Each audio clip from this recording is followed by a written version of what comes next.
For Bob Tranter, Sunday mornings began the moment they shut off the outboard motor.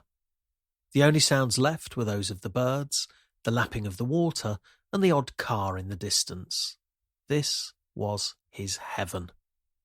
He rolled with the movement of the boat as his friend, Jeff Hampson, unzipped the thermos bag and took out their supplies.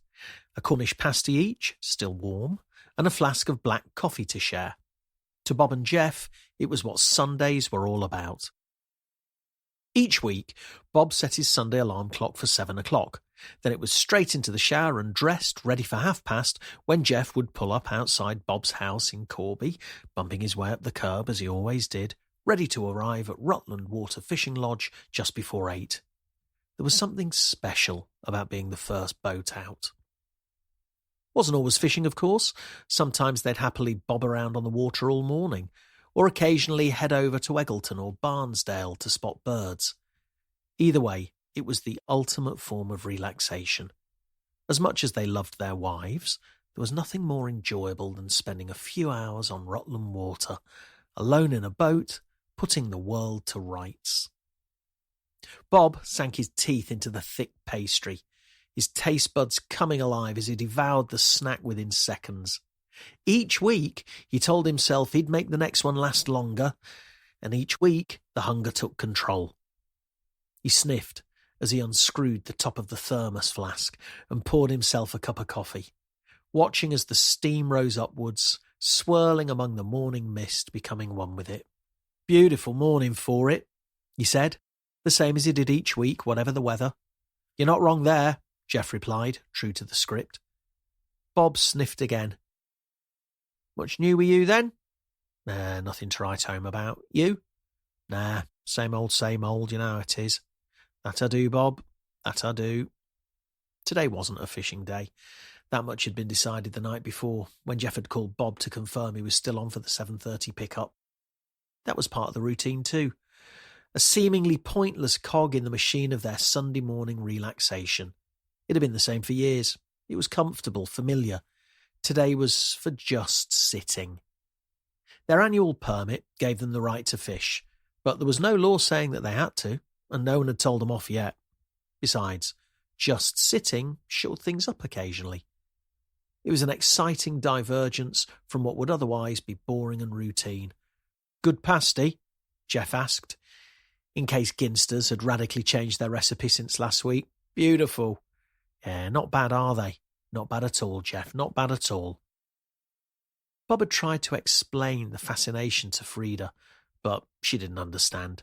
Said it sounded boring, floating around in a wooden hull for hours on end doing nothing, talking about nothing. Which was odd, considering how damned good Frida was at talking endlessly about nothing at all. The nothingness was precisely the point. Out here on the water, there were no stresses. He wasn't being nagged. He didn't have to spend 2 hours on hold trying to get through to Legal and General to sort out his contents insurance. He didn't have to listen to Mrs. Calderwood's sodding dog barking all day. He was only half an hour from home, but he might as well have been in paradise. "Here, what's that?" Jeff said, deviating from the script. "Where?" "Over there on the rocks." "Can't see it from here," Bob replied. "Left me glasses in the car." "Oh, you and me both. Start her up, will you?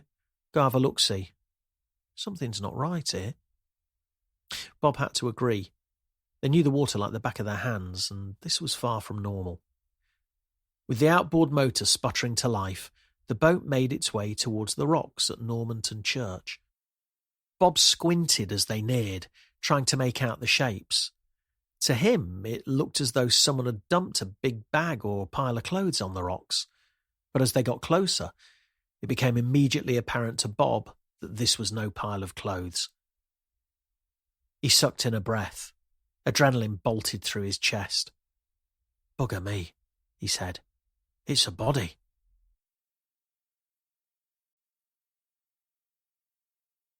Chapter 2. Caroline Hills had her own Sunday routine, albeit a much simpler one. Pancakes. She wasn't a stickler for routine, but the sizzle of batter in a frying pan on Sunday mornings was one stitch that connected her family with their previous life in London. And it was a good stitch, not like those rotten frayed ones which needed pulling out. Rutland seemed a million miles from Cricklewood, and that was no bad thing. London was a past life, one which was best left alone. "Tea?"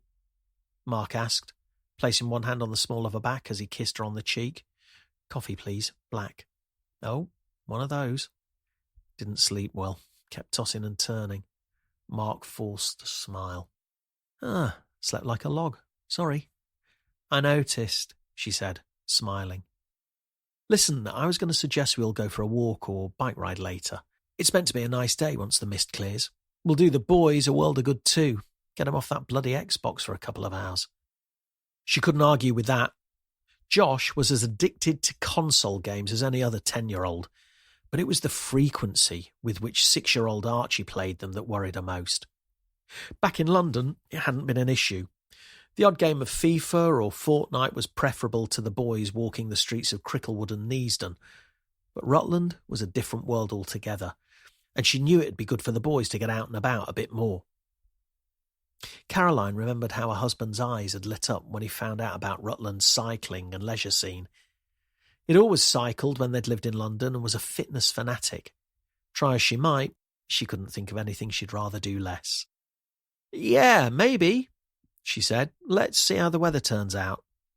I was thinking we could even pop into the village pub somewhere, get to know a few of the locals." Caroline raised an eyebrow. Be good to make some contacts," he said. "Friends, even.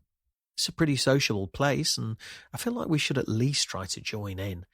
Still can't get used to people saying hello when you walk past them in the street." Mark stirred the mug of instant coffee and handed it to her. "Be good for the boys," he said. "Yeah, you're probably right. Let's wait for it to warm up a bit first, though, eh? I haven't quite acclimatised enough to have stocked up on jodhpurs and wax jackets yet." You're a local now, missus," Mark teased, embarrassing himself with a faux West Country accent rather than the gentle East Midlands burr of the local area. Caroline shook her head and laughed before turning back towards the stove and flipping the gently sizzling pancakes. "Nearly ready?" Mark asked. "Almost." "Boys, grubs up!" he yelled, without taking even a cursory step towards the bottom of the stairs. Seconds later came the sound of feet thundering down the staircase before two hungry faces, complete with bedhead hair, arrived in the kitchen. "Hope you two are hungry," Caroline said. "I think I've done too much batter." "Extra energy for the cycle ride," Mark added. "Are we going for a bike ride?" Archie asked. Maybe. We'll see what the weather does," Caroline said. "Doesn't look brilliant from here," Josh mumbled, another sign of becoming a teenager long before his time. "My app says the mist will clear by 10, Mark said, playing with his phone. "It's meant to go up to 20 degrees after that." "And in old money?" Caroline asked, sliding 3 pancakes onto separate plates. With only 3 frying pans, she always made sure the family ate first. She'd have whatever was left. 68, Mark said. Caroline smiled a little and nodded. Perhaps it wasn't going to be such a bad day after all. As she poured more batter into the pans, she noticed the sound of a work phone vibrating on the table in the hall. Can you grab that for me?" she said, not noticing that Mark was already making his way out of the kitchen to do so.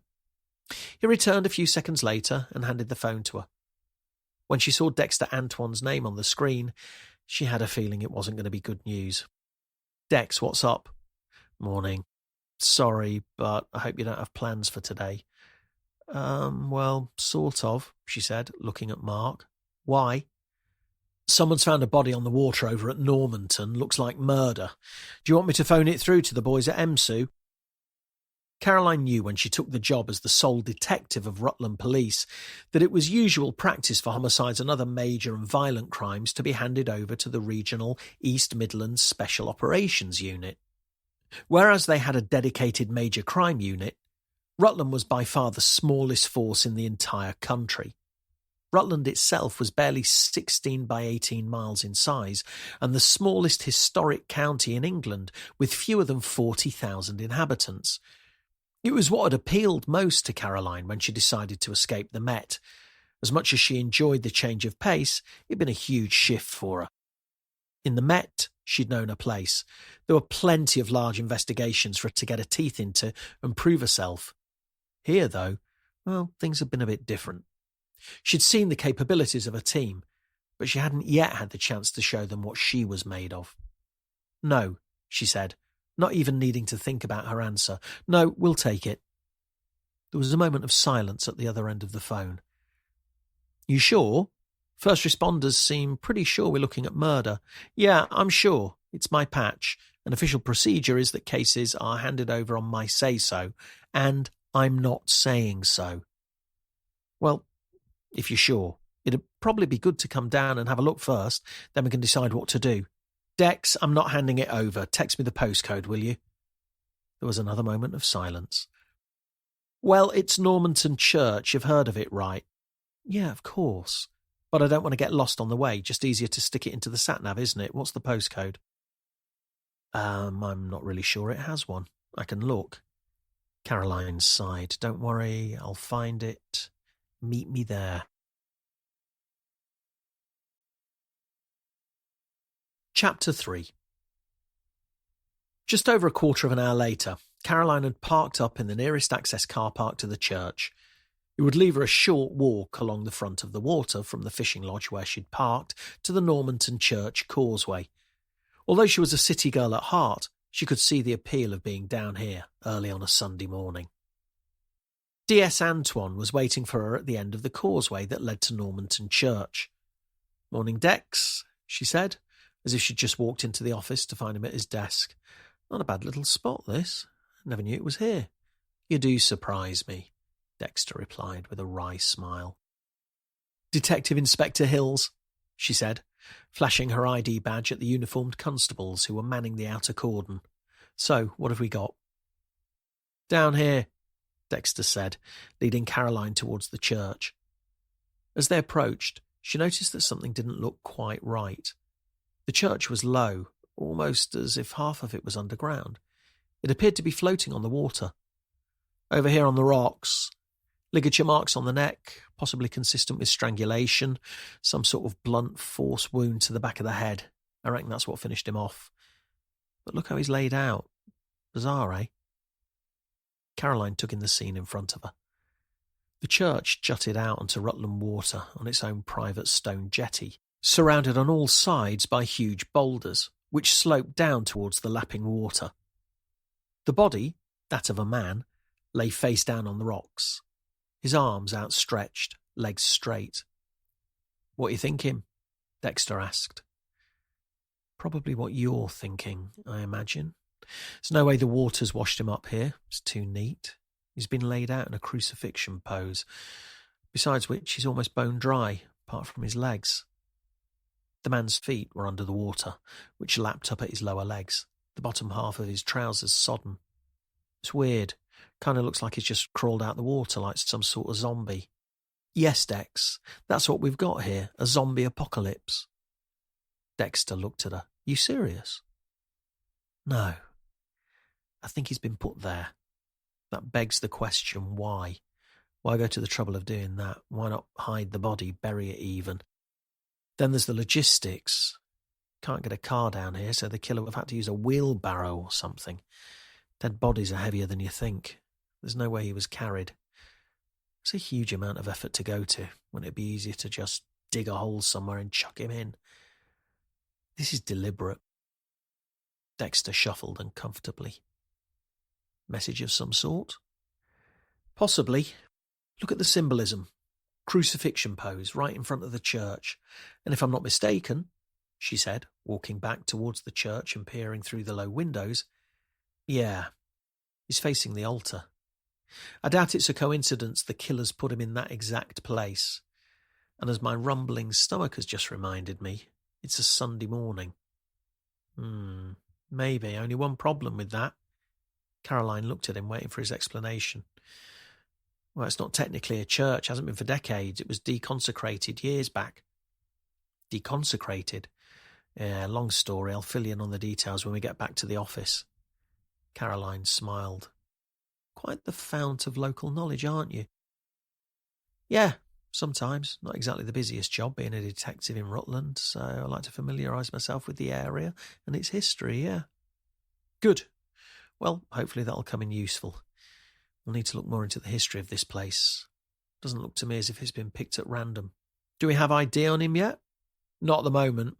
Waiting on the soccos before we start going through pockets. Don't much fancy chancing those rocks either. Uniform leant over to check for a pulse. Even she nearly lost her footing a couple of times. Who found the body? 2 old boys over there, Dexter said, nodding his head in the direction of a bench near the main footpath. They were out on a boat. Must have been a shock. Caroline looked down at the body on the rocks and thought about the family, who were about to find out they'd just lost a loved one. Yes.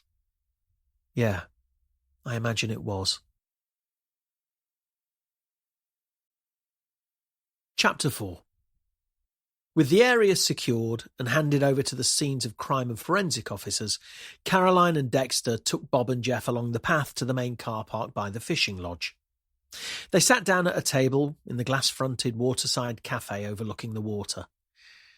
DS Antoine's going to take some notes, as well as recording this on his phone. Is that okay with you both? Caroline asked. Bob and Jeff nodded, neither of them having said a word since they suggested they sit down somewhere warm to chat. On any other day, their position would have given them a superb view of the fishing boats going out, one every few seconds, as the vast expanse of Rutland water opened up in front of them. Now, though, there was nothing. The boats remained moored up against the jetty, the water off limits for the foreseeable future. Can you talk me through what happened this morning, please? Caroline asked, directing her question at Bob from the beginning. Well, we arrived here just before 8. That's when it opens, see. We like to try and get a full day of it if we can, not much else doing. Jeff picks me up about 7:30 and we come straight here. Did you come by car? Yeah. Where did you park? Right outside here in the car park. We just walked through. So you didn't get a view of the church until you were out on the water? No, love, not really. In any case, you're hardly on the lookout for dead bodies, are you? See the odd fish that's carked in, if the birds hadn't already had it. That's about it. Never a human. This struck Caroline as an odd way to describe the situation, but she let it fly. So, whereabouts were you when you first saw the body? Well, when we first saw it were a body, we was pretty much on top of it, but Jeff spotted there was something there. Where were you? Caroline asked again. Out on the water. Whereabouts? Well, I don't know, not many signposts out there, you know what I mean? Jeff cut in. Probably about 1/3 of the way to the Ambleton Peninsula, in line with the fishing lodges, I'd say. We hadn't headed in either direction at that point. So that's, what, about 300 or 400 metres from the church? Jeff shrugged. If you say so. Close enough to see something out of the ordinary, but far enough away to not know what it was. Caroline felt like she was spinning round in circles. And he said you only realised it was a body when you were quite close. Yeah, close as we could get without worrying about beaching it. Anyway, don't tend to bother wearing our glasses out in the water, see? Not really a whole lot of point. Not unless you're bird watching. And you didn't recognise the person. Not from the back of his head, no. So what did you do? Well, I phoned you lot. Bob steered us over out to the bank by the main footpath, because we didn't know how shallow the rocks got. Figured we had to moor up quick, and soil seemed a better bet than rocks. Tenner says they charge us for that at the lodge, Bob said, interjecting. You're not meant to do that, you're not. Caroline forced a smile. I think they've probably got bigger things to worry about at the moment. Did either of you see anyone by the church, or on that area of the water, either before or after? The pair shook their heads. Nah, no one, Bob said. We was the first ones out in the water. We like to be, see. Didn't see no one else over that way. Occasionally see the odd dog walker or jogger on the footpath, but it was very quiet this morning. Probably the mist. Don't get many people out until it clears, usually. It struck Caroline that there wasn't a whole lot she was going to get out of Bob and Jeff. She gave Dexter a knowing look, took their contact details, and thanked them for their time. As they stood to leave, a man, who Caroline estimated was in his mid to late 60s and who was wearing a knitted jumper with a bizarre frog pattern, approached them with a polystyrene mug of tea in his hand. Terrible business, that. You're the police, I presume? We are, yes, Dexter said, and you are... Oh, sorry, the man replied, shuffling the tea into his left hand and extending his right. Howard Smallwood. Lived round here all my life. Never seen anything like this before. Makes you wonder what the world's coming to, doesn't it? Indeed, Caroline said, smiling, starting to walk away. Oh, if you need anything, by the way, I might be able to help. I'm the president of the local history society. I know all the little nooks and crannies, not to mention most of the people round here. If I can help you join any dots, just give me a shout. The man handed each of them a cheap business card with his details on. Caroline gave another smile, inwardly pleased that even in the midst of a violent murder, Rutland still had its eccentric characters to offer. The air was already warming by the time she and Dexter stepped back outside and into the car park. It was shaping up to be a beautiful day. For one family, though, things were about to get a whole lot darker.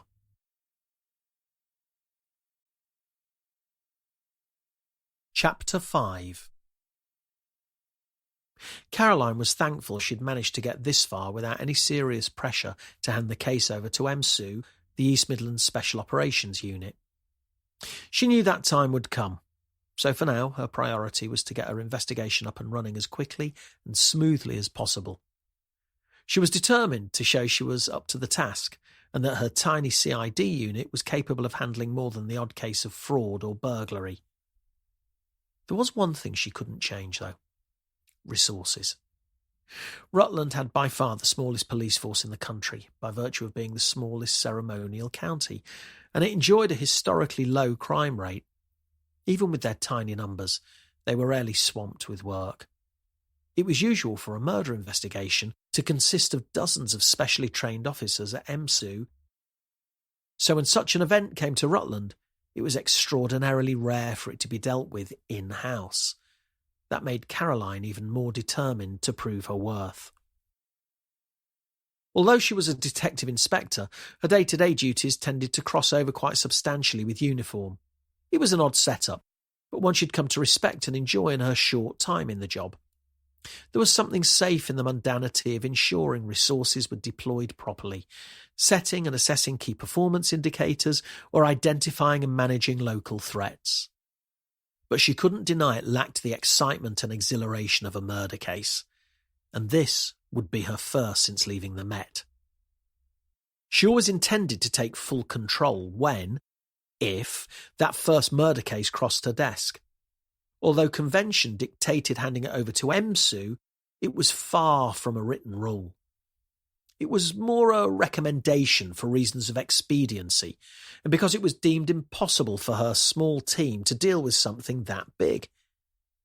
Caroline, though, knew the size of a team rarely mattered. From her experience in the Met, bloated teams often moved more slowly. There was a certain diligence in smaller units, a sense of deep personal responsibility.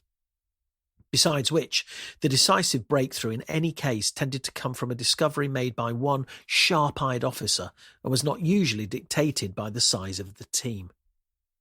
They'd be working long hours. Annual leave would be a distant memory. But Caroline was determined to lead from the front. She needed to, even if the thought gave her a flicker of doubt and a twinge of nausea. With her team assembled in front of her, she opened the first of her morning briefings on Operation Forelock, the name that had been chosen by the police national computer from a pre-approved list of neutral words. She watched the officers as she reeled off the familiar preamble, familiar to her at least, and noticed an atmosphere of keen anxiety that seemed to be shared by everyone.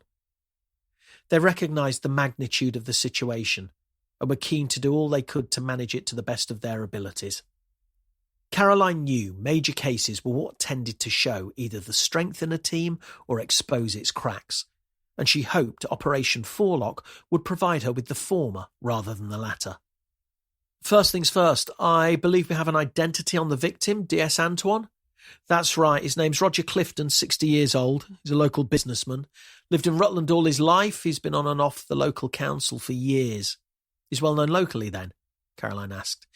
Enough for one of the forensics boys to have recognised him as soon as he turned up on the scene. Caroline smiled inwardly. How very Rutland, she thought. So what's the situation? Is he popular? Dexter shuffled awkwardly. Like I say, he's been on and off the council for years. A ripple of laughter rumbled around the room. All right, I think I get it, Caroline said. What line of business is he in? Construction, Dexter replied, the hint of a smile on his face. Ah, I think I see the connection here. What am I right in presuming there's a correlation between his spells on the council and his involvement in local construction projects? Not for me to say, boss. It's got to be worth looking into, though. I'd say so. We'll need to speak to his colleagues, too. Let's have a look into the setup of his company, see what's going on there. We might struggle today with it being a Sunday, but let's see what we can do. What else is there? The company's based in Burley. Arthur Clifton Construction, it's called. Arthur? His granddad, according to the company's website. He was the original owner, and it's since been passed down to Roger. If Roger's 60, Arthur must be long gone by now. There's a good chance his dad, Arthur's son, will be too.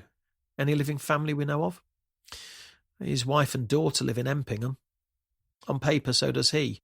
But what we're hearing is they're not exactly a conventional couple. He works away a lot, apparently. Lovely. Nice and simple from the outset, then. I'll put a few feelers out, see if we can get to the bottom of what's going on there, Sarah Henshaw said. Sarah was a young DC who initially made a mark as the community liaison officer for Oakham. She lived in the town her whole life, and her innovative and engaging use of the Oakham Community Policing Team's social media account had drawn plaudits both locally and beyond. Caroline knew Sarah would be key to getting under the fabric of what had led to Roger Clifton's death. Actually, Sarah, can you put out a call for witnesses? Social media, local radio, the lot. There's no way we've got the staff numbers for door-to-door just yet, but we need to get whatever we can. Sarah nodded and wrote something down on a notepad. To be honest, no one lives around Normanton anyway, so door-to-door inquiries won't be much use. I'll speak to the staff at the Normanton Park Hotel, that's just next door. Other than that, by the time you see a residential property, you're in Edith Weston. All right. See if there's any registered CCTV in the area too. Hotel's probably a good bet. Try the fishing lodge as well, and any other business premises round there. If that doesn't bring anything up, look at residential. Might be worth a wander down the main road in Edith Weston. Might be someone who's got a camera pointing at the street and recording in higher resolution than a postage stamp. Unlikely, but worth a shot. Boss, I think we've probably got to assume it was dark when the body was put there, Dexter said. It's wide open down there. The church can be seen from the North Shore pretty easy. If you've got a pair of binoculars, you can even get a clear view from Eggleton, and then there's pretty much the entire of the Hambleton Peninsula. Rutland Water was more than 3,000 acres in size and shaped like a horseshoe. The village of Upper Hambleton, standing proudly on the peninsula, accessible only from the west, along a service road which met the A606 from the outskirts of Oakham. Although the tip of the Hambleton Peninsula was barely 500 metres from Normanton Church, getting there via dry land meant an almost 11-mile, 20-minute drive back along the peninsula and around the outside of Rutland Water. If it was dark, Dexter continued, someone in the know could drive pretty much right up to the church. It's pitch black down there at night. If that's the case, we're looking at someone involved with the church or the upkeep of the area, because I'm told the gates are locked at night. Is it possible the body wasn't dumped there but was washed up from elsewhere?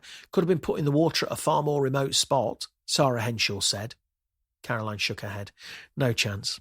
I saw the body. It was too fresh. It would have sunk before it reached Normanton and only floated later. And from the way it was laid out on the rocks, I just can't see it. It was almost perfectly arranged, not to mention bone dry. Tell me it's a coincidence that a body just happened to be left on the rocks outside the church on a Sunday morning in full crucifixion pose facing the altar. Much to Caroline's expectation, no one challenged the point. So, she said, changing the subject, we need to see who we can speak to, find out who his fellow councillors are, see if there's any disagreements on that front, who his enemies were, who would have wanted him dead. Get onto his phone records. Aidan, can you get the phone triangulation on his last known movements, please? We need to find out where he went and how he got there. Let's get a list of those colleagues at the construction company too. Aidan Chilcott was quiet but diligent. Ever since she'd arrived in Rutland, Caroline had strongly suspected Aidan had a thing for Sarah, but that was something everyone else seemed completely oblivious to. Sarah, find out his wife's plans, she said. We'll need to speak to her too. All right, Dexter said, we'll get right on to it. No, you won't, Caroline replied, picking up a notebook. You're coming with me. Chapter 6. Caroline led Dexter through to her office. In reality, a poorly partitioned corner of the room whose door rattled every time anyone walked past or opened the main CID suite door, and sat down at her desk. Something's the matter? He asked her, confused by her brusque tone at the end of the morning briefing. No, why? Just wondered. You wanted to see me? Yeah, take a seat. You're making the place look untidy. I wanted to find out a bit more about the local area. You mentioned it was a bit of a hobby of yours, local history and whatnot. Got a bit of a passion brewing for local history, boss, Dexter said, smiling. Not in the slightest, Caroline said, laughing. But there could be a link with our man, and I want all angles covered. You said the church had been deconsecrated. Yeah, early 70s, I think. I see. Tell me more. Well, you know about how Rutland Water was formed, right? She'd heard one or two people mention it in the time she'd lived in the area, but the details had been lost on her. I think so. Remind me. Well, up until the early 70s it wasn't there. It was a valley with a few villages and hamlets in it. Then the water company came along and said they wanted to dam it and fill it up to create a new reservoir. There was a massive hoo-ha at the time, but it all went ahead. A lot of people lost their homes. To this day, there are still 2 villages under Rutland Water, the Hambletons.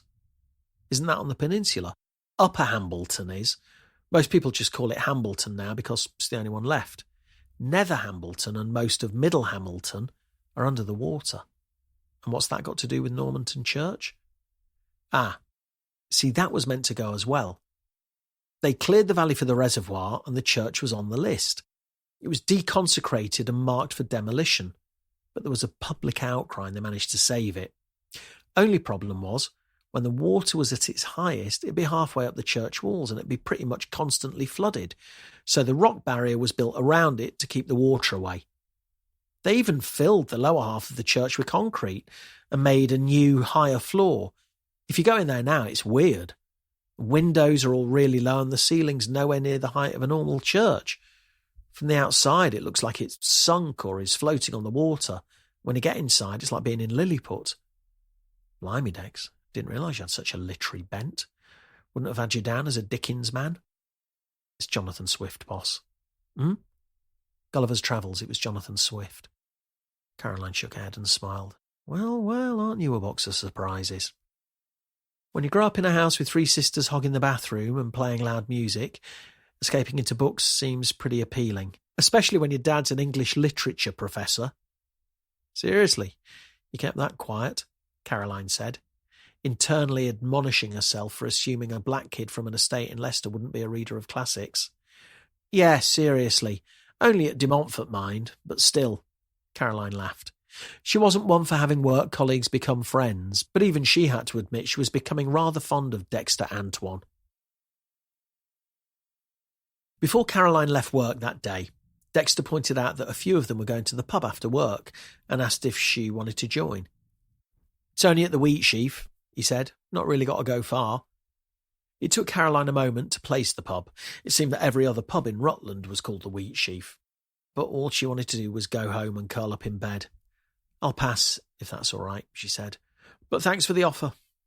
Dexter seemed to recognise there was no point in protesting, so he didn't.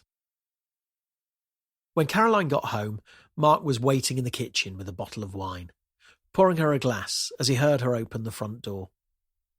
Good day? He asked, aware that she'd been called out on a major incident, but without any information as to what had happened. Not sure that's the word I'd use, Caroline said, eyeing the wine glass with unease. Big one. Looks like it. A murder. Mark raised an eyebrow. Although he didn't work for the police, he knew what the expected procedure was, and he also knew how his wife would react to that. I don't suppose I need to ask if you're taking it on or handing it over, do I? Why would I hand it over? I'm the on-call DI, I'm the assigned senior investigating officer, I've got a brilliant team of detectives, and above all else, it's on my patch. What's the point of Rutland even having a police force if it's just going to roll over and phone EMSU whenever there's anything trickier than a lost cat? Mark put his arms around her and kissed her on the forehead. I knew the answer already.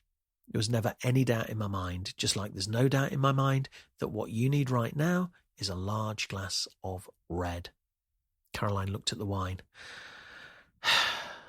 Thanks, but I don't think that'll help. I need a clear head for work. One won't hurt. They won't call you out again until tomorrow. They can't. And if they do, everything's walkable. I was thinking we could sit down and watch a film or something. Kind of lost our Sunday. I'm not complaining, by the way. I just thought it might be nice to spend the evening together at least. I know, but honestly, I'm knackered. I'd love to, but all I want to do is curl up in bed. Well, it's still early. You could at least stay up for an hour or so. You need to unwind anyway. Won't do any good to go to bed while you're still stressed. She knew he needed the closeness right now, even if she felt dead on her feet. She picked up the glass and sniffed the wine. Ooh, smelt like vinegar. In that instance, she regretted letting Mark do the shopping last week. You know, that off-licence on Mill Street's pretty good. They've got some decent wines in there, she said as tactfully as she could. Yeah, I know. That's where I got this one. Really? Yeah, what's wrong with it? Caroline forced a smile before taking a sip and swallowing it, doing her best to hide her natural reaction. Nothing, she said, rubbing his arm. It's lovely. 15 minutes later, Caroline and Mark were sitting on the sofa in their living room. Mark had lit a couple of candles and put on a rom-com film that he thought Caroline might enjoy. But as he looked over at his wife, he could see she'd already fallen asleep. Chapter 7. The gentle buzzing of the phone alarm wrenched Caroline from her sleep, and she rolled over and looked at her bedside clock. Unfortunately, the alarm wasn't right yet again. It was time to get up. She blinked a few times as she recalled the previous evening. She didn't remember coming to bed. The last thing on her memory was sitting down in front of the TV with a glass of wine that smelled like vinegar. She got up, put on her clothes and went downstairs. Mark was in the kitchen getting the kids' stuff ready for school while they ate their breakfast. Morning, he said, noticing her come in. Sleep well? I think so, yeah. You? You were dead to the world last night, didn't even wake up when I carried you upstairs. You carried me up? Mark laughed. Just about. Thought I was going to drop you at one point. You mumbled something about a flood and started snoring again.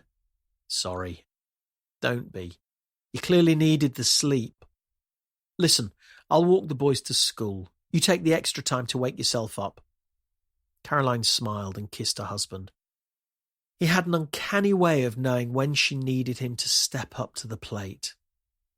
She watched as Josh quietly ate his cereal, hyper alert to any early morning anxiety that might show on his face. He'd improved immeasurably since they moved to Rutland, each of the family able to put their London troubles behind them. But she knew she'd always be extra vigilant when it came to her eldest son. The bullying he'd suffered at his Cricklewood Comprehensive would, she knew, cause him long-term damage. There was no doubting he was a different boy now, quieter, more private, more reserved. She'd silently grieved his lost innocence and the carefree charm he'd always exuded, but which now lived on through his younger brother. Archie was blissfully oblivious to all that had gone on. To him, this was an adventure. Caroline loved Archie's outlook on life and wished it was one she could have herself. But what was most painful was that this had been Josh just a couple of years earlier. She'd fight with every bone in her body to make sure Archie didn't lose his innocence in the same way. Once Mark had left to take the boys to school, Caroline gathered her stuff and decided to head straight to work. There didn't seem much point hanging around an empty house, and in any case, there'd be plenty for her to do once she got in. The police station, on Station Road, named for the trains rather than the police, was only 10 minutes' walk from home. She could drive it in 5. She still hadn't got over the novelty of being able to drive somewhere quicker than she could walk it. In London, that was almost unheard of. Besides, she didn't feel like walking today. She hadn't felt like walking any other day either, but she felt sure her time would come. She climbed into her car, backed out onto the street, and headed towards town.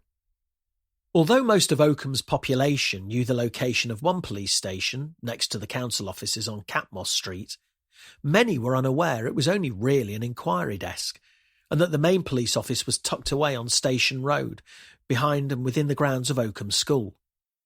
In true austerity style, the original police building had been sold to the private school, and the current police office had been built on its own former car park. The town was heaving with students, which charged boarders more than £11,000 a term, and whose campus was spread across all corners of Oakham. Caroline waited patiently, with her indicator on, until a group of students noticed her and waited for her to pull across the footpath and into the grounds of the police station. The difference between her last workplace and this one could not have been starker. Caroline had been used to modern glass buildings and tower blocks in her time with the Met, and now she was working in a glorified hut in a school car park. If anything, for her it highlighted the continuity and immovability of policing. Two completely different locations, but much the same job. "Morning, Dex," she said as she opened the door to the CID suite and headed for her office. "No one else in yet?" "Not yet. Still early, though. Might be traffic." Caroline raised an eyebrow. These people didn't know traffic. The closest she'd seen to rush hour carnage in Rutland was a queue of 3 cars waiting to cross the railway line while the barriers were down. "Although, if you've got a couple of minutes, I've been doing some research, a couple of things which might be of interest." Caroline went over to Dexter's workstation, tugging a chair along with her, sat down beside him. "Right, so I've been digging deeper into the history. I think you're right. This is symbolic in some way. The church, the crucifixion pose, the Sunday morning. But I don't think it's a religious thing. I think it's a history thing." "Go on." "So, church isn't a church anymore, right? That kind of wipes out the religious aspect in my mind. There are a ton of churches in Rutland, and loads of them are pretty isolated at night. So it'd be much easier to dump a body at one of those. Our killer, though, chose this location, even though it's bloody impossible to get in overnight and it's a tourist hotspot. They went to a lot of effort. That tells me this place is symbolic. I think the choice of location and the crucifixion pose, the timing, all that, was symbolic of what this place was, rather than what it is." Caroline blinked a couple of times. "Right. Now, bear in mind, I've only had 2 cups of coffee this morning." Dexter smiled. "And you're getting on a bit." Caroline laughed. "Piss off." "Now tell me in English." "All right. So, basically, I think we need to look more closely at the history. There's a ton of it around that area. The lost villages, the deliberate flooding, the public opposition, deconsecrating, saving the church, all of that. Totally divided opinion back then. I think it's probably safe to say it's been good for the area in the long run because it's brought tourism and stuff, but there's still a generation of people who are a bit sore about it all." "Wasn't this in the early 70s? Caroline asked. "Late 60s, early 70s, yeah. That's 50 years ago. If you're looking for someone who was old enough at the time and still holds a grudge now, then by your logic, our killer's a pensioner who fills his spare time between episodes of Homes Under the Hammer by carrying dead bodies halfway across Rutland in the middle of the night. Besides, why wait until now if they've been holding a grudge for 50 years? I'm not sure I buy it." "Me neither. That's why we need to look further into it. Get a bit of context, if nothing else." "I get that, Dex, and I appreciate it, but we have to prioritise. We need to speak to Roger Clifton's staff and colleagues and the council and his family. We're far more likely to find motives there than we are reading history books. Know the victim, find the killer. That's my motto." "Totally agree," Dexter said, "which is why I've arranged to visit Arthur Clifton Construction at midday today. The office will be closed for a few days, but I got hold of his office manager and she's agreed to meet us. I also left a message with 2 councillors this morning, and I'll ring the main council office as soon as it opens at 9. Caroline nodded her approval. "Nicely done, Dex. Much appreciated." A couple of hours later, Caroline and Dexter arrived in Burley for their meeting with Roger Clifton's office manager, having driven the 2 miles from the office. When they arrived, a woman in her late 40s was waiting for them at the gate. She wore a high-vis jacket, something that struck Caroline as completely unnecessary if the yard was closed, but she supposed it was just habit. Grief did strange things to people. "Sonia Smith?" Caroline called out the car window. "Yeah, that's me," Sonia said, almost inaudibly, as Caroline parked her car next to a porter cabin. They got out of the car and followed Sonia inside, noticing 2 large men leaning against a storage unit in the main yard, watching their every move. When they got inside, Sonia sat down behind her desk, waiting for Caroline to speak. "Detective Inspector Caroline Hills, this is Detective Sergeant Dexter Antoine. First of all, can I just say how sorry we are for your loss?" Sonia nodded. "Thank you. I know it sounds a bit weird, but we're not really sure what we have lost. No one knows what happens now." "Who are those guys?" Dexter asked, gesturing through the window to the 2 men leaning against the storage unit in the yard. "They work here. When we heard the news yesterday, I phoned round everyone to let them know. Said we'd be closed for a few days until we know what's going on. Word must have got round I was meeting you here today because they rocked up at the same time, wanting to know if they were going to get paid or have any work in the future." "Well, it's a difficult situation, I can imagine," Caroline said. "No work means no money." "What's the setup of the company like? Does someone else automatically take over?" Sonia raised her hands in a shrug of futility. "Who knows? Roger ran everything on his own, pretty much. I did all the office stuff, but anything to do with the operation of the business was all down to him. I don't have a clue what's going on or who I can turn to. Those guys out there want to know when we're going to be open and working again. I don't know if we even can. What's the protocol? I've put a call into the solicitor, but I've got no idea if he's ever going to ring me back. And with those 2 breathing down my neck and sending messages back and forth to others, I feel like I want to scream." "Well, we can ask them to leave if you like," Dexter said. "If the business is closed, they don't need to be here." "To be honest, I've got bigger things to worry about right now. I just need the space to digest things, work out what's meant to happen with the business. Hopefully the solicitor can help me because otherwise I don't know what's going to happen. I checked Company's House online and Roger's the only director of the company. I don't know if that means it automatically passes to someone else or who that person might even be, or does it mean the company no longer exists? I don't know. This is what I need to find out." "Okay, let's calm down and take a breath," Caroline said. "The solicitor will be able to help you with all that. For now, it's best we focus on the questions we need to ask and the information we need to get to the bottom of what's happened. That way, we can progress the case and hopefully draw a line under that side of things for you." Sonia took a couple of deep breaths and nodded. "So, what can you tell me about Roger? Do you know any reason why anyone would want him dead?" A look crossed Sonia's face, almost as if it was the first time it had occurred to her that someone was actually responsible for this. "No, I don't know," she said. "I mean, it's construction. There are always people for and against every project, but that's just how it goes. There are tens of thousands of construction projects going on around the country at any given time, and people don't just go around murdering people because of them." "Have you had any particularly strong opposition to any projects recently?" Caroline asked. "Does anything spring to mind as having been abnormal?" Sonia thought for a moment before answering. "No, nothing. I mean, I can send you details of all our projects if you like. You're more than welcome to look through and see if there's anything that jumps out at you." "That'd be very useful," Caroline replied, even though it was something she had intended to request anyway. "Thank you. What about family? What do you know about the situation there?" Sonia thought for a moment, then shook her head. "As far as I know, he's lived on his own since his marriage broke down. His wife lives in Empingham with their daughter. He's got a brother in Spain, I think, but he doesn't really talk about family stuff all that much." Bit strange, considering it was meant to be a family business, Caroline thought to herself. "A brother?" she asked. Sonia raised her hands in mock surrender. "Don't ask me any more than that. Honestly, that's literally all I know. It's just something he mentioned in passing once. I don't know any more than that." Caroline and Dexter shared a look. Both seemed to realise the same thing at the same time. If the family business had passed down from Arthur to Roger Clifton, might this mysterious missing brother have had an interest?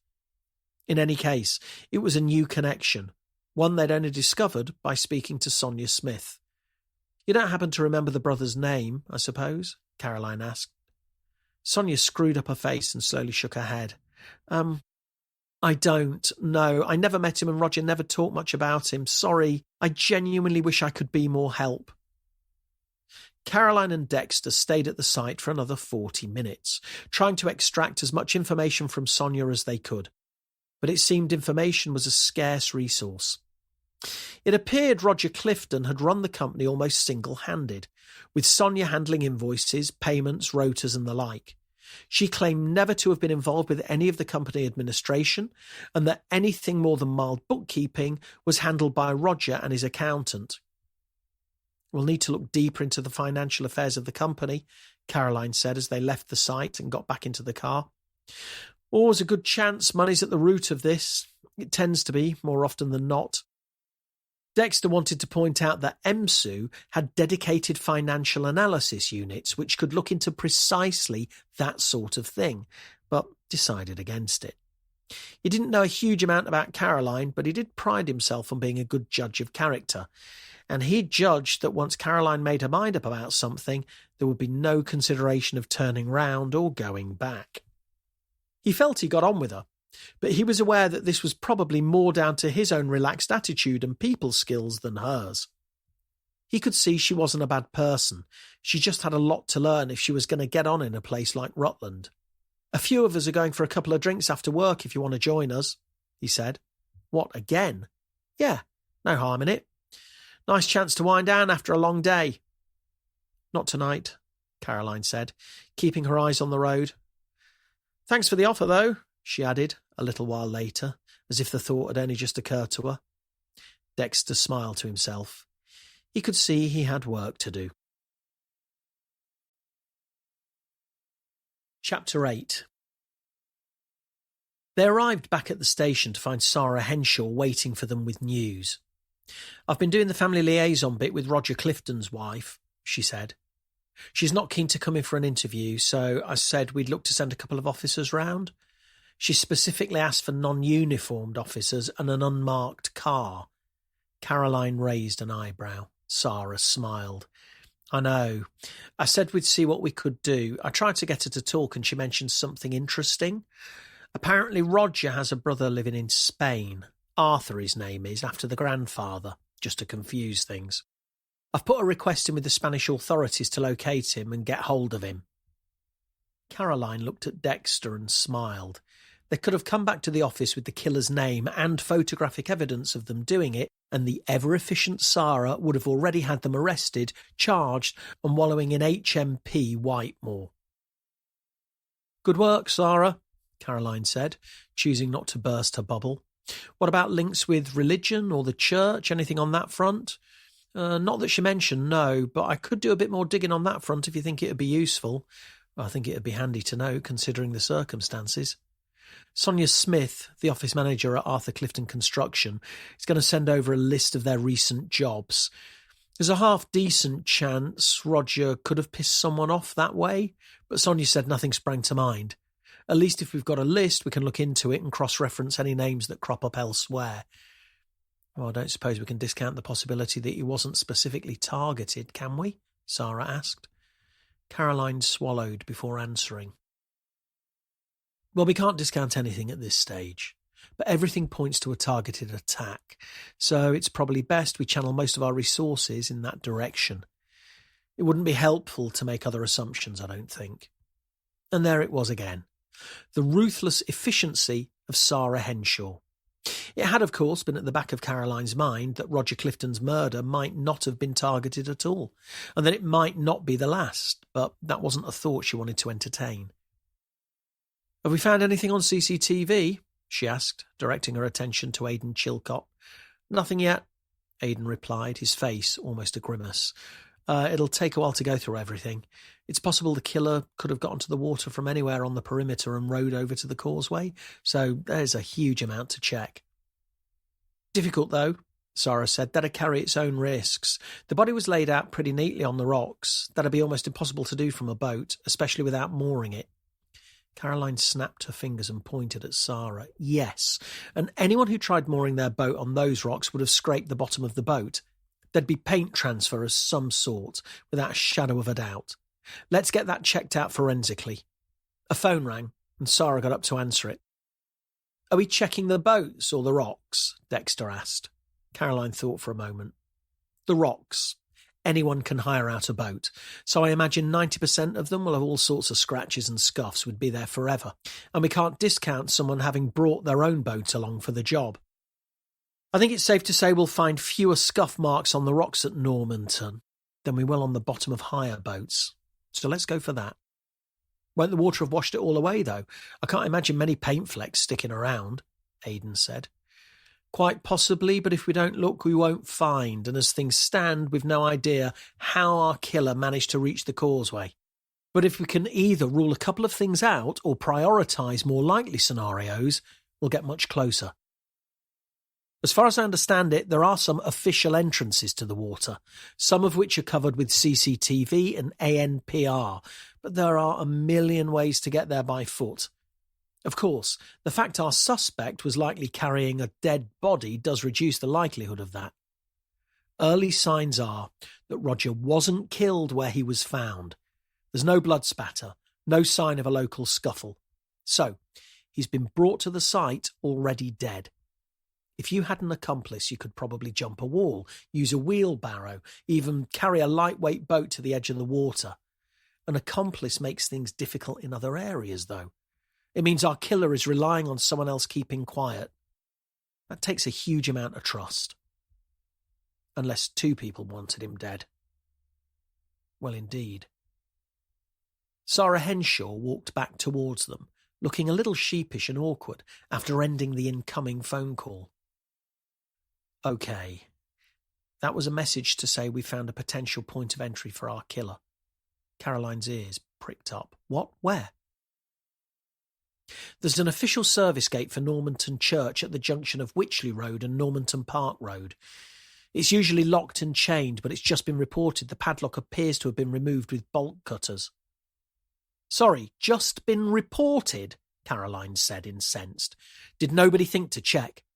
We've spent God knows how long trying to come up with theories about how our killer got access to the causeway, and no one thought to check the bloody front gate. The assembled officers shuffled uneasily, avoiding eye contact with Caroline. Right, perfect. Thank you, Sarah, she said, rubbing her head. You and Aidan can follow that one up. Dex, with me. Let's go for a bit of light stress relief by spending an hour talking to a grieving wife.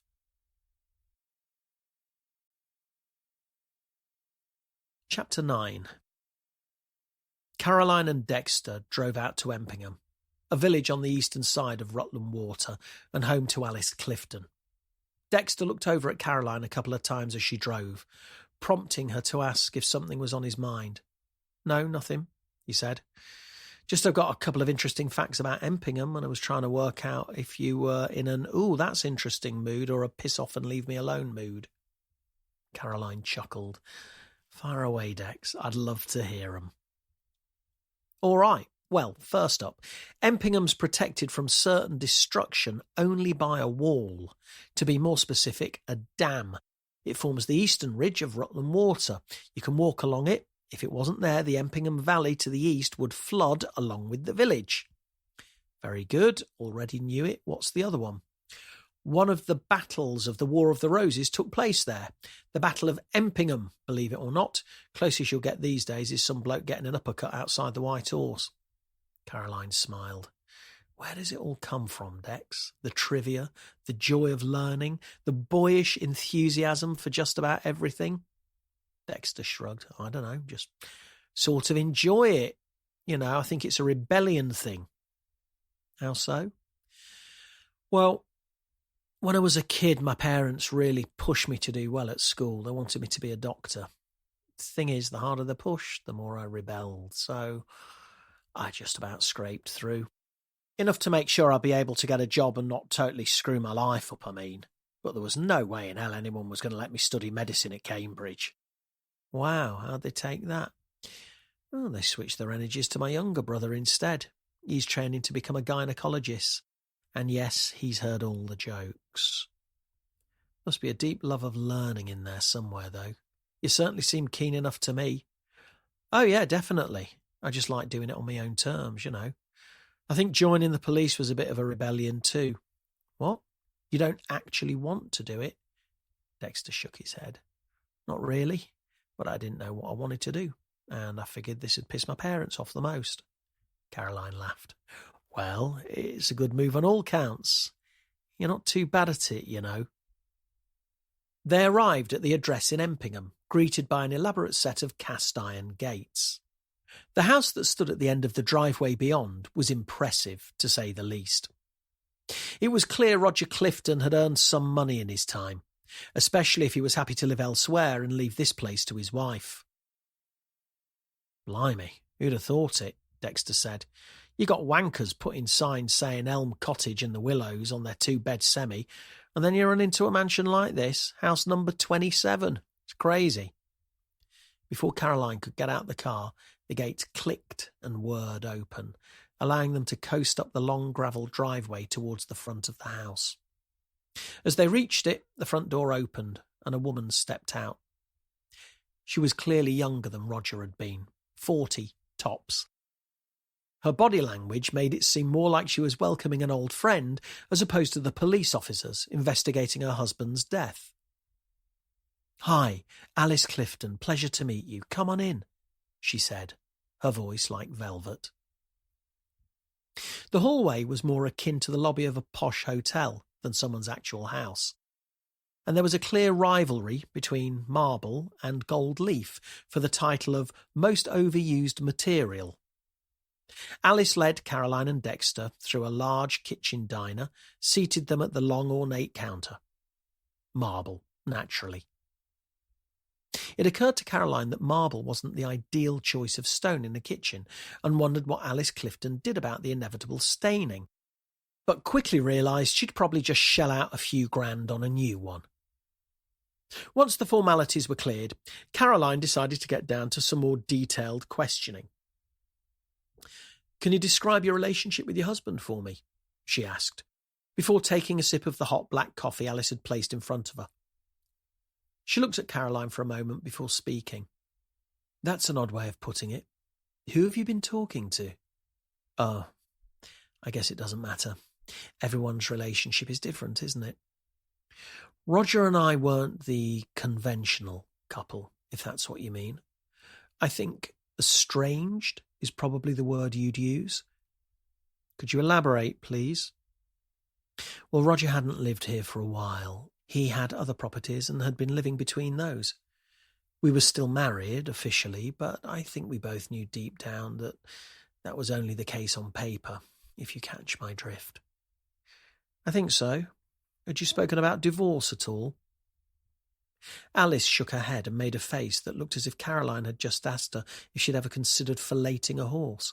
Absolutely not. That's not the sort of thing we do. I see, but did you still get on?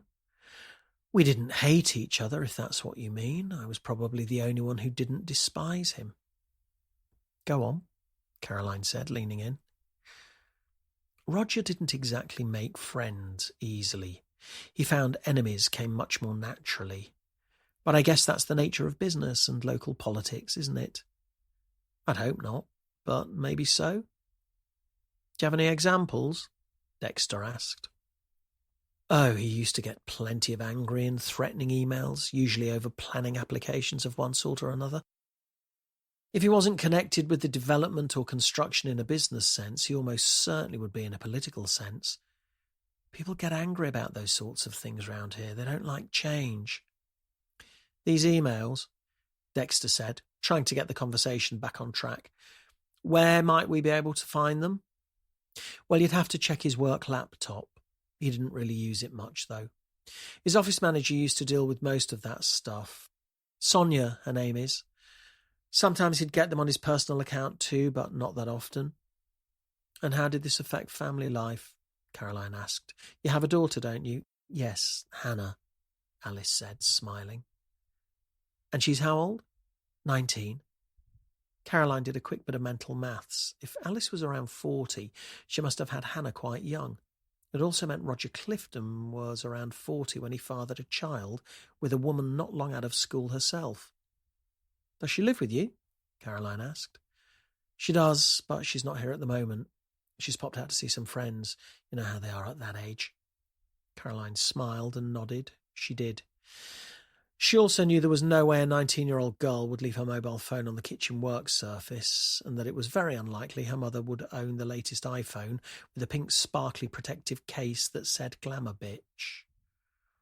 "I don't suppose you happen to be religious, do you?" Caroline asked. "Why do you ask?" "Oh, I just wondered. You seemed to imply that divorce wasn't an option," she said, thinking on her feet. "Well, that has nothing to do with religion. I'm a Methodist." Caroline tried not to show too much of a reaction to this news. "Oh, and Roger too, presumably." Alice laughed. "No, not Roger, not by a long shot. He used to call it a load of old hogwash. I go to church every Sunday, but I think the only times Roger set foot in a church were on our wedding day and when Hannah got baptised. He wouldn't even come to events there with me. A couple of times he did. He always rubbed people up the wrong way." Caroline nodded as she pretended to jot down a few things in a notebook. In fact, there were only 2 words which she left in full view of Dexter. "Told you." "Well, this is all very helpful, Mrs. Clifton, thank you. Would you mind if I use the bathroom, please?" "No, of course," Alice said, gesturing in the general direction of the hall. "Thanks. Still getting used to the Indian takeaways around here. Bit different to London." She smiled inwardly to herself as she thought of Dexter being left in the kitchen with Alice Clifton on the back of that little comment. At least it'd give her a good few minutes to do what she'd really come here for.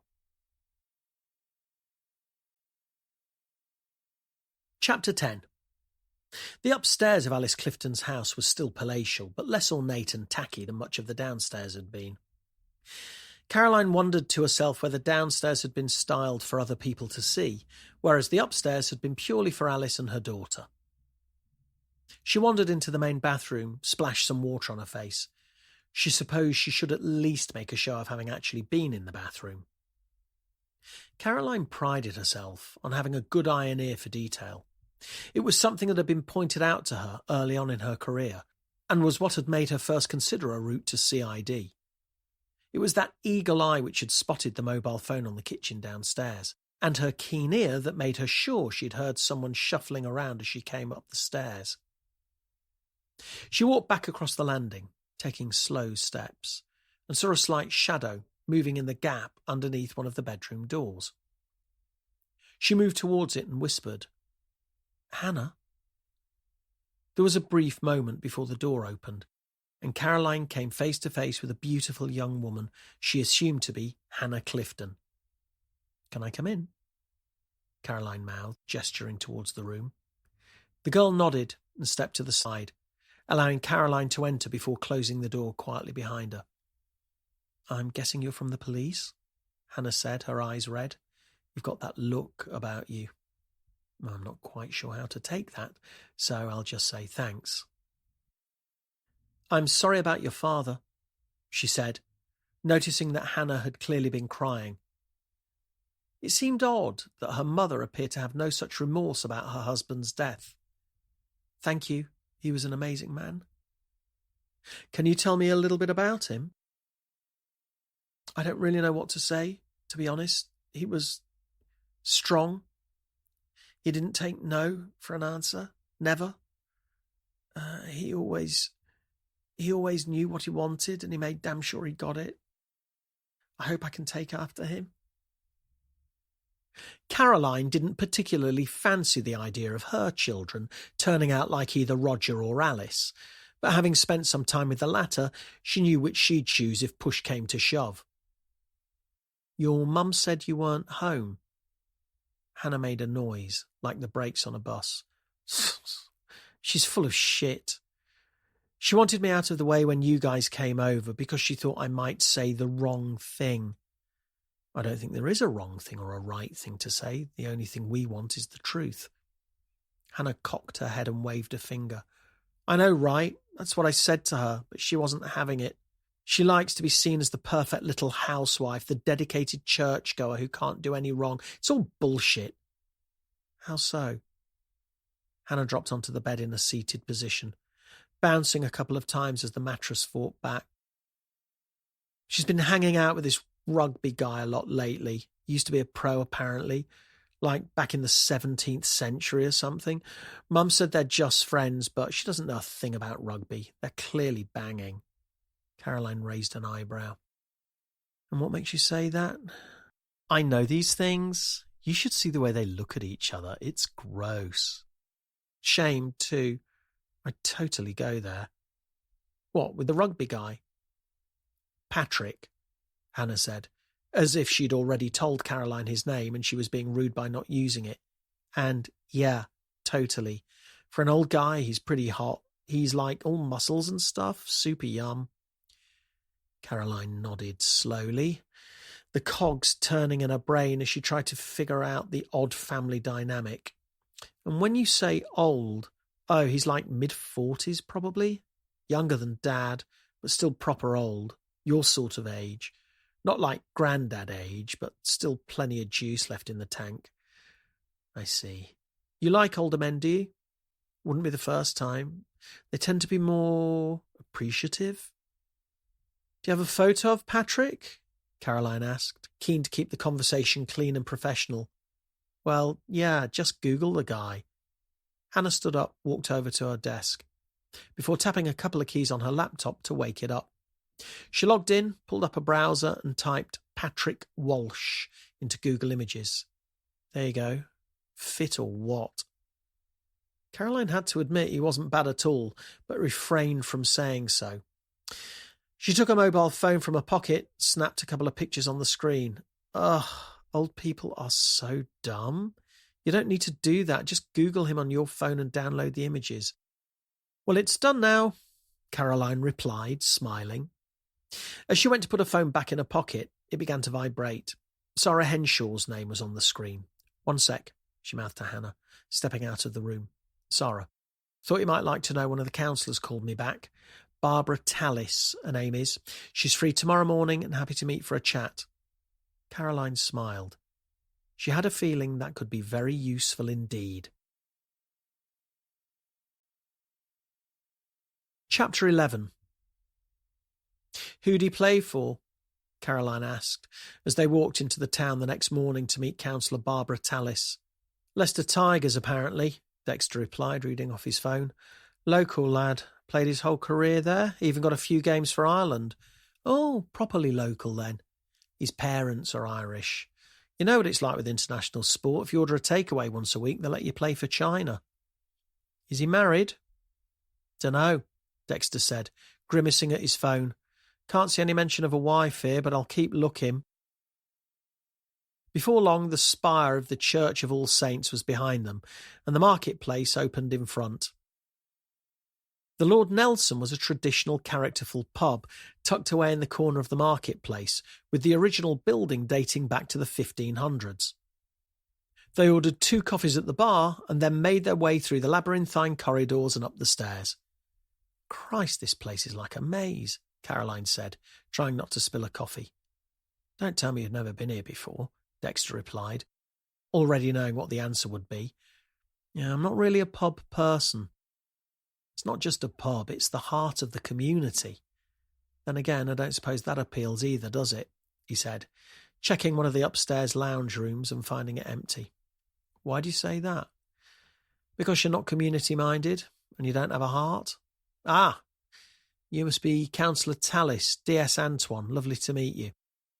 Caroline knew he'd timed this barb perfectly and would spend the rest of the meeting with a smug grin on his face, knowing all she wanted to do was put him right. Even if the Lord Nelson had been heaving with people, Barbara Tallis would have been clear favourite in a Spot the Counsellor competition. And from the way she spoke, it seemed she had a number of years of experience in local politics under her belt. Terrible news about Roger, she said, getting to the point. The way he died, I mean. Were you close? Caroline asked. I'm not entirely sure anyone was ever close to Roger. He was a tricky character, let's say. Go on. Look, Local politics is always swimming with rumours and people making assumptions, but I guess that's the nature of the game. There were a few people, and I'm naming no names, who got the impression that Roger only came onto the council when it suited him, rather than because he wanted to do something for the local community. With the greatest of respect, Caroline said, you may well have to name names. This is a murder investigation. Dexter tried to settle the uneasy atmosphere. How did he keep getting voted back onto the council if he was that unpopular? Oh, good Lord, that's not difficult. We have enough trouble trying to get people to stand as it is. Most wards and council seats are won unopposed, without us even getting so far as holding a vote. On the odd occasions that people did actually stand against Roger, he always had just enough friends to be able to sneak back in. Anyone can get on the council by putting their name down, essentially. We've got vacancies at the moment, if either of you are interested.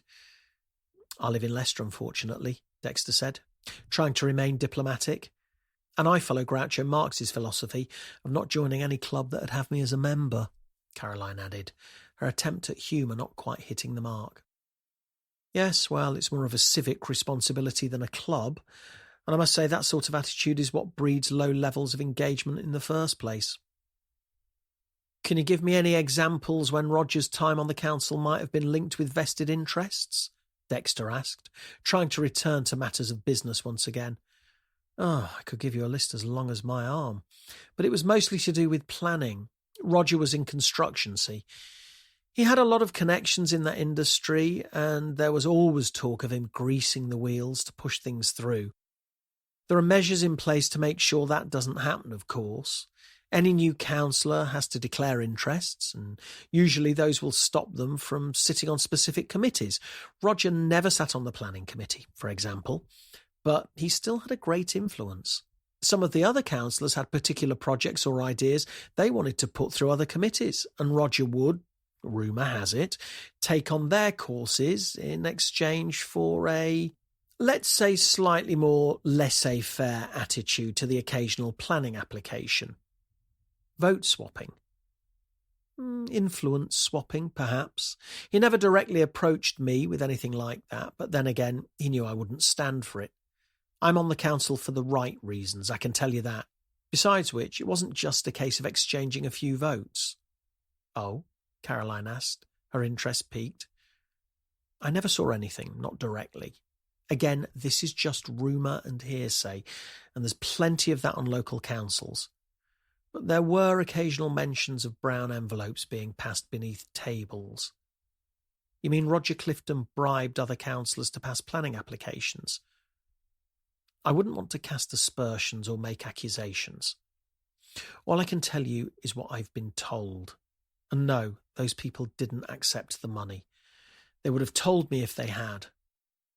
But I think we can safely assume that there must have been others who did accept it and who've stayed quiet. He had his friends on the council. There was no doubt about that, but for the most part he wasn't particularly well liked by the members and was always seen as a bit of a wide boy. Is that normal around here? Caroline asked. Sorry, what do you mean? I mean, it's a rural area. Small, everyone knows each other. I come from London and the corruption on the councils there was bad enough. I imagine in a place like this there's a fair bit of behind-the-scenes discussion and decisions reached before meetings even take place, no? Barbara Tallis didn't need to say a word. Her face clearly conveyed the answer. Well, that went well, Dexter said as they got back into Caroline's car a short while later. I don't know what it is with people round here, Caroline said, sighing as she put on a seatbelt. She's not the first person to get the hump with me recently. I mean, I know rural communities are backward, but I didn't think they still did the whole "you're not local" thing. Sometimes I reckon I'd feel more welcome in North Korea. I don't think it's anything to do with not being local. You live in Oakham. Can't get much more local than that. Not originally, though. I'm from London. I'm an outsider. Places like this aren't ever going to accept people like me. Dexter turned in his seat. OK, first of all, I'm not local either, and I've never had any issues. You're from Leicester, Dex. That's local enough. Yeah, and have you seen the colour of my skin? If people round here were that anti-local, they'd have lynched me by now. Besides which, There's no such thing as local. Hardly anyone in Rutland's local. It's a proper melting pot of accents and backgrounds. People move here from all over the place. Anyone local tends to have moved out years ago for silly things like, actual jobs. Leaving only the retired folk to come here and treat it as God's waiting room, complete with their disdain for anyone else wanting to make the same move they did, you mean? Dexter turned away and looked out his window. I've seen no evidence of that, and I've been working here a lot longer than you. All I can say is what I see. Yeah, exactly. Me too. What does that mean? Nothing. Go on, tell me, Caroline said. It's nothing to do with the people round here. They're fine. It's a different way of life. It's friendlier. I'm friendly. I can do friendly. By London standards. Yeah, maybe. But friendly, by London standards, is not deliberately walking into people in the street or gently closing the door on a stranger instead of slamming it in the face. Okay, now we're in the realms of silliness, Dex. We're not. We're really not. I'm just being honest. I know these people. I know the area. And you're just too London-y. I know you don't do it on purpose, and it's not even necessarily a bad thing. It just doesn't work round here. You come across as cold and standoffish. I know you're not. I know it's just where you've come from. But maybe it means you need to adapt a little for the area. You keep pointing out to everyone how different things are around here and making sweeping assumptions about the way things are and the way they must be because it's that sort of place. It sounds rude. Rutland's a really bloody friendly place if you actually allow yourself to integrate. Right, Caroline said, turning the car into the car park of the police station. Well, that certainly put me in my place. Dexter let out a huge sigh. I wasn't trying to put you in your place. I was trying to make you see all this is just a clash of cultures.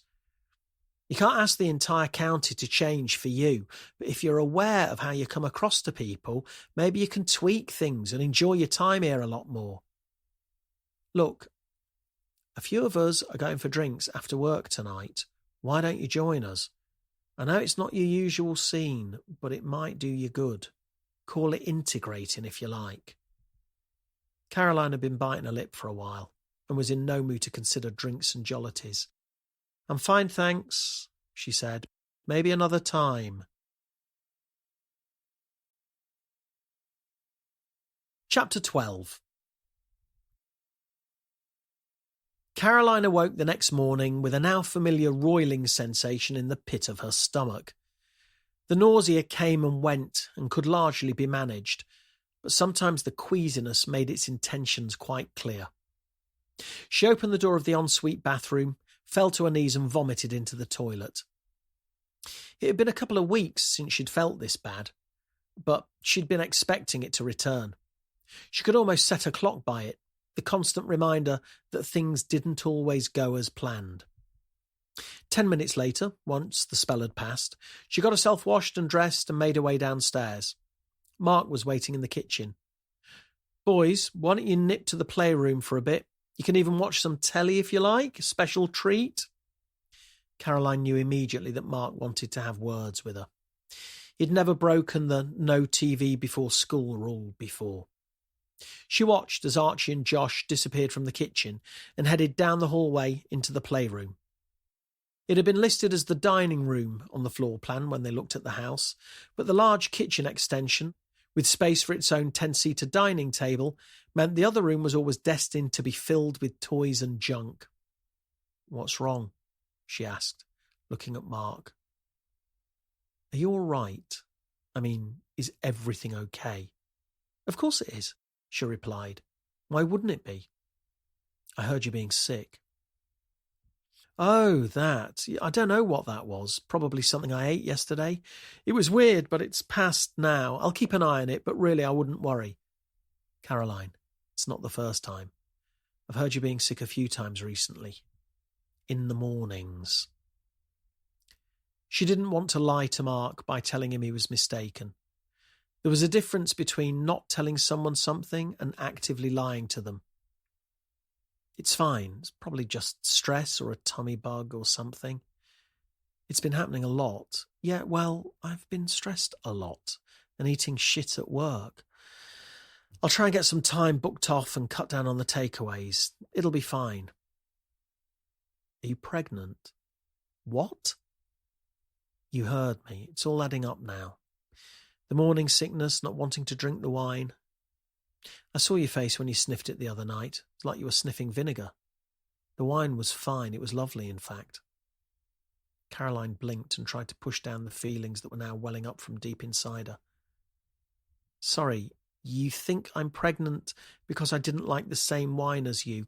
Come on, Caroline. We haven't exactly been careful, have we? It's entirely possible, to say the least. Have you done a test? No, I haven't, because I don't need to do a test, Mark. I'm not pregnant. I know I'm not pregnant. Is that good enough for you? Well, no. How can you possibly know without a test? Because I'm a woman, Mark. Women know their bodies. What? And it's perfectly normal to wake up and empty your guts down the toilet on a regular basis.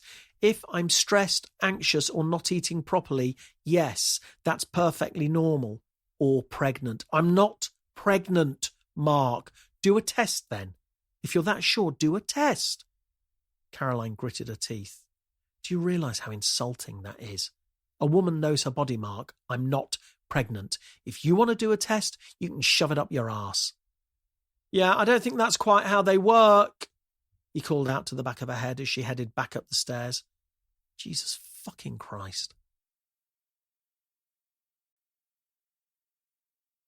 Chapter 13. One of Mark's biggest virtues was that he knew when to give up. Caroline was thankful he was usually pretty good at respecting her need for space, especially when he never seemed to need any himself. Shortly after the exchange with Mark, Dexter phoned her. He'd got to work early again and had taken a message from the minister at Empingham Methodist Church, returning Caroline's call and saying he'd be delighted to meet her. Dexter had barely disguised the disapproving tone in his voice as he relayed this to her, but that didn't bother Caroline.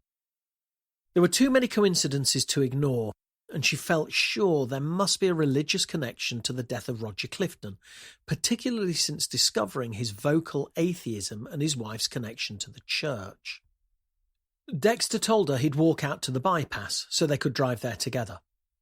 When Caroline arrived, she saw her colleague had bought her a large takeaway coffee.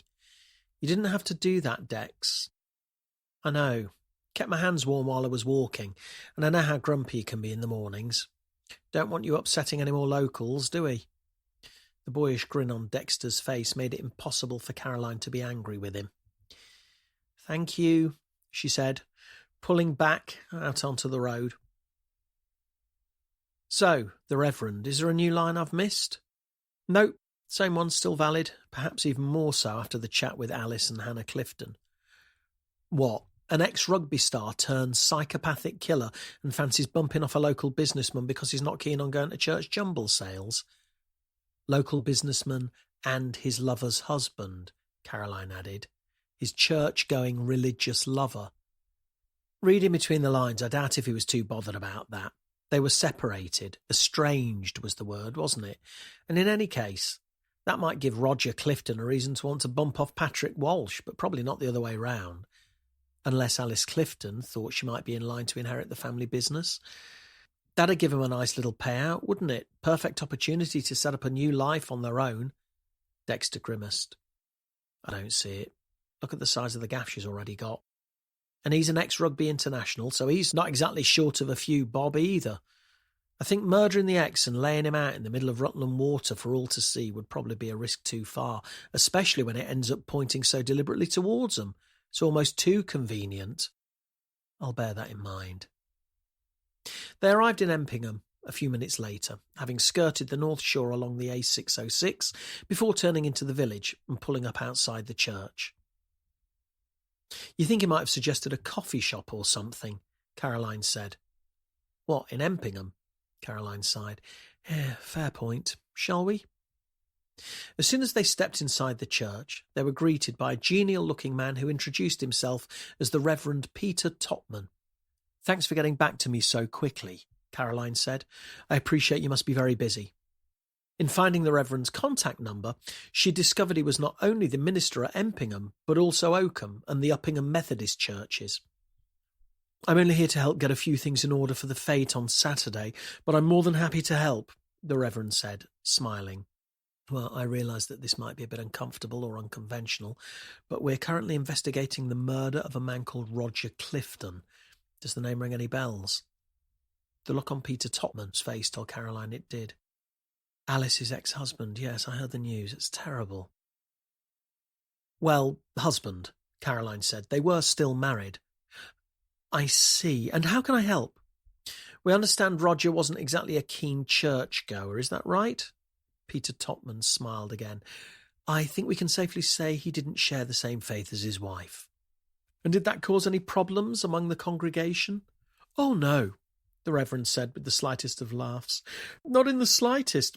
Don't worry, we're not under the impression that everyone either is or should be a practicing Christian." "And do you know of anyone who might have had a falling out of some sort with Roger?" "Not through the church, no. I understand he was in business, construction, and he was active on the local council, of course. That's a surefire way to pick up an odd sort of fan club, I'm sure. But I'm not aware of him falling out with anyone within the local church community. These are good people, Christians." "What can you tell me about Alice Clifton? Is she a good person, a devout Christian?" "Oh, I've known Alice through the church for some time, and yes, she strikes me as a good person." "And what about her relationship status? What's your understanding of that?" "Sorry, I'm not quite sure what it is you're insinuating." "Are you aware of any, how can I put it, extramarital exploits on Alice's part?" "I think that's a question you need to put to her, Detective Inspector. I'm not really in the habit of idle gossiping, particularly not about members of my congregation." Dexter shuffled awkwardly. "I don't think now's the time to batten down the hatches," Caroline added. "This is a murder investigation. I understand that perfectly well. Then you can tell me what you know about Alice Clifton and Patrick Walsh, can't you?" Peter Tottenham looked at her for a few moments before speaking. "I'm sorry," he said. "I'm going to have to ask you to leave." Chapter 14. "Tell me that didn't strike you as suspicious," Caroline said, as they got into the car and headed back to Oakham. "It wasn't an ideal outcome," Dexter said, trying to remain diplomatic as always. "You know, I had half a mind to arrest him. I was this close. Then he'd have no choice but to talk. The Police and Criminal Evidence Act don't protect church ministers from spreading social gossip, as far as I understand it. You wanted to arrest a minister because he didn't want to get into rumours and hearsay over one of his parishioners. They aren't rumours and hearsay. Alice Clifton's own daughter told us that much. You saw his face when I mentioned Patrick Walsh's name. There's something very odd going on there. Or maybe it just wasn't the most sensitive line of questioning. Emotions are running high. Religious communities can be quite tight-knit. Perhaps a gentler approach might have worked better." Caroline sighed. "It's a murder investigation, Dex. There's nothing gentle about it." Caroline had been looking forward to assembling the team for a briefing and update, but she'd barely been in the office 30 seconds when there was a knock at the door. With such a small police force, it wasn't uncommon to see Chief Inspector Derek Arnold roaming the corridors, but an unannounced visit was never usually good news. "Caroline, do you have a moment?" he asked, gesturing for her to follow him. She said nothing, but headed after him in the direction of his office. Unlike most larger police forces, who tended to have a number of superior officers at every level, Rutland's police setup was far more basic, streamlined, as the police press office liked to call it. Due to Rutland's size, the chief superintendent was also the de facto assistant and deputy chief constable. Although his pay grade didn't back that up, it was almost certain he'd be next in line to take the role of chief constable, as and when Jane Condry decided she'd had enough and wanted to vacate the top job. Derek Arnold's office was no plusher than the other rooms in the oversized scout hut Rutland Police called home, but being called in to see a superior officer always gave their space an additional aura. Just wanted to call you in to let you know I've received a complaint, Arnold said, getting straight to the point. A complaint? Yes, from the Reverend Peter Topman. I understand you went to see him this morning. We did, yes, in connection with Operation Forelock. We've reason to believe there might be a religious connection. I'm sure it's a distinct possibility, but that isn't the issue here. The complaint was with regards to your conduct and the manner of questioning. The Reverend felt you'd been rude, disrespectful, and brash. Caroline swallowed hard. I'm not sure I'd use any of those words to describe it, if I'm honest. I thought I was direct, polite, and fair. He disagrees. In a place like Rutland, forging and maintaining strong links with the local community is vital. It's a small place, Caroline. We can't afford to go pissing people off. I understand that, but with respect, this is a murder investigation. Hard questions need to be asked. I've got to say, I really didn't expect him to immediately jump on the phone to you and complain about me asking questions. Are you friends? What's that supposed to mean? Caroline decided to try a different angle. Is this an official verbal warning? Not this time, no. So it wasn't an official complaint done through the official routes, just a quick word in your ear. Arnold leaned forward on his desk, his arms crossed. Listen here. I don't know what you're trying to get at, but you need to stop it. I don't know how you did things in the Met, and to be frank, I don't really care. You're not in London now. This isn't the Met. You're in Rutland. We treat people like human beings here. If you want people to help you and provide you with information, you need to show them respect. Trying to bully and frighten people isn't going to work. Let me tell you that. I'm not trying to bully or frighten anyone, Caroline said, a nagging voice at the back of her head reminding her that Derek Arnold wasn't the first person this week to pull her up on a London-centric attitude. I'm just trying to get to the bottom of what happened to Roger Clifton and make sure we do justice for him and his family. It's what every victim deserves. I completely agree. We're fighting the same corner here, Caroline, but you're not going the right way about it. By rights, this is the sort of case we shouldn't even be handling. This should have gone to EMSU. Do you have any idea what sort of shit I'm having to put up with from them? They're breathing down my neck like you wouldn't believe. Don't go giving me or them any reason to pull you off the case and hand it over, Caroline. Do you hear? She swallowed hard again. Yes, sir. I get it. Don't worry. As she left Derek Arnold's office, Caroline bumped into Dexter as he left the toilet. All right, he said. Yeah, wonderful. Caroline looked at him. The awkward expression on her colleague's face told her all she needed to know. You heard all that, didn't you? Dexter shrugged. It's thin walls in here. Whose bright idea was it to have the chief's office backing onto the men's bogs? You didn't need the loo, did you? He shrugged again. Always good to keep regular. Don't be too downhearted, yeah? He's getting pressure from above him and the boys from EMSU. And you know what people can be like. They'll complain about anything. He's only doing his job in passing it on. You do know that was a private meeting, don't you? Confidential. Hey, I didn't decide to build a police station out of cardboard. I can't help it if sound leaks through, can I? Just wanted you to know I'm behind you. I support you. Dex, I don't need support. I need you to get on with your job. We've got a killer to find. I don't need any more of this bullshit. Just focus on what you're meant to do. All right? Chapter 15. Caroline made her way back to the incident room, Dexter trailing behind. Gov, we've had some preliminary post-mortem results on Roger Clifton, Aidan Chilcott said, almost as soon as she'd entered the office. I hope it's good news, Aidan, Caroline replied. I'm not in the mood for another spanner in the works right now. Aidan looked at her for a moment. Can post-mortem results ever be good news? He said. Depends whose post-mortem it is. What have you got for me? No water in the lungs, therefore Roger Clifton didn't drown. The ligature marks around the neck are suspected to have been caused by nylon rope. Blunt force trauma to the head, potentially some form of metal or non-fibrous material. They haven't been able to pick up any wood splinters or rust or anything, so whatever it was likely new. About 1.5 inches in diameter, potentially rounded.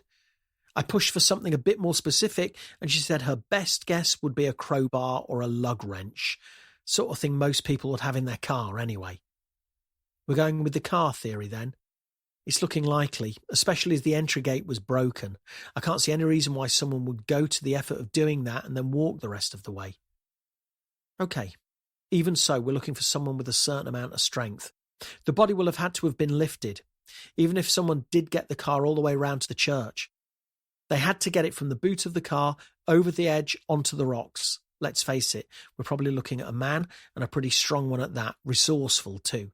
Came equipped with bolt cutters for the gate, had a crowbar or what was it? Lug wrench.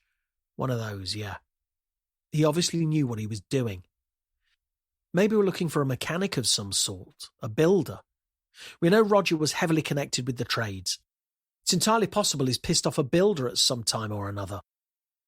Would need to be more than pissing him off to result in premeditated murder, surely. Maybe not a man of God after all, Dexter said, unable to help himself. The killer went to a lot of effort to take a dead body there under the cover of darkness and lay it out on the rocks in that specific place. I don't think we can overlook that. No, but we shouldn't be using it as our pivot point either. It's not the be-all and end-all, especially when there's far more compelling evidence, like tampering with the gate, big clues as to the murder weapon, knowledge that the killer had to actually bring the body to the dump site. All things which heavily suggest the killer was very keen, almost desperate, to make sure the church was the dump site, Dex. So why there? It hasn't been a church for 50 years. It's hardly a religious building anymore. There are dozens of churches in Rutland the killer could have chosen. I can't think of a single one that's harder to reach than Normanton. If it was about religion, it'd have picked another church, an actual church. No, he specifically needed it to be this one. Why? I don't know. That's what we need to find out. Then perhaps we should concentrate on what we do know. Caroline looked at Dexter, well aware that Sarah Henshaw and Aidan Chilcott were shuffling awkwardly. Detective Sergeant Antoine, can I talk to you outside for a moment, please? Without waiting for an answer, she walked out of the incident room and took a few steps further down the corridor. Dexter followed her. Can you remind me who's in charge of this investigation, Detective Sergeant Antoine? You are. Correct. And before you say it, yes, I'm aware we're a team and that we all need to pull our weight and offer suggestions. I know you don't think there's a religious connection with Roger Clifton's death. You've made that perfectly clear. But the location of the dump site is clearly a huge part of this, and all avenues will be investigated. And whilst I appreciate your enthusiasm in continually trying to hammer that home to me, I do not appreciate you doing so in front of the rest of the team. You're a good copper, Dex, but you need to wind your neck in, all right? I do not need you undermining me in the incident room. Do you understand? Dexter nodded, his teeth gritted hard. This time, he wasn't going to follow his boss back into the incident room. He was going to get a strong coffee. Chapter 16. The rest of the day passed in a blur of admin and collating everything that was known so far with regards to Operation Forelock. Caroline didn't mind, though. She was happy to be locked away on her own and able to get pissed off or piss anyone else off. It seemed to be a common thread recently that people got pissed off when she was around. It wasn't something that had ever bothered her too much. She just assumed that's how people were around her. But a few things Dexter had said recently had started to play on her mind. It wasn't normal for her. She didn't like being irritable. She wasn't interested in being a social animal, but at the same time she didn't want to fall out with someone unnecessarily, especially not her colleagues or local people she might need to rely on in the future.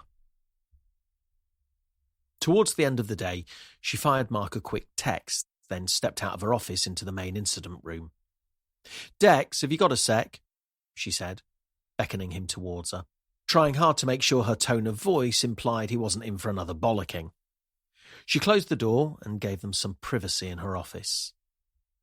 "I just wanted to say sorry for the way I acted earlier. I didn't mean to be so harsh. It's great that you're keen, and I really value your work and your acquaintanceship. My acquaintanceship? Look, I wondered if you and the others were planning on having a drink after work again tonight. Dexter's eyebrows flicked upwards. Well, yeah, we kind of go most nights, to be honest. There's always at least a couple of us there. I only ever have a half, though, because I'm driving. Yeah, I'm not trying to set up a drink drive sting, Dex. I'm asking if I can come along and join you. Tonight? I mean, it doesn't have to be tonight, it can be any night, but I am free tonight if that works. On the plus side, it meant she wouldn't have to go home and face Mark for an extra couple of hours. She could do with keeping her mind off the argument they'd had earlier. Tonight works, Dexter said. Caroline smiled. Good. Looking forward to it. Thanks. An hour or so later, she was sitting at a table in the wheat sheaf. She'd walked and driven past the pub hundreds of times, but had never set foot in it. It was a traditional town boozer, a selection of ales on hand pumps, cider served from the cellar, and signs advertising homemade pub food. She leaned over the bar to see which white wines were in the fridge. The thought of red still made her stomach turn, and was eyeing up the Pinot Grigio when Dexter whispered in her ear. If you're trying to ingratiate yourself with the locals, try a drop of that, he said, pointing to one of the real ale pumps, Tiger from Everard's Brewery. That's from Leicester, she said. Yeah, when I said locals, I meant me. You're a dick, Dex. I'll have a pint. Blimey, in at the deep end. Don't you want to try a bit first? What, and if I hate it, you'll not be offended in the slightest? No, I'll never speak to you again. Tempting as that is, I need the alcohol. Pint, please. As she'd fully intended, 1 pint became 2, and then 3. Partway through her 4th, Sarah and Aidan had made their excuses and gone home. Dexter, perceptive as always, had hung around, sensing this wasn't an ordinary evening in the life of Caroline Hills. She'd asked about his life growing up in Leicester, but hadn't yet volunteered many details about herself. Have you ever wanted to live anywhere else? She asked. Sometimes I can see the appeal of getting out of the city, definitely. But it's where my friends are, my roots, plus it's too bloody expensive to live anywhere else. Caroline smiled. Everything seems cheap to me compared to London. That's a city I was more than happy to get out of. And now, he said, chinking his glass against hers, we just have to get the city out of you. After a few drinks, Caroline had to agree. So, why were you so keen to leave? Just had enough of it? He asked. She sighed. Yeah, sort of. Lots of things going on at once. Mark's dad and brother both died within the past 2 years. Cancer. Josh had trouble with bullies at school. I was sick of dealing with knife murders, gangs and drugs. Came to realise it wasn't the sort of place I wanted to bring my kids up in. Didn't want them around London anymore, and I didn't particularly want myself around there either. One thing led to another. Started looking around and heard about the vacancy here. Why Rutland? Honestly, because I'd never heard of it. We Googled it and it looked nice, so we came to look at some houses. Bought the first one we looked at. Blimey, must have been keen to get out. Caroline shrugged. Maybe so. Life's a learning curve, eh? Staying for one last drink? Dexter looked at his empty glass, then back at Caroline. Yeah, go on then. Coke again, please. One last one. Then I've really got to go. She stood up, picked up the empty glasses, and started to walk to the bar. And that's when she spotted Patrick Walsh. Chapter 17. Patrick Walsh looked exactly as he had in the photos, except clearly a few years older. He looked as though he'd tried to keep fit since retiring from professional rugby, but even he was unable to stop the barrage of passing time. It's Patrick, isn't it? Caroline said, feeling far more confident and outgoing thanks to the alcohol. It is indeed, and to what do I owe the pleasure? Walsh replied, evidently used to women talking to him in bars. I'm Caroline. I recognised you and wanted to say hi. Ah, Tigers fan? Oh yes, she said, stoic on the outside but laughing inwardly to herself. Huge fan, lifelong. Glad to hear it. Not doing so well in the past few years, mind. I'm not going to point out that it coincided with my retirement, but it definitely coincided with my retirement. Walsh let out a huge belly laugh, enough to make the couple of punters in the saloon bar next door turn their heads. Caroline didn't want to get boxed into a discussion about rugby, a sport she knew nothing about until very recently, and decided to change the subject. "Did you hear about the murder over at Normanton?" she said. Walsh narrowed his eyes. "I did, yeah." "Why'd you ask it like that?" "Like what?" "Ah, you're a copper, aren't you?" "Guilty," she said, raising her hands in mock salute, although she'd never intended to claim to be anything else. "I'm working on the case, but I'm technically not on the clock right now. Still can't help myself from asking if anyone's heard anything, though. You know how it is." It wasn't the way Caroline had intended her first meeting with Patrick Walsh to go, but it seemed to be working in a strange way. Walsh was clearly uneasy, and that in itself was an advantage for Caroline. "If you hear anything, get in touch, yeah?" she said, handing him her card. "You can give me a call on that mobile number, any time." She added a wink for good measure. "Ooh, while I remember, can I get a photo with you, please? I wasn't lying about the Tigers thing, I promise. I've been a fan ever since the Courage League win in 1988. First ever league champions, eh? They'll never take that away from us.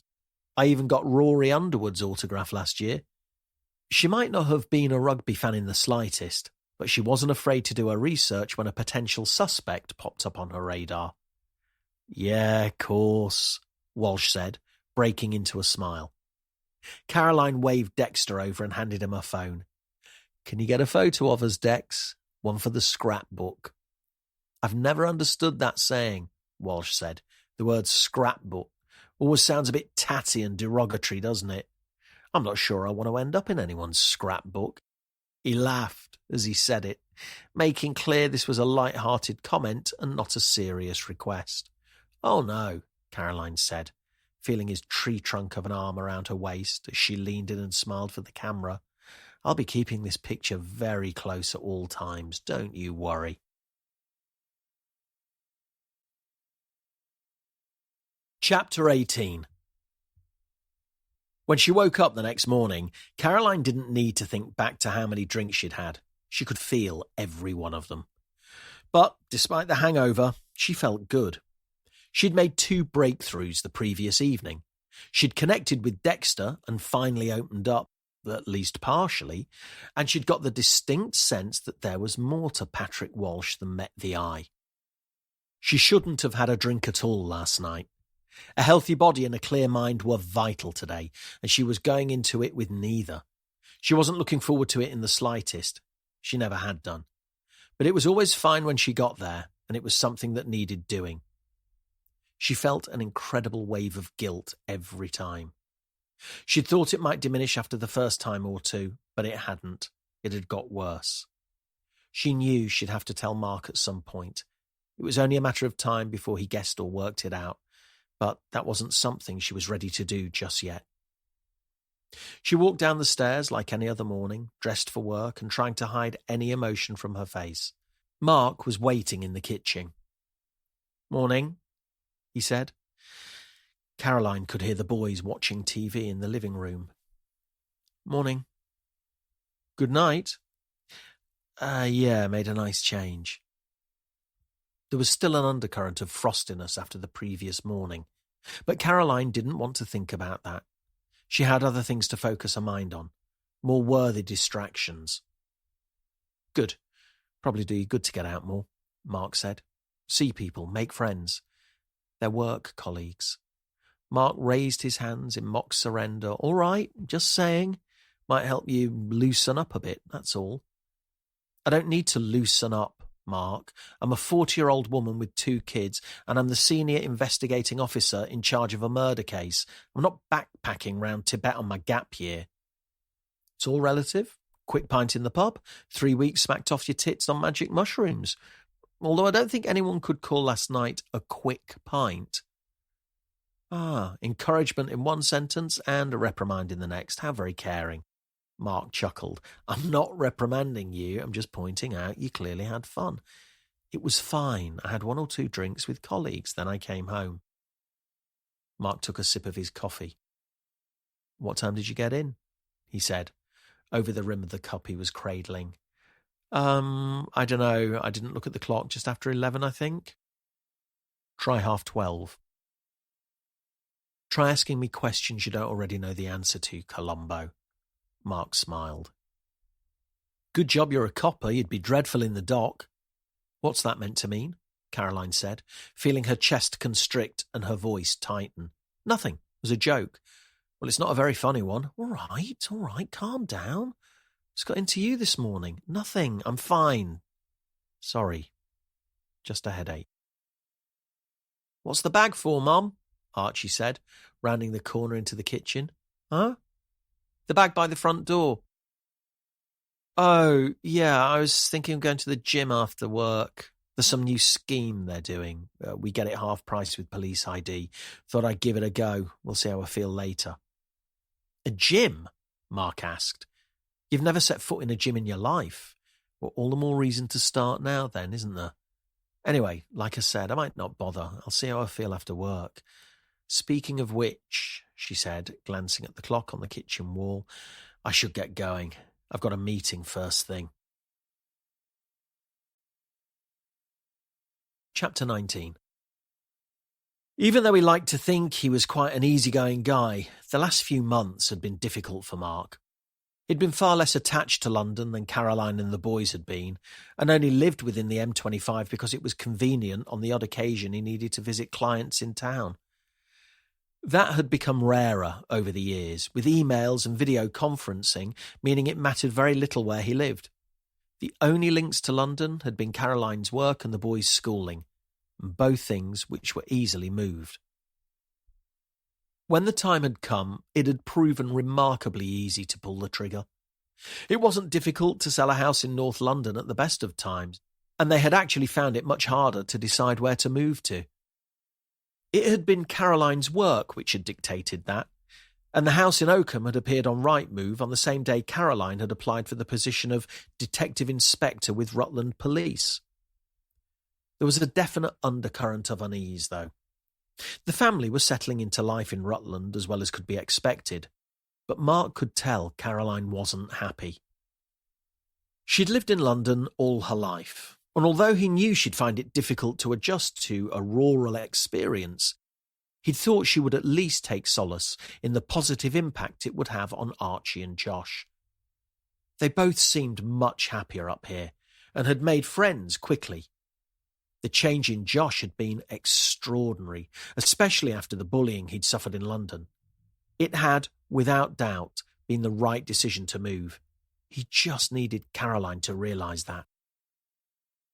With the boys dropped off at school, Mark headed to the fridge to grab a bite to eat. As soon as he opened it, he noticed the distinctive white carrier bag on the middle shelf and sighed. He could tell Caroline had something on her mind this morning. She often did, but it was never usually enough to make her forget her lunch. Realising he could do with the walk anyway, he took the bag out of the fridge, slipped on his shoes, and walked down Ashwell Road towards the police station. It was a sunny day, and he'd reward himself by having a quick mooch around town and a bite to eat in one of the cafes before heading home to work. As he reached the gates on Station Road, he saw a familiar figure walking to his car. "Dexter!" he called, holding the white carrier bag up in the air. Dexter walked over to him, only realising who it was when he was a few feet away. "Oh, Mark, isn't it? Yeah, we met a few weeks back. Sorry, I just wanted to drop this in whilst I was walking past. It's Caroline's lunch. She left it in the fridge." "Oh, right," Dexter said, holding out a tentative hand. "What?" There was a tone in Dexter's voice that made Mark feel uneasy. "No, nothing. It's just... Well, she's not in today. Maybe there's been some confusion or something." "What do you mean she's not in?" "Well, she's got the day off. She's back tomorrow." "Day off?" "No, she said she was going to work. She made a packed lunch. She even got a bag for the gym. Said she was going to go after work." "Gym?" Dexter said, trying to stifle his laughter. "Caroline." You sure you didn't dream all this? Mark swallowed and forced a smile. He very much hoped he had.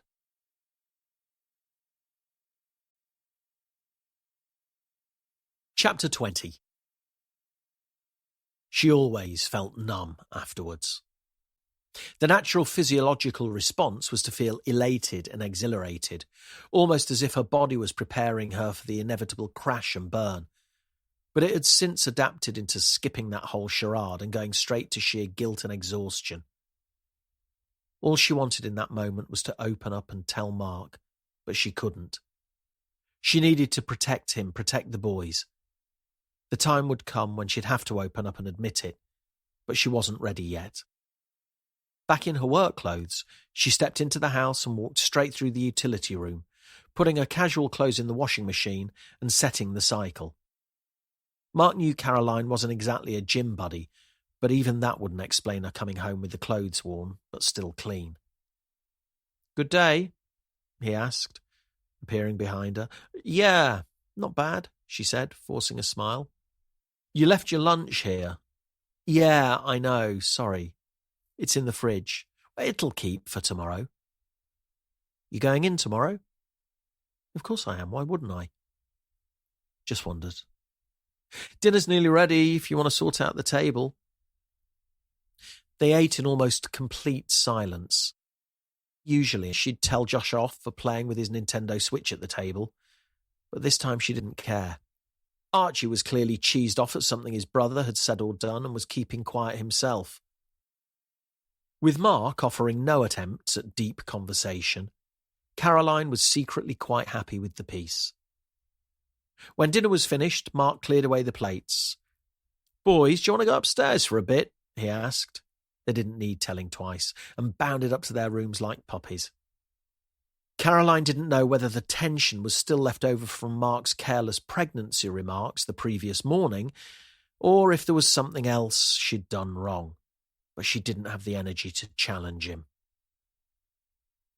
"What's going on, Kaz?" he asked, eventually. "What do you mean? With you, you've changed. What's wrong?" "Nothing. I'm just tired and stressed. There's a lot going on at work." "How do you know?" "What do you mean?" "You didn't go to work today." Caroline blinked. He'd said it with such conviction there was no point in denying it. "Why do you say that?" "Because I went to drop off your lunch and they said you had the day off." Caroline sighed. "No. I was out of town. We've got a lead in the case I'm working on. We've got to keep our powder dry, and there are still things we can't discuss." It was wishy-washy enough to be convincing, but Caroline hated lying to Mark. "What kind of lead?" Caroline looked at him for a moment. "I can't tell you that." "Yes, you can. You don't have to be specific, but right now I'm honestly not believing a word of this." "Something's going on, Kaz. I know it is. And if you're not going to tell me what, then I think that says more than anything else." "There's nothing going on." All she wanted to do was sleep. "Look me in the eye and tell me everything's fine. Tell me you're not hiding anything." "Mark, can we just drop this, please? I'm really tired." "Surely you've at least got the energy to tell me you're not keeping things from me." She swallowed hard. There was no easy way out of this. She didn't want to hide things from Mark, but above all else, she needed to protect him. She was damned if she did and damned if she didn't. She raised her head and looked her loving husband in the eye. "I'm not hiding anything," she said.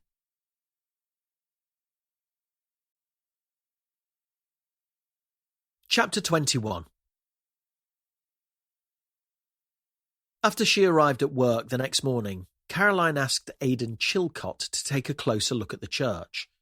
She wanted details on regular churchgoers, people involved on a voluntary basis, and anyone who might have had a reason to want Roger Clifton dead.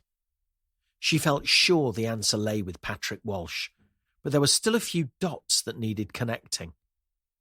Often the best way to do that was under formal interview. Fortunately, she'd had the foresight to get his number before leaving. She knew there was little chance he'd get in contact with her, and she'd had a feeling she was going to need to get hold of him. She called the number she'd saved in her mobile and called it from her office phone, which she knew would come up on Walsh's mobile as an unknown number. "Hi, is that Patrick?" she asked when the call connected. "Speaking." "Hi, Patrick. It's Detective Inspector Caroline Hills here from Rutland Police. We met in the wheat sheaf on Wednesday night."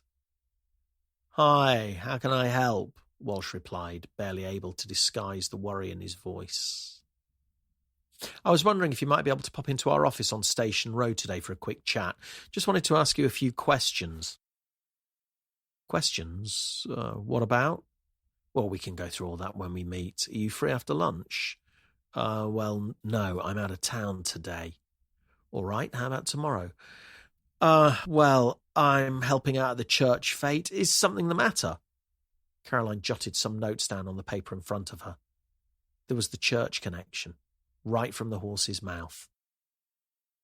In trying to make himself sound like a good Christian, Walsh had inadvertently thrown himself in at the deep end. "Oh no, nothing that can't wait a day or two," she said. "How's Sunday? I'm in the office in the morning if that helps." "Sunday, I'll be at church." "Keep digging, Patrick," Caroline thought to herself. Okay, Monday." There was a pause at the other end of the line. "I might be able to do that. I just need to check a few things. Can I call you back?" "You can indeed. The number's on the business card." She knew Walsh wouldn't call her back, but he didn't need to. She knew exactly what her next step was going to be. Shortly after she put the phone down, there was a knock on the door. It was Dexter, and he had a huge, beaming smile on his face. "You're not going to believe this," he said, rubbing his hands together. "Me and Sarah have been doing a bit of digging, if you'll pardon the pun." "What pun?"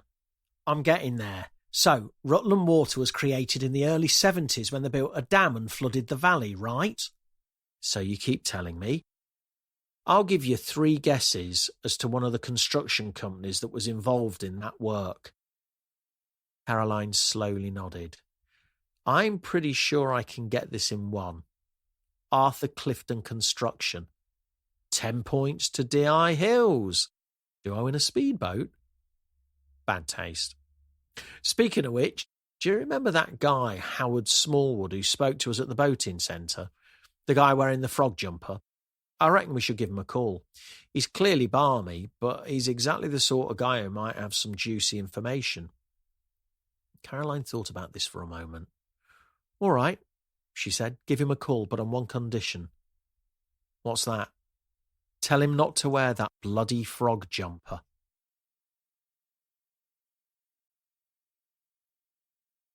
Chapter 22. Even Caroline had to admit that a 4-minute walk down Church Street didn't warrant her starting up the car, parking 100 yards down the road, paying for a ticket, and then walking the rest of the way to Otter's. The cafe was bustling, as it was most mornings, but there was no mistaking Howard Smallwood. He looked just as Caroline might have expected the president of a local history society to look. He gave the impression of a cross between a supply teacher and a man eternally stuck in the past. Caroline had heard colleagues and locals talk about otters, but she'd never crossed the threshold. She realised now why the rest of the town seemed so quiet each morning, because everyone was in here. She introduced Dexter and herself to Howard, adding 2 black coffees to the table's order. "I understand my colleague's been in touch," she said, giving Dexter the side eye. "That's right, yes. Some potential historical connection, you said?" "Sort of," Dexter replied. "As I mentioned on the phone, we're a bit rusty on that front, so we wondered if you might be able to help us." "I'll do my best," Howard said, smiling. "What is it you want to know?" Dexter was keen not to tell him too much at this stage. It was generally a good idea to only let expert witnesses know as much as was necessary. Evidence would be much stronger if it came independently. "Well, we're not really sure. We're clutching at straws a bit, if I'm honest. I was hoping you might be able to have a bit more background and context than the standard history books and websites. Maybe we could start with the history of Rutland Water." One side of Howard's face curled up in a smile. "How long have you got?" "I could write a book this thick about that," he said, signalling a weighty tome with his hands. "It changed the entire fabric of the county overnight.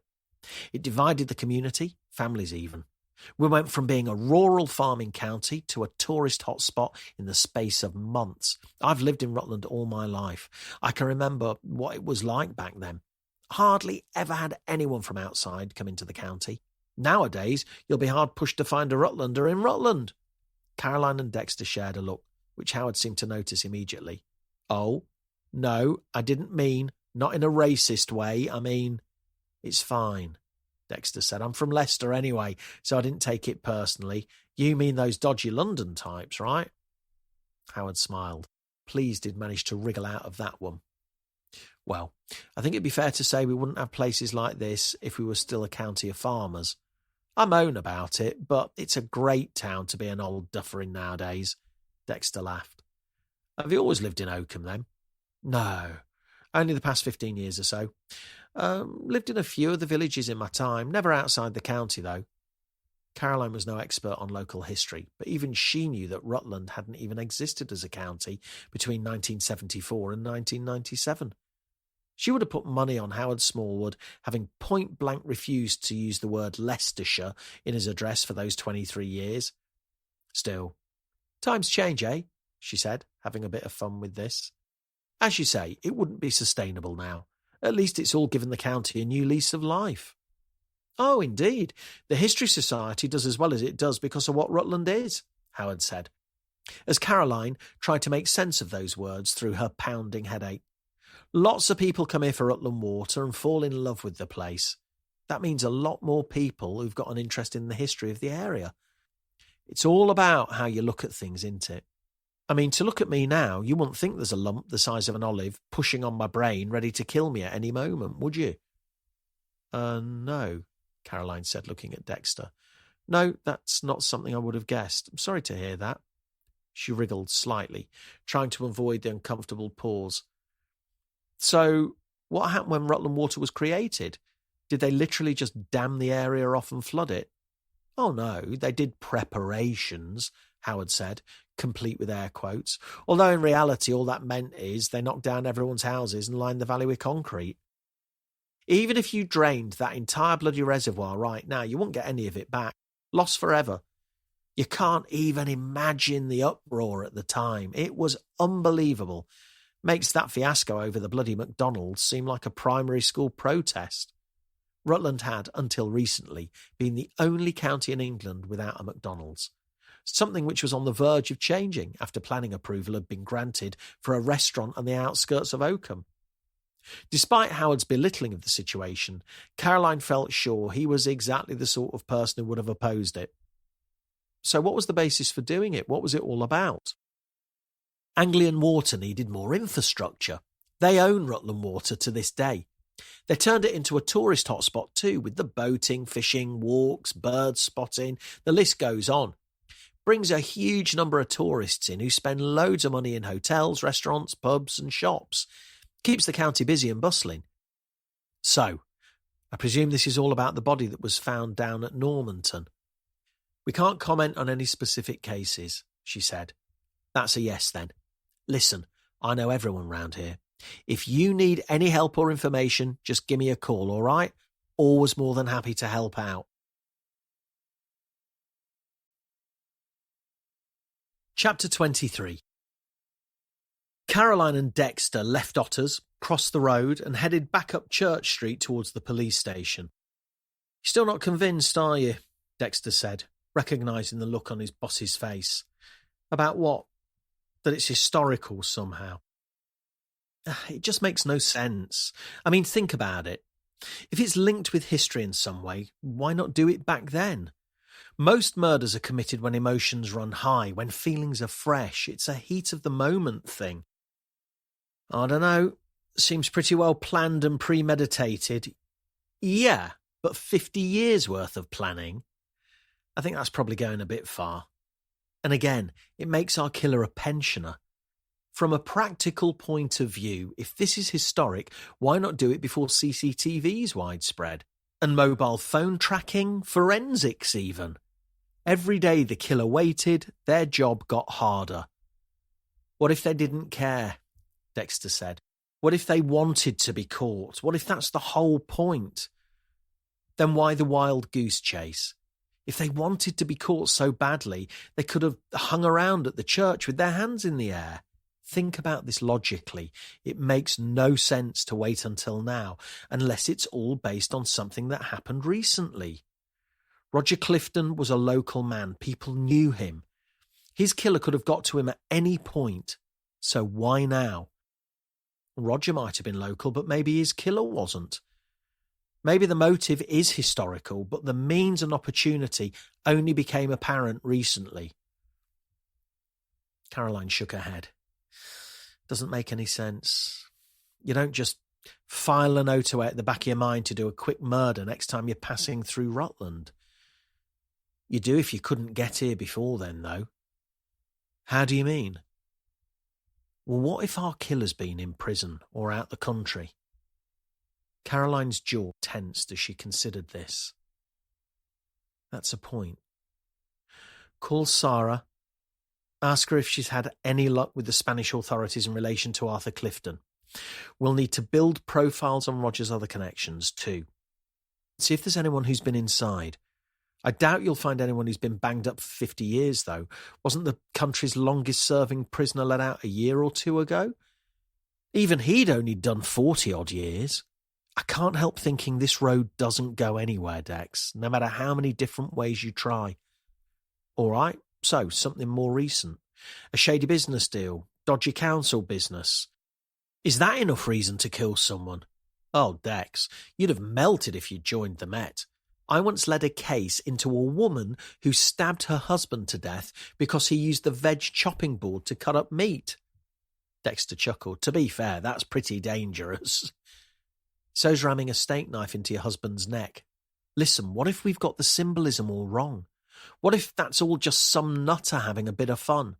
Maybe it was a business thing or a council decision. Perhaps our killer is seriously unhinged and saw murder as justifiable. If they're that deranged, the whole symbolism of the church could have been their attempt to piss around. Send out a message, perhaps. True, but it could also be someone very clever and calculating. Roger spent his life in construction and local politics. I think it's fair to say he'll have ticked a few people off in his time.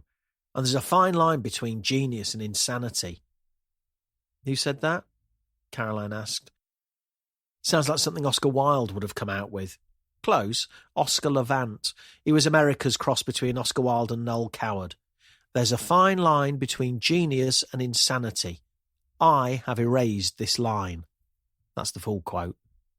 Caroline smiled and nodded, well aware that some lines had clearly been erased. Right, she said, as they arrived back at Station Road. Have you got an hour or two free? Nothing that can't wait. Why? Because I fancy something a little bit different. How'd you fancy going to a church fete? Dexter had immediately clocked Caroline's thinly veiled motivation. Despite her earlier comments, she was still convinced there was a religious background to Roger Clifton's murder. But he also knew she wasn't going to let it go. If nothing else, it was an hour out of the office and a chance to mingle with the locals. There was even a half-decent chance one or two of them might have some information that would be useful to them. They parked up a little way down the road from the church, the streets already lined with cars, presumably due to people travelling from neighbouring villages to visit the church fete. By now, the sun was shining strongly, and it was shaping up to be a beautiful day. Caroline took stock of the happy faces, excited children and bunting that set the scene, and realised it was something that never would have happened in London. There were fetes and events, but they didn't quite have the same community feel she was seeing in front of her at the moment. Where'd you stand on fudge? Dexter asked, gesturing towards one of the stalls as they stepped into the church hall. I try not to, Caroline said. Makes my shoes awfully sticky. Shall we get a bag? I'm pretty sure it's the same guy that was at the Food and Drink Festival in Oakham last year. If it is, the coconut fudge is divine. As long as you're not thinking of putting it on expenses, Caroline replied, noticing he was already halfway to the stall. Dexter beamed as he returned with the bag of bright pink fudge, looking like a child who'd just been rewarded for good behaviour. Oh, hello, he said, a concerned tone in his voice. Not the same as last year? No, over there. Caroline followed Dexter's eyes and looked over at the tombola stall, and there, slowly turning the colour of coconut fudge, was Patrick Walsh. Chapter 24. Caroline was keen not to spook Patrick by questioning him too heavily at the fete, but she did at least need to make her presence known. It was usually the case that first-time and even some experienced criminals have a tendency to change their behaviour, particularly once they know the police were interested in them. For now, their job was to sit back and observe. She was, though, more than a little intrigued by Patrick Walsh being so heavily involved in the church. While there was no rule against huge, burly-looking rugby players having a religious streak, something didn't quite sit right with Caroline. Before Dexter could say anything, Caroline walked over to greet Walsh. "Hi," she said with forced jollity. "Good turnout, isn't it?" "Pretty good, yeah, encouraging. Everyone's put a lot of work into this." She nodded, well aware of the slightly menacing tone to his voice. "Do you tend to get involved with these sorts of events quite a lot then?" "Yeah, I do, as a matter of fact." "Committed Christian?" "Devout." In that moment, Caroline realised why she felt so uncomfortable at the prospect of Patrick Walsh. The man was a walking contradiction. Friendly when drinking, cold when sober. A devout Christian, yet rumoured to be having an affair with a married woman. Working the tombola stall at a church fete while stinking of booze from the previous evening. "I'm glad to hear it," she said, looking him in the eye. "Too many people tend to lose their moral fibre too easily these days." Caroline spotted the Reverend Peter Topman on the other side of the room and wandered over to him. "Thought we'd pop down to lend our support," she said, introducing herself to the Reverend's wife, Sheila. "Certainly seems to be going well." "Yes, it's good to see the village in such good spirits," Sheila said, considering. "Well, it's a very British thing to be able to forget bad news when there's such divine fudge available, eh, Dex?" Dexter smiled uncomfortably. "Showing my support for local business," he said. Noticing the Reverend had peeled off to speak to a couple of keen local parishioners and clearly intent on avoiding conversation with the police, Caroline decided to try to probe a little further with his wife. "Have the locals been talking about it then? Roger Clifton's death, I mean." "Oh, I should say. He used to live in the village, you know. His wife and daughter still do." "Was he popular?" Caroline snorted. "That's not the word I'd use. Certainly wasn't popular in the church, anyway. Always had a bad word to say about everybody. His wife has been quite involved in the church over the years, but it was almost as if he was opposed to it somehow." "Oh? Well, look, we're well aware most people aren't religious, and those that are probably aren't Christians, and those that are probably aren't Methodists. That's fine. But Roger always tried to get in little digs and barbs. He couldn't just be non-religious. He had to actively undermine everything we did or said." "Like what?" Caroline asked. Sheila let out a sigh. "Oh, all sorts. There was one time, back when he still lived here, we had an evening soiree.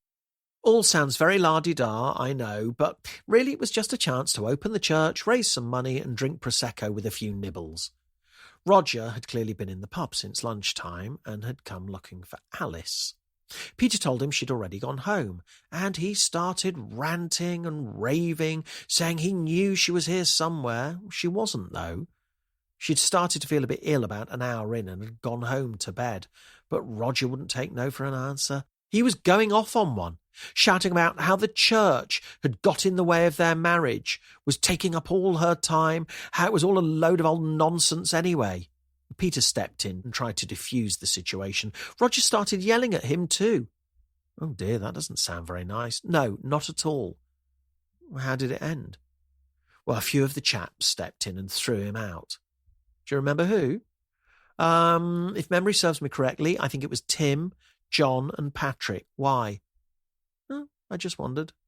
I imagine quite a few people will have been upset." "Not enough to murder him, if that's what you're thinking.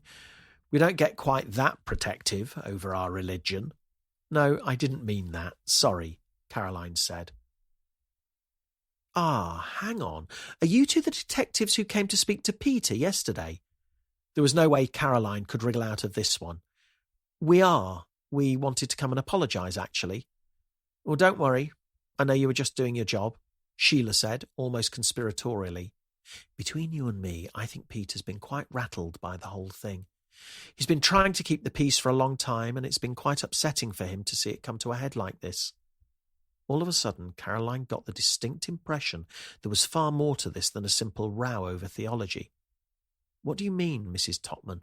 She asked. Before Sheila could respond, her eye was taken by the returning Reverend, who'd taken this moment to rejoin the group. It's good to see you again, Detective Inspector, he said, smiling. I received your apology from Chief Superintendent Arnold. Thank you for that. Humility is a great virtue. Caroline forced a smile, but inside she was seething. Chapter 25. That evening, Caroline struggled to relax. She was having trouble focusing her mind on any one thing right now, and that was a major problem.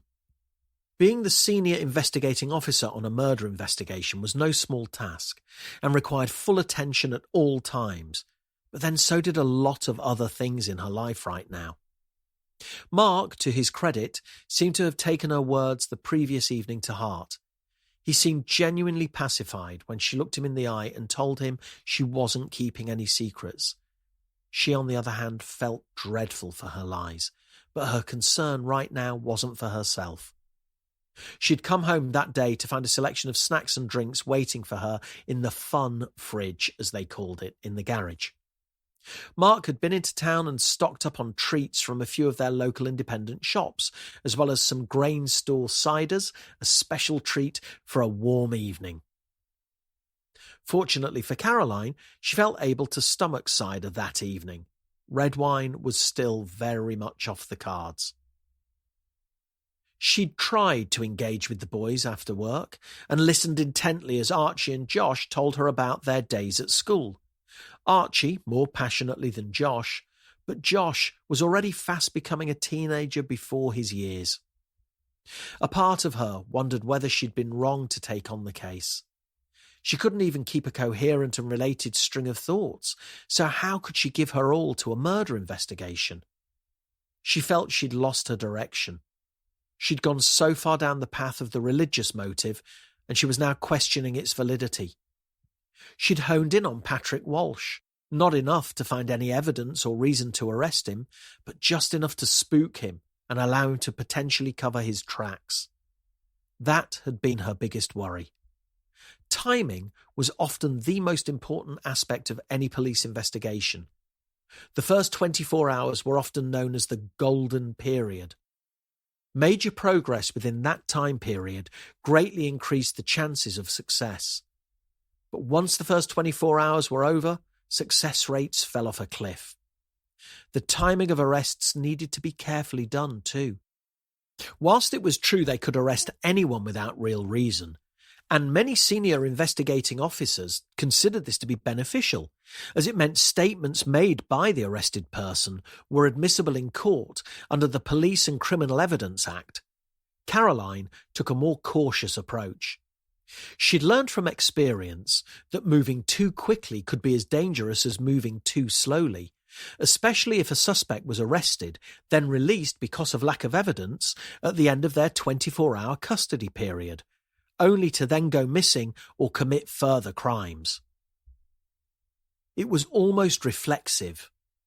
But now, for the first time in many years, she'd found herself thinking more strategically and carefully about it. It was as if the instincts had gone. The automatic, reflexive decisions weren't firing, and she'd had to actually think things through. When she'd taken on the case, she felt as if she was towering above it, able to look down and see what needed doing, what course needed to be charted. And now she was halfway down the river, floating in the wrong direction, having totally misjudged the currents, without a paddle and with utter confusion reigning free in her mind. It wasn't a feeling she was familiar with. She was used to being in control, having full confidence and feeling comfortable in her job. But this was very different. Now, for the first time in her career, although not in her life, she felt confused and completely alone. Chapter 26. Caroline had always tried to ensure that Sundays were relaxing family days. The nature of police work meant that was far from guaranteed, particularly if shift work was necessary. But that was thankfully rare in Rutland's CID. She didn't know if it was just tiredness, but she detected a different atmosphere from usual as Josh and Archie ate their breakfast. The boys were fine. The frostiness seemed to come from Mark. She guessed she shouldn't be surprised. They hadn't exactly been close lately, which she recognised but felt powerless to do much about. The further they drifted apart, the harder it was to open up and communicate. As a couple, they'd always got each other. It was more of an unspoken understanding than anything else, and there'd never been the need for emotional heart-to-hearts or long, in-depth chats. The bedrock of their relationship had been that intense closeness, which had meant they didn't need to talk. But the advent of children had slowly eroded that closeness away until they'd been left with a perfectly functional and happy relationship, but one in which Caroline didn't feel she was able to open up, even when she needed to. It had certainly been far less eventful than the previous Sunday, and part of her felt slightly uneasy at having the day off. She was perfectly entitled to it, but she felt her presence would be much more welcome and needed at work than it was at home. Mark was reading a magazine on the sofa. The boys were playing in the garden and she was milling around, tidying up and doing very little. Rest days were important, but she didn't half feel guilty when they came round. The concept of a rest day was almost laughable to her. Even if she could entomb herself for 6 months and hibernate, she was pretty sure she wouldn't emerge feeling rested. It was an intense, long-term exhaustion which couldn't be cured by a day off spent rearranging the tea bags. "Dad, can you come and play football with us?" Archie asked, poking his head through the gap in the patio doors. "Yeah, in a bit. Let me just finish this." "Mark, you're reading a magazine," Caroline said, watching as Archie moped back towards his brother on the lawn. "Yeah, and I'm not just going to stop doing it in the middle of an article because someone's demanding it. He didn't even say please." "He's 6. "Exactly. You should have some manners by now. Why don't you go and kick a ball around with them? You're not doing much. I'll be out in a bit." "I'm on a rest day, Mark. You're the one who said I work too much and need to relax." "All right, calm down. What's this all about?" "What's what all about?" "I'm just saying, put a bookmark in the fucking magazine and go and play football with your son, all right?" Mark closed the magazine and slid it onto the coffee table. "What's the matter, Kaz?" "Nothing, I'm fine." "You're not fine. You're snappy. You don't look good." "Oh, thanks." "You look pale, exhausted." "Yeah, you can leave it there. Thanks, Mark." All right. I'll leave you to it." She watched as he stepped out into the garden and jogged across the lawn, listening to the shrieks of delight from Archie as their football team was complete. The rest of the day passed without note. Caroline tried to keep away from Mark and the boys as much as possible. She knew she wouldn't be much good to them in her current frame of mind, and was likely to wind Mark up further. Still, it wouldn't be long before she could get back to normal. Once the case was closed and passed on to the CPS, much of the stress would be lifted, and her meeting on Thursday morning would, she hoped, put one particular chapter of her life to bed once and for all. It was something she hadn't told Mark, a secret she'd kept from him, another one. But she had good reasons. She always had good reasons. Everything she did, everything she said, everything she didn't say, it was all to protect Mark and the boys. She never wanted anything else, and she was unwavering in that. There were some couples and families who believed you couldn't truly be close unless you knew absolutely everything about a person. But Caroline knew that wasn't true. She recognised that true closeness came when you didn't need to know everything about another person, because you loved, knew and accepted them anyway. She'd never been a fan of drama. She didn't need the spotlight shining on her. She just got on with things. She'd rarely seen the need to sit down and waste time talking about something when she could be actively fixing it and getting it sorted instead. By the time the evening had rolled round and the boys were in bed, she'd resolved to spend a couple of hours watching a film with Mark. That had been easier said than done. Although she was trying her hardest to focus on the screen and follow the storyline, her mind kept wandering. She pulled out her phone and opened the Photos app before bringing up the picture Dexter had taken the other night in the wheat sheaf. She looked at the image, deep into the eyes of Patrick Walsh, and silently asked him what he was hiding. There was something about the man that made her feel uneasy, but she couldn't quite put a finger on it. She'd get there eventually, she knew she would, but so far it was eluding her.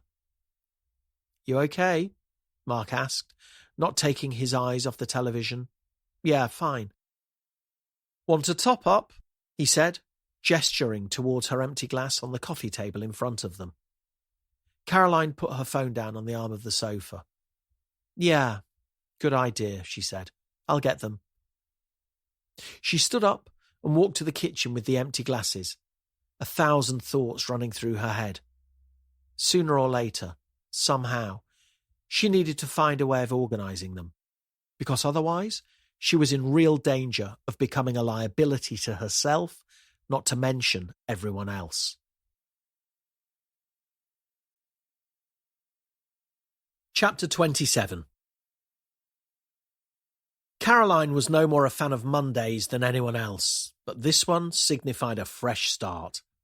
She was determined to make this her week, and it was going to start with Patrick Walsh. Walsh had finally agreed to come in and speak to Caroline in a voluntary interview. She was keen to stress to him that he wasn't under arrest, but she knew she could play that card at any time that suited her. He arrived shortly after 10 o'clock, something which riled Caroline straight away. So far as she could see, he had no reason to be late, and she was certain he'd only done it as a power play. They sat down in the interview room, a far more formal setting than Caroline would have liked in this instance, but it was all they had. Having settled Walsh in with a cup of tea, Caroline started with some gentle, casual questioning as Dexter sat next to her and took notes. "So, what's your connection with the Clifton family?" she asked, starting to move things on. "How do you mean?" "Well, how do you know them? How often do you see them? On what grounds? That sort of thing." "I met Alice through the church. I see them through the church. That's about it." "You don't see each other socially outside the church?" "Sometimes, yeah." "What about Roger? What about him?" "Were you friendly with him?" "I'm friendly with everyone." "How friendly are you with Alice Clifton?" "Well, Roger asked me to keep an eye on her and support her while he was away travelling. I kept in touch with her, checked in on them occasionally, that sort of thing." "He asked you to do that?" "Yeah." "Sounds to me like you and Roger were pretty close friends then," Caroline said, knowing full well from what the Reverend had told them this wasn't the case. Patrick shrugged. "Maybe it's a church thing. If you're in that circle, you tend to trust other people who are too. We Christians tend to be pretty trusting and forgiving." Caroline nodded slowly. "You make quite a lot of your faith, don't you?" "How do you mean?" "Well, you seem to mention it at every given opportunity, almost as if it's a handy get-out clause for you. You couldn't possibly be guilty of anything because you're a Christian. Is that it?" He looked between the two of them. "Sorry, am I under suspicion or arrest or something? I was told this was an informal chat." "It is. We can make it formal if you'd prefer." Walsh stayed silent. "Would you say religion's an important part of your life?" Caroline asked. "I would, yeah." "How important?" "Very." "Would you have said Roger was a religious man?" "Not particularly, no." "Tell me more." "Well, what more do you want to know? He wasn't particularly religious." "What, so he was silent on the matter?" Didn't get involved? Loudly opposed to it? What? It wasn't really his thing. That was his choice. Were there ever any disagreements over it? Did he ever perhaps get a bit vocal in his opposition to it? Did he cause any issues at all? Walsh seemed to think about this for a few moments. I don't know. Possibly. I don't really remember. You don't remember. You've got no memory of whether or not a man, someone you were close enough to be trusted to look after the welfare of his family while he was away, at any point, at any time, kicked off and caused major disruption over his views on religion, something which plays a major part in your life. Walsh shrugged. People disagree and fall out all the time. Do you fall out with Roger Clifton? I didn't say that. No, I did. Did you fall out with him? Not particularly, no. Not particularly. Walsh sighed. Look, if you think something happened that I've forgotten about, I'd appreciate it if you could let me know the details and see if it jogs my memory. To be honest, I don't like the way you're behaving.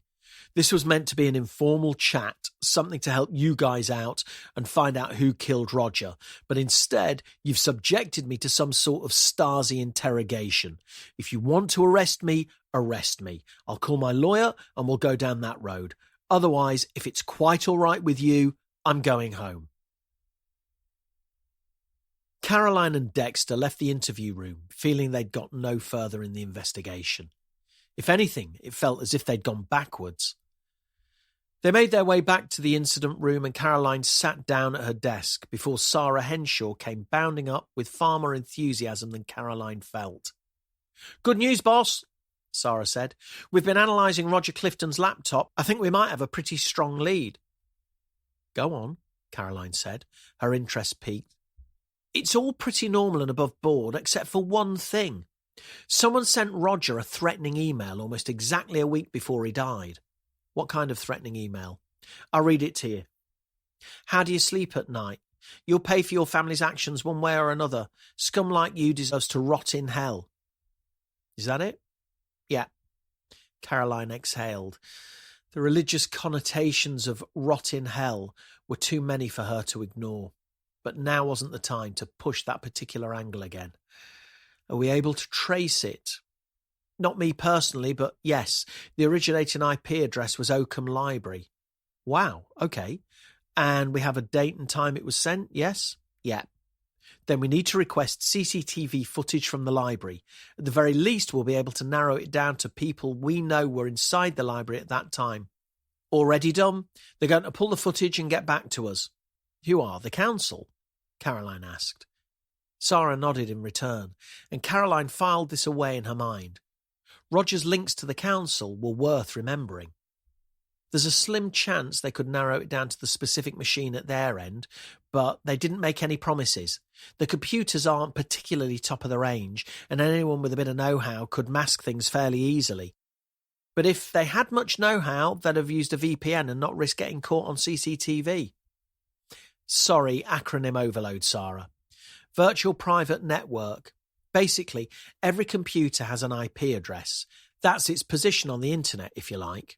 Now, with a VPN, rather than sending you an email and it bouncing from my machine to yours, it goes via dozens of other computers on the way, making the location of the original sender impossible to work out. You can usually only see the IP address of the last machine involved, which won't be the one the email was actually sent from. Right. And the library's IP address could be the last machine involved. It's a bit of a coincidence, isn't it? Yeah, absolutely. We don't think that's the case, but there's still a chance the sender wasn't even in the library. What? How? Well, they could have got onto the network from outside. Could be as simple as connecting to the Wi-Fi from a car parked up by the building. We won't know until the CCTV comes back. Caroline nodded and thanked her. Sarah was always one step ahead, constantly on the ball. At a time when it seemed the investigation was finally getting its first real breakthroughs, colleagues like Sarah were gold dust. Chapter 28. The wait for the CCTV footage from the library seemed interminable. For all Rutland's differences compared to London, it seemed they had one thing in common: waiting for councils to act. Caroline felt surer than ever that Patrick Walsh was their man. She'd come across enough shifty people in her time to know when someone was playing her and trying to hide something. And although that wasn't enough in itself, as far as she was concerned, there was more than enough linking him to Roger Clifton's murder. Even more frustratingly, someone appeared to have replaced the coffee granules in the kitchenette with a different brand. She sipped the murky brown liquid, trying to ignore the taste and focus on the caffeine hit, when Sarah Henshaw came in. "Sarah, you're smiling. Please tell me it's because the CCTV footage has come back and not because you've got shares in whoever makes this god-awful piss." "Wrong on both counts, but it's either going to throw us a massive bone or put an even bigger spanner in the works. Remember Roger Clifton's brother who lives in Spain, the present-day Arthur? He's back. Back in the UK. In Rutland.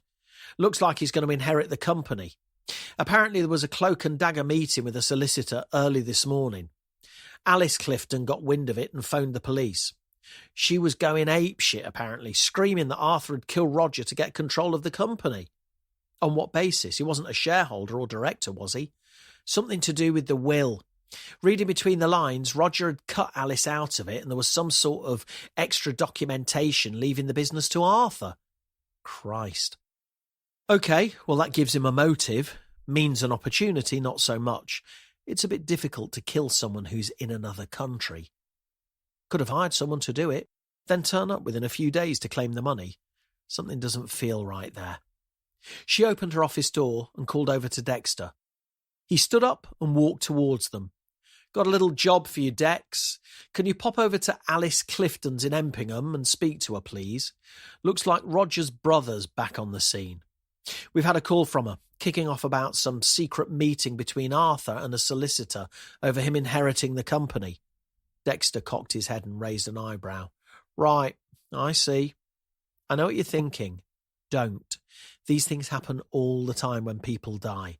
There's always someone who crawls out of the woodwork wanting money. It's rarely a reason for murder. Could be a starting point, though.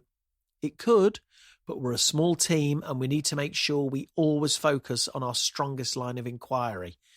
We don't have any resources to be doing a full-on Sherlock Holmes reconstruction of every player's movements and motives. We're police officers. We look at the evidence and work backwards from there." As she said this, she realised how hypocritical it could sound. Had she really focused too heavily on Patrick Walsh and the religious aspect? No, definitely not. The religious connections were clear and there for all to see, and Walsh's links were numerous. He'd been having his way with Roger Clifton's wife, was known to have had violent disagreements with Roger and had been acting suspiciously. He also fitted perfectly into the religious connection. "All right," Dex said, clearly not in the mood for a disagreement. "Anything else?" Caroline shook her head. "No, that'll be all," she muttered. Chapter 29. Caroline arrived home that evening, feeling as though she'd been hit by a ton of bricks. Mark had forgotten to switch the outside lights on. Odd, as he was always the one reminding her to switch them on, then off again in the morning. It was on his to-do list to wire light sensors into them so they'd go off and on automatically with sunrise and sunset, but he hadn't got round to it yet. Still, it was unlike him to forget to switch them on. There was a light on in the living room, the distant glow of the sideboard lamp accentuated with the flickering colours of the television which played off the walls. She switched off her engine, grabbed her bag and got out of the car. She was sure this place would feel like home at some point. It was much bigger than the place they'd had in London and had left them money in the bank. It was a lovely house, no doubt about it, but she didn't yet feel that connection, the sense of returning where she belonged. She wondered how much of that Mark felt too. It would go some way to explaining the frosty atmosphere around the place. She wasn't blameless in that regard, but she wasn't about to take full responsibility either. Her instinctive reaction was to believe things had been simpler in London. But had they really? There'd still been other complications, but they were largely different ones. Still, she'd been able to be honest. She'd been open, at least with Mark, and she hadn't had to feel the guilt of holding back. At least that was on the surface. That's what she could tell herself. It was safer than facing the truth, safer than admitting to herself all of the secrets and the things she'd been hiding, suppressing. She'd hoped the move to Rutland would give her the fresh start she needed. She'd had visions of feeling freer, more able to open up and release herself from everything that had been holding her back. Time hadn't helped, and she'd banked everything on physical distance. So far, at least, 100 miles didn't seem to be cutting it. The truth followed her everywhere. She swallowed hard as the realization struck her that she could never escape it, because escape wasn't possible. You can't escape what's inside you. It comes with you, wherever you go, spreading its trail of destruction further. Sooner or later, she was going to have to face up to that. She stepped into the house and closed the door behind her. She could see Mark in the living room, but he hadn't called out to her in his usual way. Even though they hadn't made eye contact or said a word to each other, the atmosphere was clear. She put her bag down and walked into the living room, keen to clear the air in the simplest, most painless way possible. "All right," she said, sitting down on the sofa. "Where have you been?" Mark asked, not taking his eyes off the screen. "You know where I've been. I've been at work." "I know where you said you were going to be, yeah." "Oh, come on, Mark. We've been through this. I can't give you every detail of my schedule, especially not when I'm on a major case." "You know why I had to bend the truth the other day." "So why didn't Dexter tell me that? He specifically said you had the day off. He would have known that I knew that wasn't true. He would have said something along the lines of not being able to say anything. Maybe a little white line telling me that he wasn't sure where you were, but he'd check and get you to give me a call. But no, he said you weren't in that day. I wasn't. I was out of town. I told you that. This isn't a game of wordplay, Kaz." There was a moment of silence before Mark spoke again. "Who's the guy in the photo?" "What guy?" "There's a photo of you with your arm around some guy in the pub on Wednesday night, the night you got home late." "Where did you get that idea from?" "It's on your phone. You left it unlocked last night when you went to get a drink. It was right there on the screen." Caroline closed her eyes. Her brain hadn't been functioning properly for a while, and yesterday was when she started to really feel the tiredness kicking in. In her defence, there hadn't been anything to hide. Walsh was a witness at best, suspect at worst. She had no reason to keep the photo from Mark, but she knew exactly how he'd react if he saw it, and now she'd been proven right. "You shouldn't have been looking. You're meant to trust me. And if you must know, he's a suspect in the case I'm working on. But you didn't hear that from me." "I'm meant to believe that, am I? You're having midweek drinks, smiles and hugs with a suspect." Caroline sighed. "Mark, I'm really tired. There's a lot more to it than that. At the moment, he's sort of a witness, but we're trying to get close to him to get more information. Yeah, very close by the look of things. Look, it's policing. There's a lot of stuff I can't talk about and a lot of strategies that probably don't make sense if you're not involved. And cuddling up to your suspects in the pub is one of them. I wasn't cuddling up to him. He used to be a professional rugby player. I pretended I was a supporter and wanted a photo. What you're seeing there is me doing a bloody good job, might I add, of being an enthusiastic fan of his and nothing else. What, did you think I was having an affair and getting people to take photos of us together in public? Is that really what you take me for? Kaz, I don't know what to think anymore. You've changed so much recently. Mark, please. I'm so tired. I'm exhausted. I'm not doing this right now. All you need to know is that I'm not having an affair, all right? Not with that bloke, not with anyone. I'm going to bed."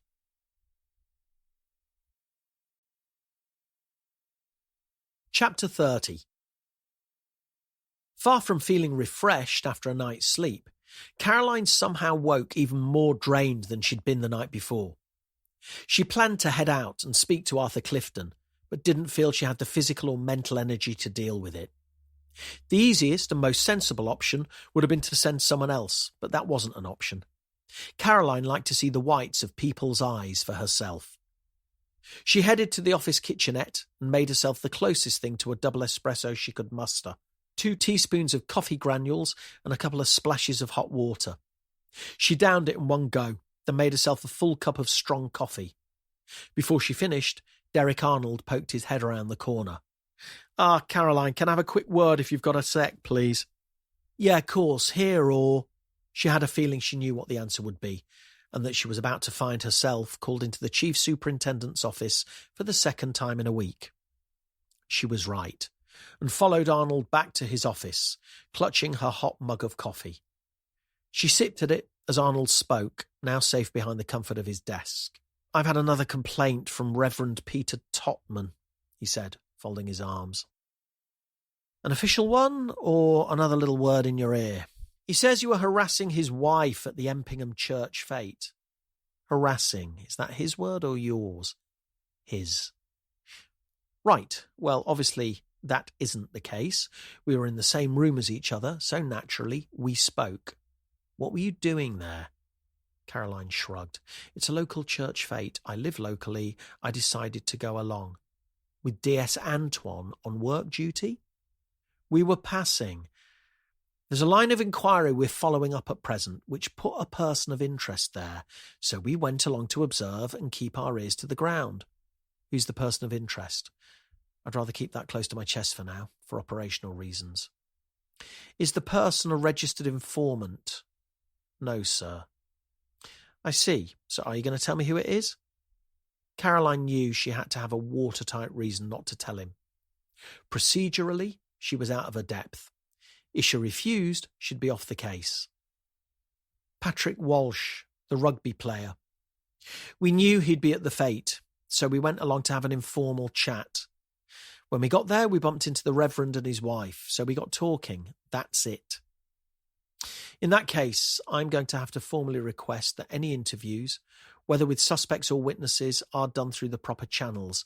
This is a murder investigation. We've got to dot the I's and cross the T's. No more off-the-record chats. No prancing about at village fetes. The next time I pull you into this office, it'll either be to congratulate you for securing a charge or to pull you off the case completely and hand it over to EMSU. Do I make myself clear? Caroline tensed her jaw.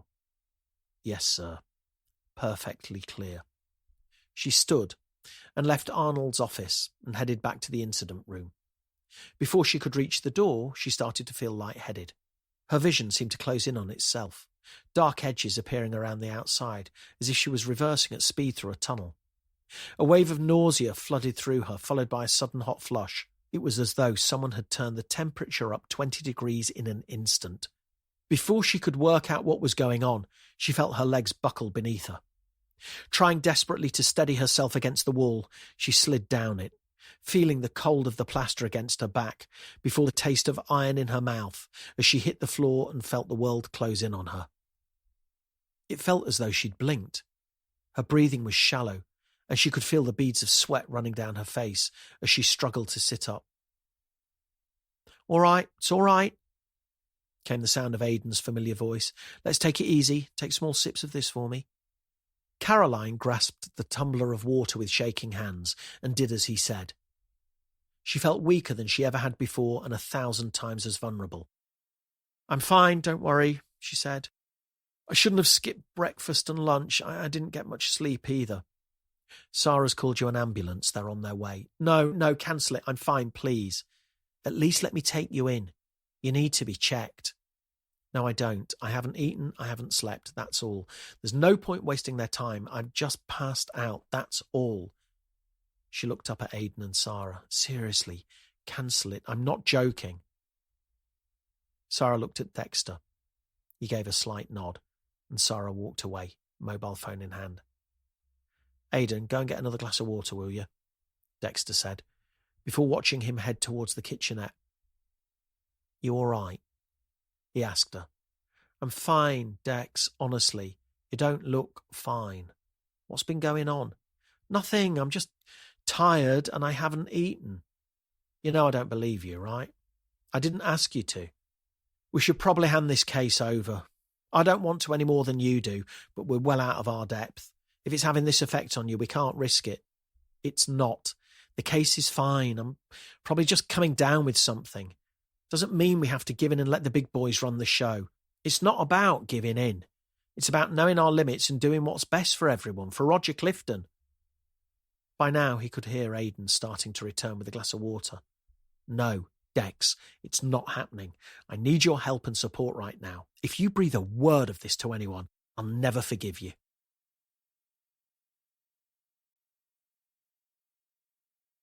Chapter 31. Pull over here, I'll take it the rest of the way. Dexter gave Caroline the side eye. I think it'd be best if I drop you back at yours. You're still not right. I won't feel comfortable with you driving. I'm fine. You're overreacting. Anyway, I'll be home in 30 seconds.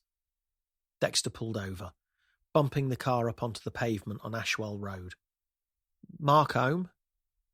I imagine so. Are you going to tell him about what happened? Why? Are you planning to check up on me? No, I just think he has a right to know, that's all. And what makes you think he won't? Dexter pointed at the road in front of them. Caroline sighed. I'll take it from here, Dex. Thanks for dropping me this far. All right, you're the boss, he said, climbing out of the driver's seat of Caroline's car and walking round onto the pavement. Listen, before you speak to Arthur Clifton tomorrow, I just wanted to say something. I know you think there's something there with the family, or that there's some religious aspect, and yeah, there might be. But something Howard Smallwood said the other day made me think.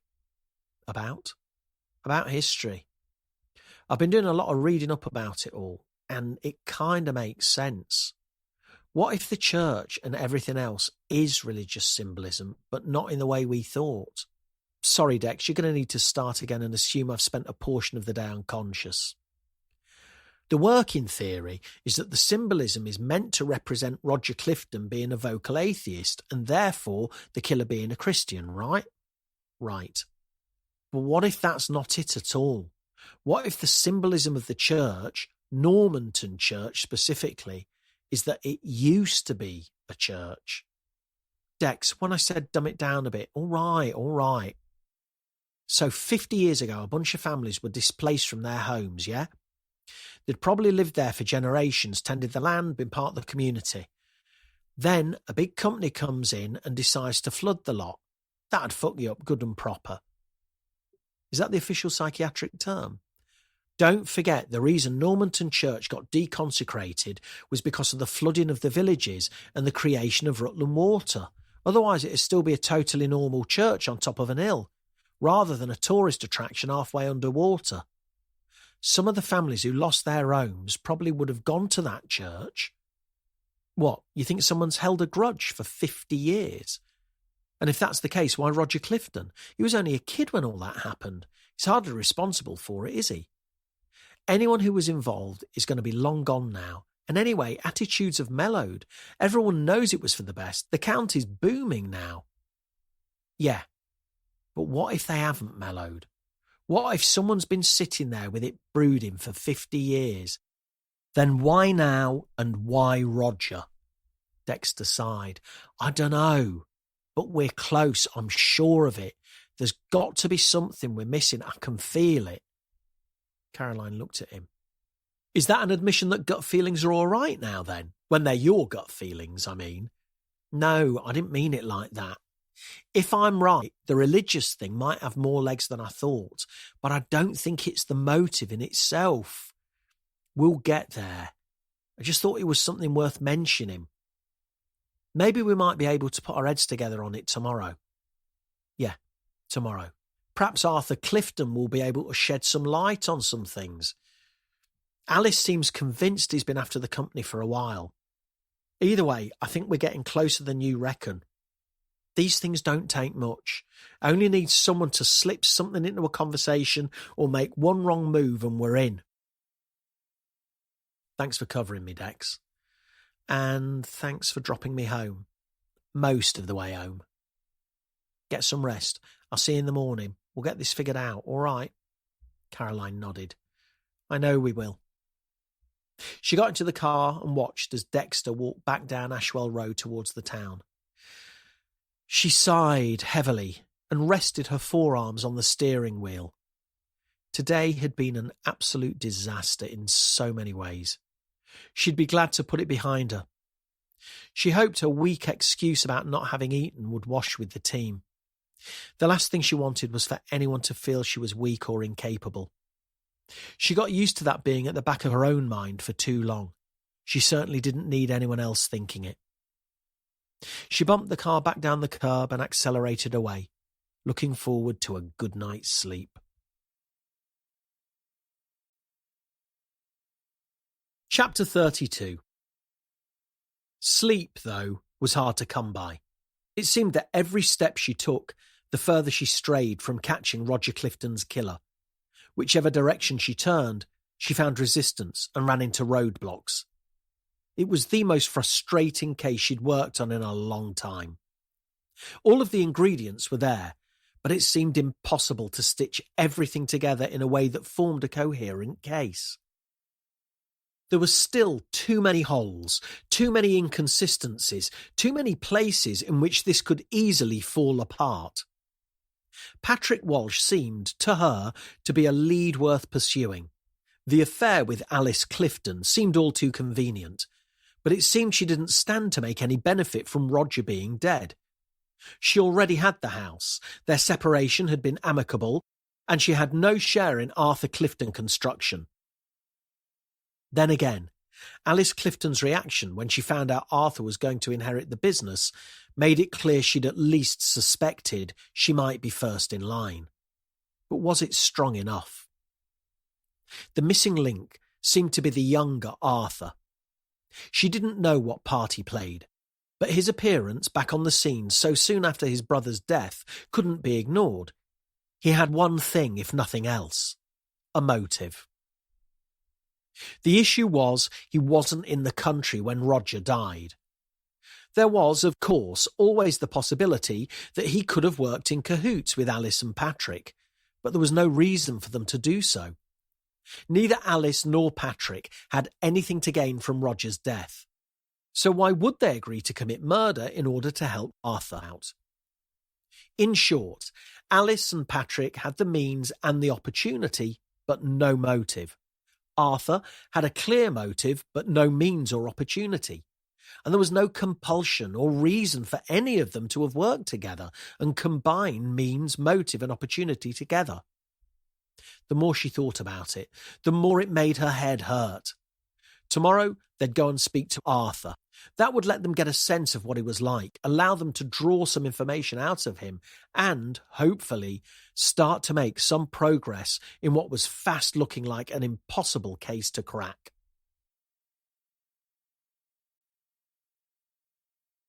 Chapter 33. With the dawn of a new day, Caroline felt physically better, but Operation Forelock had still left her head in a mess. It hadn't cleared by the time she got to the office, but she was alert enough to notice that Dexter's usual cheery enthusiasm seemed long gone. "You all right, Dex?" she asked, sitting down next to him at his desk. Yeah. What's the matter?" "Up all night trying to work this out in my head. There's definitely something missing." "You mean on the historical side of things?" "Yeah, you're right. It doesn't add up. We've got too much going on. Problem is, we're working backwards rather than starting with the evidence and going forwards. We haven't got any evidence, not really. There's always evidence. We're making too many assumptions. We're jumping ahead. Let's look at pure facts. The body was left on the rocks by Normanton Church. That's a fact. Anything more than that in terms of symbolism, motive, it's all guesswork. Just hear me out. Blunt force trauma to the back of the head and strangulation. The strangulation says the killer was stronger than Roger Clifton, but the whack on the back of the head could have taken him down and given the killer enough of a head start to strangle him. Am I right in thinking there weren't any real signs of a struggle? Apparently not. So that tells me we're looking at someone potentially weaker than Roger who wasn't taking any chances. But they had to gain access through the gate, break the lock, then lift his body onto the rocks. Not strong enough to feel confident about beating him in a fight, but enough to lift his dead body and lay it out. An accomplice. Alice Clifton kills him in a fit of rage. Patrick Walsh, big burly rugby player, does the heavy lifting, so to speak. Again, That's a theory. There's no evidence at all. But, and forgive me for my own theory here, what if we're looking at it the wrong way?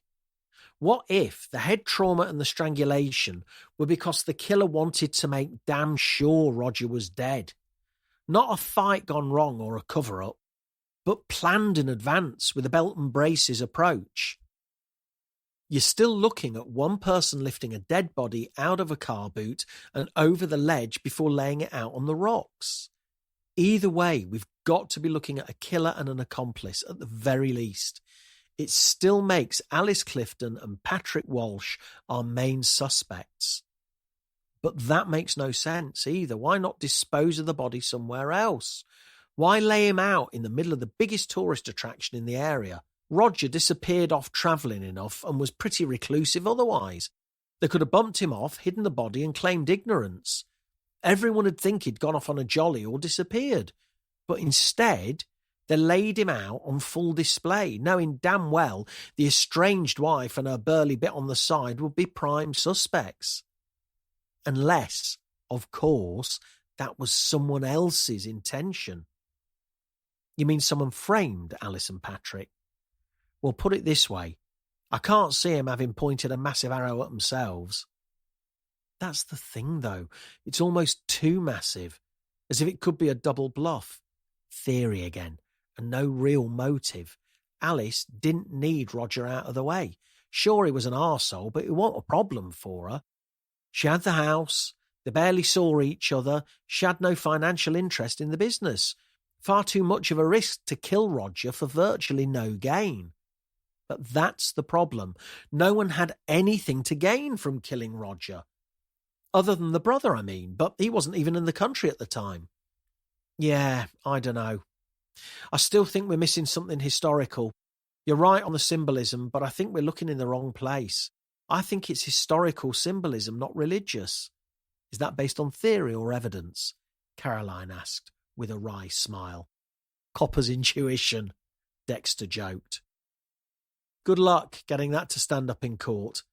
Can you narrow it down at all? Dexter pursed his lips and shook his head. Not really. But I agree with you on one thing. The killer chose the church for a reason. Then we need to find out more about the location.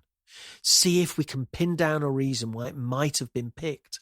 Sooner or later, things will start to piece together. What was the name of that history geek, the one with the stupid jumpers? Howard Smallwood. That's the one. You still got his number? Yeah. Reckon it's worth giving him a call? Probably not, but if it stops you moping about and means you'll get on with some stuff, it's got to be worth investing 10 minutes. Come on, follow me. Caroline led Dexter into her office and tapped the phone number Dexter gave her into her office landline, which she put on speakerphone. Over to you, Columbo. Dexter waited for the call to connect and Howard Smallwood to answer. Mr. Smallwood, Dexter Antoine from Rutland Police. We met at Otter's recently. Ah, yeah, I remember. How can I help? Have you caught your killer yet? Almost. I was actually wondering if we might be able to pick your brains a little more. I'm not sure you'll find much, but you're welcome to have a go. What can I do you for?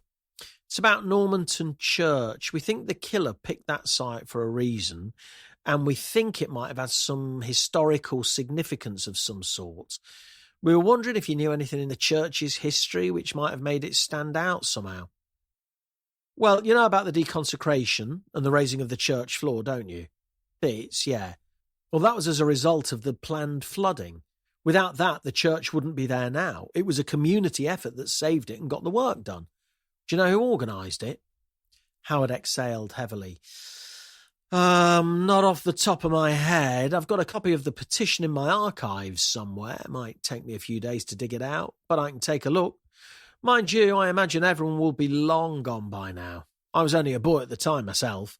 Anyone who was an adult then will be in their 70s at the very least now. If you could take a look, I'd really appreciate it. Yeah, of course, not a problem. Sorry I can't be of more help. No, please don't apologise, you've been great. Just sorry we can't be more specific in what we're looking for. Well, if anything else pops to mind, you've got my number. I'm going away next week, though, late Sunday, early hours of Monday. So if you need me after that, I'll be incommunicado. Don't worry, we hope to have everything sewn up before then, Dexter said. I hope so.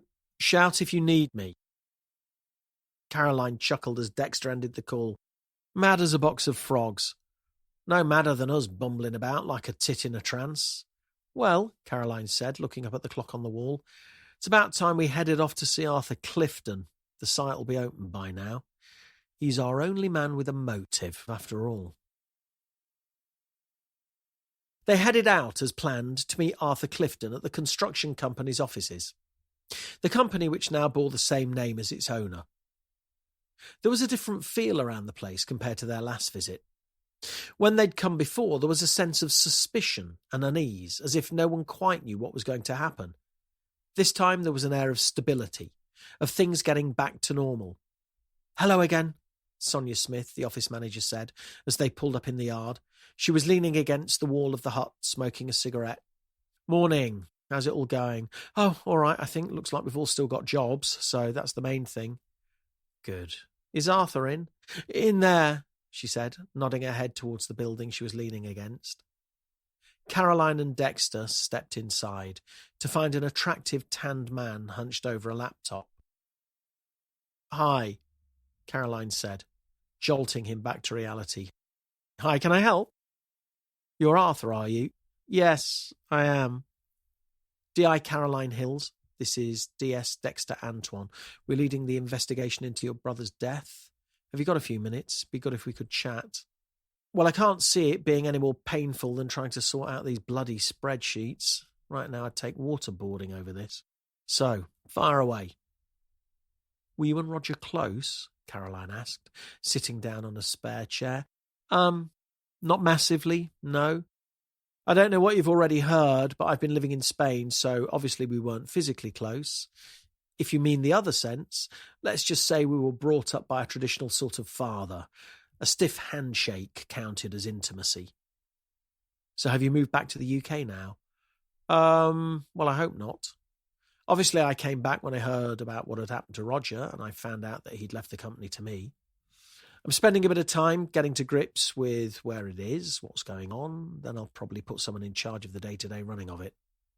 Have you got a business background then? Yeah. I've run a couple of bars and things over in Spain. Totally different kettle of fish to this, though. Construction never really interested me. One of the reasons why I went off and did my own thing instead of getting involved with the family business in the first place. Someone mentioned to us that you and Roger drifted apart over the years. Would you say that's the case? Arthur shrugged. We lived in different countries, so compared to growing up in the same house, yeah, obviously we were farther apart. We didn't have a falling out or anything like that. We were just never close. Did you know Roger had left the company to you before he died? No idea. First thing I heard was when Alice spoke to the solicitor to find out what she should do. Apparently he'd filed documents with them years ago, and he never told you. No, but then again we didn't really speak, so there wasn't the opportunity to. How did Alice react when she found out? Arthur sighed and leaned back in his chair. I think she was probably expecting to inherit the company herself. She didn't seem too happy about it, not at first anyway. How do you mean? Oh, she was ranting and raving about it all, threw me out. I think she was just upset and coming to terms with what happened to Roger. It's a lot to try and process. Threw you out? You were in the house? Arthur shuffled awkwardly. Yeah, I was staying there. Since when? Caroline didn't recall seeing any signs of Arthur when she'd visited the Clifton residence. Only a few days. Things are all right now, though. We sat down and had a chat yesterday and worked out a few potential options. It's enough to keep her quiet for a bit, anyway. Options? What options? We spoke about potentially giving her a share, making her a director, sorting something out. Like I say, just a bone to keep her happy and quiet for now. No idea what'll actually happen, if anything. I'll need to speak to the brief again and find out what my obligations are. Presumably none if the company's all yours. You'd think so. So, you staying with Alice now? No, I'm at a hotel in town. Which one? Does it matter? Only if you think it's worth hiding from us. Arthur looked at them for a few moments before speaking. The wisteria, he said. Caroline and Dexter left the meeting a little over half an hour later, feeling even more confused than before they'd gone in. I don't buy it, Caroline said, starting up the car. How so? Well, come on. Roger Clifton, who hasn't seen his brother in years, leaves his successful construction business to him, despite having no interest or experience in construction. Well, he's got business experience. Yeah, running bars in Spain. And why didn't Alice Clifton mention that he was back in the country and had been staying with her? It's a bit odd, but not suspicious in itself. I don't know. We need to find out when Roger filed those documents leaving the company to Arthur, and we need to know for sure if Arthur knew about it. See what we can find out about his financial situation too. If it turns out he'd been left the company and was in financial shit of his own, we've got a perfect motive. What, you think Arthur could be responsible? Caroline cocked her head and narrowed her eyes as she focused on the road in front. Who knows? Suspect everyone, Dex, always a good general rule. Before she could put the car into gear, her phone started to ring. She answered it through the car. D.I. Hills? Hi, it's Aidan. I've got something, Aidan said.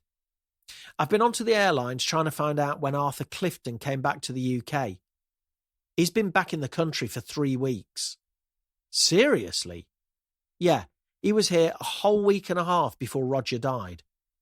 Shit, he told us he came back when he heard the news. Then he lied, and that opens up the question of what else he's been lying about. Caroline closed her eyes and sighed. He's got no reason to lie otherwise. But why try and get away with it? He must know we can check passenger lists and get the evidence. Yeah, it doesn't sound right. Right. Well, we know he's been staying at the Wisteria, so we'll head over there and speak to them. Maybe they'll be able to confirm how long he's been there. Good stuff. I'll let you know if I hear anything else. Caroline ended the call, then jumped at the sound of someone tapping on her window. She turned to see a man in a high-vis jacket and rolled a window down. "Aye, sorry," he said, noticing he'd made a jump. "You the police?" "Yes, D.I. Caroline Hills. This is D.S. Dexter Antoine, and you are—" do I have to give him my name?" "Well, no. Why, what's up?" "I just wanted to say I saw something which might be useful, that's all." "What sort of thing?" "Well, heard it, mostly. Arthur was here a couple of weeks ago, back when Roger was still around. They were having this almighty Barney in the office. I know I shouldn't have, but I got a bit closer to see what it was all about like. We'd never seen Arthur before, and we didn't know who he was, so he took over the company, and then it all made sense. They was arguing about money and stuff." "He was here? What day was this?" "Oh, I couldn't tell you. But yeah, I remember hearing Arthur say he was out of money. Totally fucked, were the words he used. He was telling Roger how he was entitled to a share in the company and all that. And then we heard someone coming, so he scarpered." "I'll need to get all this down in an official statement from you," Caroline said. "Oh, I don't know. I mean, I don't want to rock the boat or nothing." Caroline and Dexter shared a look. They knew where to find him if they needed him. She handed the man her card. "All right, well, this is my number and my email address. If you think of anything else, get in touch, all right? You never know. It could be the key to catching whoever killed Roger." Chapter 34. Caroline and Dexter drove back into Oakham, skirting the town centre to head to the Wisteria Hotel. They parked up in the hotel's car park, having stopped momentarily to let a fire engine with full sirens leave Oakham Fire Station, which was directly opposite. Having manoeuvred her Volvo into a spot she was almost certain she wouldn't be able to get out of again, Caroline and Dexter got out of the car and headed for the hotel's reception desk, smiling and nodding at the doddery old gardener as they passed. The woman on reception, Katie, according to her name badge, smiled as they entered and welcomed them. "No reservation, I'm afraid," Caroline said, showing Katie her badge. I'm Detective Inspector Caroline Hills, and this is Detective Sergeant Dexter Antoine. We're looking for some information about a guest who's been staying here. Okay, is there a problem at all? Katie asked. We don't know yet. Do you have a man by the name of Arthur Clifton staying here? Caroline could tell by the look on her face that they did, but she made a show of checking the system on her computer anyway. Yes, we do. I don't know if he's here at the moment, though. He tends to leave after breakfast and doesn't come back till late, from what I can tell. Oh, it's fine, Caroline said, smiling. We don't need to speak to him. Can you tell us how long he's been a guest here, please? Well, on this particular stay, it's only since Monday night, but he did have another stay with us very recently. How recently? He was with us for almost 2 weeks, then checked out for a few days before coming back on Monday. I see. Do you have the dates for that first stay, please? Caroline jotted down the dates that were on the screen, knowing she now had evidence that Arthur Clifton had been less than honest with them about his whereabouts. That's brilliant, thank you. You've been more help than you can possibly know. Caroline and Dexter left the wisteria a few minutes later with a spring in their steps, giving an even bigger smile to the doddery old gardener as they headed back to the car. Chapter 35. Arthur Clifton looked downtrodden but determined as he sat opposite Caroline and Dexter in the interview room. Caroline had ordered his arrest, now knowing he'd been in the country far longer than he admitted, and was in Rutland on the night his brother was murdered. She decided against conventional interview technique, and was instead going for the jugular.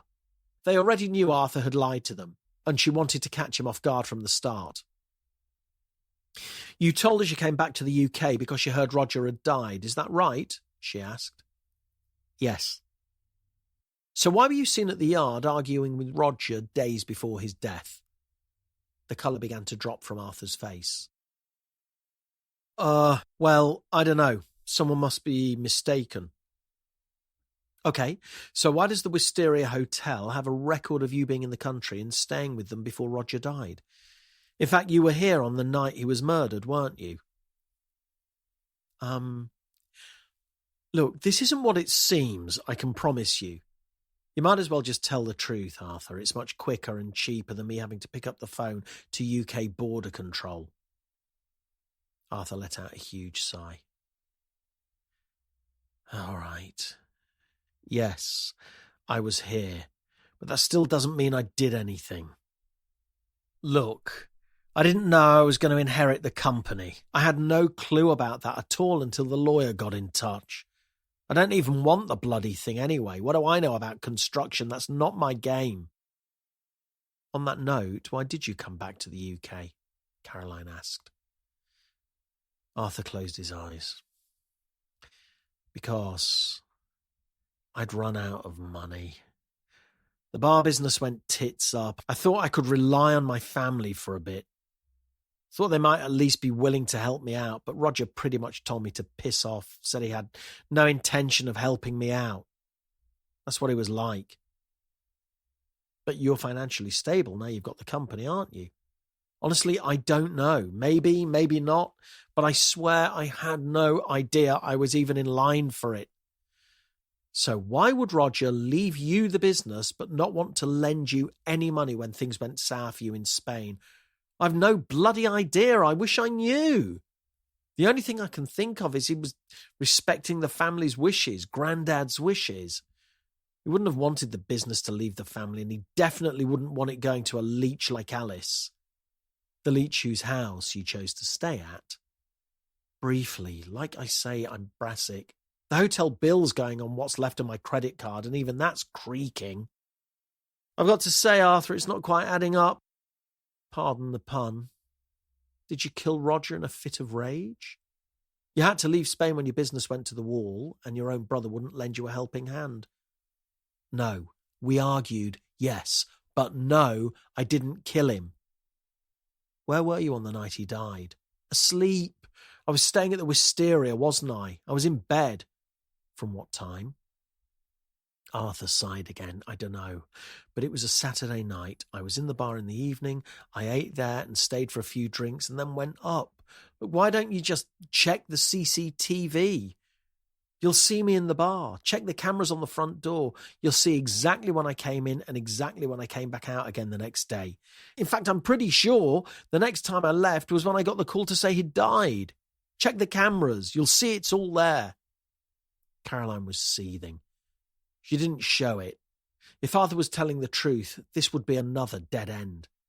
In any case, she felt sure the Patrick Walsh Avenue showed more promise. Alice Clifton had blown a gasket when she found out Arthur would inherit the company. She'd clearly at least half expected to get it herself, so potentially had that motive. If no one else knew Arthur was in line to inherit the company, how could he have known himself? Her head pounding. She ended the interview and left the room, having decided there was only one option left. Arthur had to be bailed.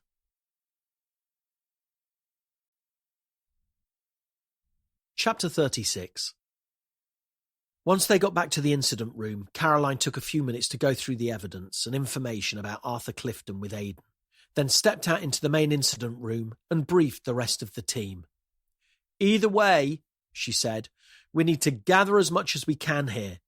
We can't prove anything one way or another without more evidence.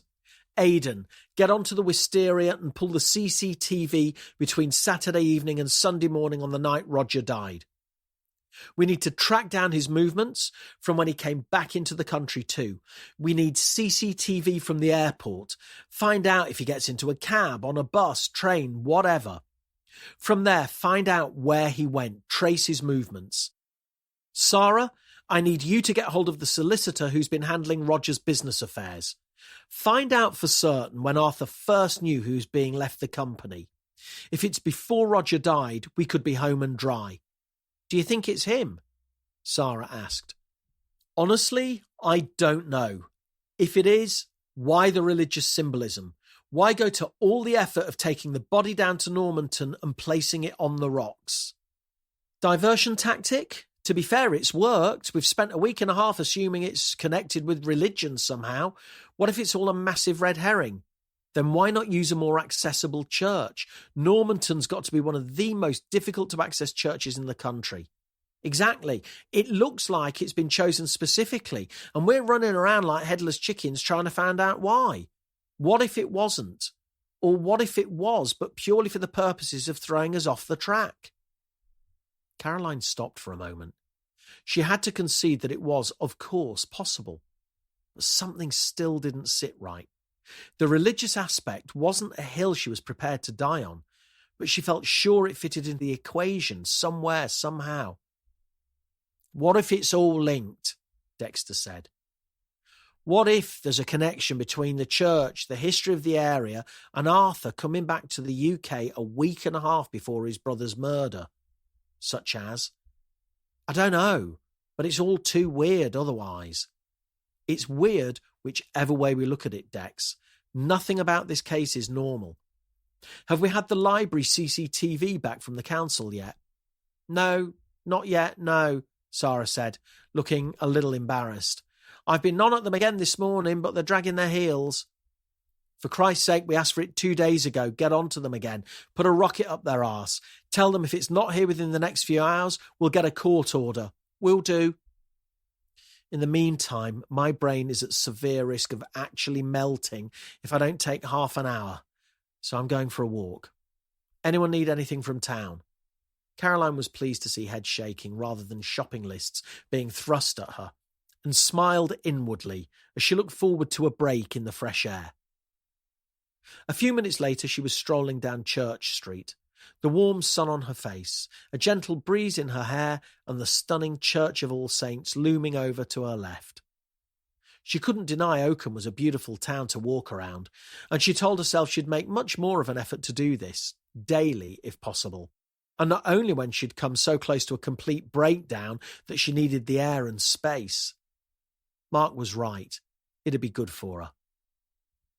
A little further down the road, she noticed an A-board outside Costa Coffee, advertising the new Orbis restaurant and bar, reachable by a small passageway next to the coffee shop. She'd heard good things and made a mental note to check it out. A moment or two after she'd walked past the sign, she stopped herself. No, she wasn't going to make a mental note. She and Mark needed a night out together. She decided to bite the bullet and book a table for later that week. As she rounded the corner into the passageway, she noticed a couple standing a few feet short of the restaurant, locked in an embrace. It took a second or two before it registered, but once it had, she stepped back just as quickly as she'd gone forward. Edging herself slowly around the wall again to confirm her suspicions, and steadying her mobile phone to snap a couple of pictures, she tensed her jaw as she felt Operation Forelock move one step closer to closure. There was no mistaking it. The kissing couple were Alice Clifton and Patrick Walsh. Chapter 37. Back in the incident room, Caroline felt more energised and invigorated than she had in a long time. She now felt more certain than ever that Patrick Walsh was the key to unlocking what had happened to Roger Clifton. Until now, rumours of his affair with Roger's wife had been just that, rumours. The Cliftons' daughter had seemed a reliable enough witness, but now Caroline had incontrovertible proof that something was going on. She now felt sure they had enough to arrest and begin questioning Patrick Walsh, but she didn't want to dive in. As things stood, all their evidence was circumstantial. The moment Walsh was booked into the custody suite, the clock would start ticking, and they'd be given 24 hours to either convince the Crown Prosecution Service to authorise a murder charge, or they'd have to release him. Caroline wanted to get all her ducks in a row before they did that. She wanted to make sure there was no way the slimy Patrick Walsh could wriggle out of it. Once he was in, she wanted to be sure he wasn't getting out again. She needed to place him at the crime scene, or at the very least get hold of that CCTV evidence from the library, which could go some way to proving Walsh sent Roger Clifton the emailed death threat. Dexter knocked gently on her office door before letting himself in. I didn't want to say anything in front of the others, but I've been doing a bit more research and I think I might have something that could be useful, he said. Go on. Well, I try and keep my ear to the ground. Not usually much call for it round here, but you never know, right? Anyway, I did a bit of digging and I found a Facebook group about local history stuff. So one guy on there posted quite a lot of photos of the Hambletons in the area before Rutland Water was built. The way he was talking, he seemed quite nostalgic about it. Seemed pretty negative about what had happened in the 60s and 70s. Anyway, I sent him a message, said I was new to the area, interested in history and all that, and you sent him a message? Yeah, not as me, though. I've got a few dummy Facebook accounts in different names I use for stuff like this, just in case, you see. As far as he knows, my name's Nick Connor. Nick Connor? Yeah, it's a character from a book I read. Wasn't very good, but the name stuck with me. Anyway, we started chatting, and I sort of played along, pretended I didn't know the history, but was shocked and thought it must have been horrendous for the families that lived there, all that sort of thing. At that point, he started coming out of his shell. And what's this guy's name? Edward Picton. I don't think that's his real name, though. Apparently he's got 6 Facebook friends and no pictures of himself. Couldn't find a record of anyone living locally with that name either, even though he claims to live in Rutland. Anyway, we carried on talking and I made it sound like I was on his side with everything. And before I know it, he's mentioned a private hidden Facebook group he's a member of. Apparently, there's a small handful of people who've never been able to let go of the past and who are still fighting the cause of the displaced families. 50 years later. Exactly. It's all very underground, if you'll pardon the pun. I didn't really get a proper sense of what its purpose was or whether or not they had an aim. Just seems to be a load of bitter old people whinging about the way things used to be. But the point is, it just goes to show there are still people who think that way. It's entirely possible the historical aspect might be a motive here. I'm looking into the members at the moment. I'll see if any of them are using real names or if we can track down who they are. Could at least be names we can add to our list and see if they pop up on the library CCTV or appear anywhere else in the investigation. Only in your spare time. All right. We're a small team, Dex. We need to stay focused. You've got to keep your head in the game here and work on the lines of inquiry we've already got open. We can't have too many different leads, or we'll lose focus and the right one will be gone. Gotcha. Mum's the word. Thanks, Dex. Oh, by the way, I'll be late tomorrow. I've got an appointment first thing. Can you keep an eye on things and get the ball rolling for a court order for the library CCTV? We'll need to move on that quickly if nothing comes in by the end of the day. Acting Detective Inspector Antoine. It's got a nice ring to it. Caroline laughed. Yeah, well, don't get too attached to it, will you?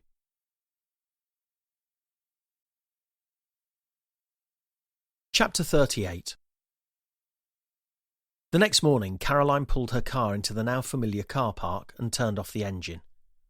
It wasn't a place she enjoyed visiting, but she hoped today could signal that it wouldn't be necessary to make too many more visits. She walked over to the pay and display machine, bought a ticket and put it on her dashboard before locking her car and walking into the main building. A little over 20 minutes later, she was sitting in a comfortable chair inside the brightly lit consulting room of Mr. Pankaj Anand, the man who'd come to know her more intimately than her own husband over recent months. "How have you been getting on?" he asked, his kind face and gentle smile immediately putting her at ease as it always did. "Okay, I think." "Any side effects? Dizziness? Vomiting?" Caroline shook her head. "No, nothing like that. I've been fine." "All right, good. Well, as you know, we did some scans last week to try and get a better idea of how things are progressing and to see where we go from here. The upshot of it is there has been some progress, but not quite as much as we'd like. We've seen some shrinkage of the tumour, but it's pretty minimal.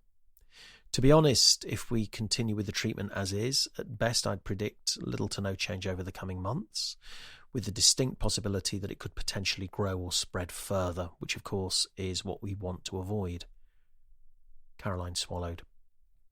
"Right, what does that mean?"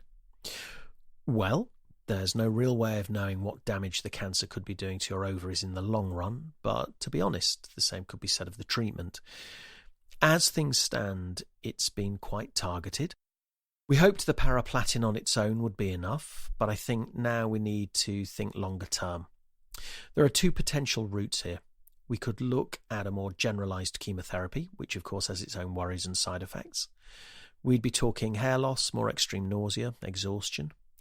Chemotherapy attacks all fast-growing cells, even the healthy ones.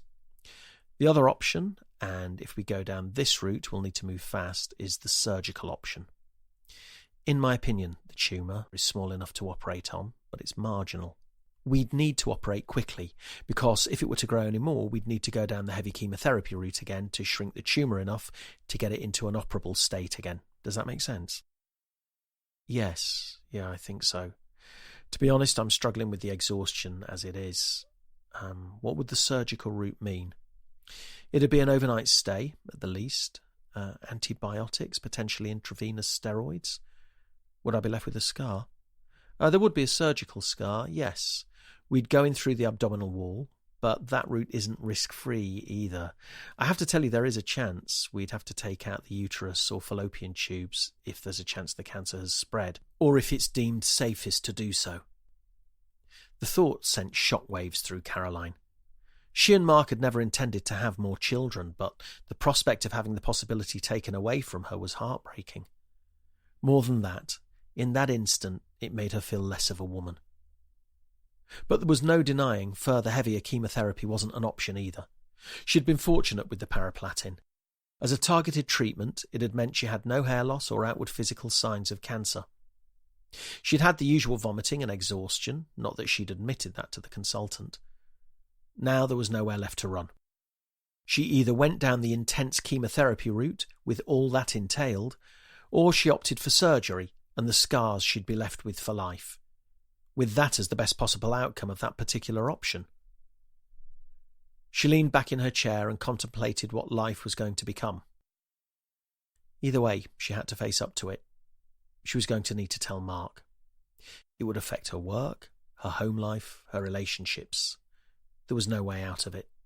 No way of hiding. Not anymore. Chapter 39. Caroline headed into work, glad to be able to dive into something which would take her mind off the appointment she'd just had. Almost as soon as she arrived, Sarah Henshaw updated her on what she'd missed. "Good news and bad news," she said. "CCTV came in from the library just after you left yesterday. I've gone through it all, but there's no one of interest at all, at least not around the time the email was sent." "No Patrick Walsh?" "No. No one on our list of suspects. No one I recognised at all. I asked the library for anyone who used the computer terminals within 2 hours of the time the email was sent, but no one had. It was a pretty quiet day by all accounts, so either the person who sent it isn't the person who killed Roger, or there's someone we haven't met or spoken to yet. Or they've accessed the library's Wi-Fi from outside the building. Or that. There's external CCTV on the corner of Burley Road, which covers the roundabout area. I don't think it's going to be much use, though. So what are our options?" Sarah sighed. "Well, it's difficult to say. I need to speak to the tech guys and see if there's a way it could have been done remotely. Leave it with me." Caroline thanked Sarah, feeling once again as if they'd hit a brick wall. Every time there was a possibility of a lead or a breakthrough, it seemed as though something else pulled the rug from under their feet. Barely a few seconds after Sarah left, there was a knock at the door. "Come in." "Got something for you," Aidan said. "Phone records for Patrick Walsh could potentially be good news, but there's a caveat." "Go on." "OK. On the night Roger Clifton was murdered, Walsh definitely wasn't at home. Based on cell site data, if he had his phone with him, he wasn't even in Oakham. But coverage is patchy, so we can't pin him down exactly. There's actually a pretty wide area he could have been in, nearly 10 kilometres across. But guess what's near the centre of it?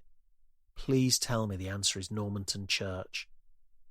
Aidan passed her a sheet of A4 paper, on which a map was printed, showing the overlay of the cell site data. Every mobile phone constantly pings nearby cell towers to maintain a reception, and most are connected to multiple towers at once. Each tower doesn't know where that mobile phone is, but it does know its distance. By knowing a phone was a specific distance from multiple different masts, it was possible to narrow its location down to within a few feet in some areas of the country. In Rutland, however, where cell masts were few and far between, it was a very different matter. "Jesus Christ, that's amazing, Aidan," Caroline said, confirming her hopes that Normanton Church sat nicely in the middle of the area in which Patrick Walsh's phone was known to have been.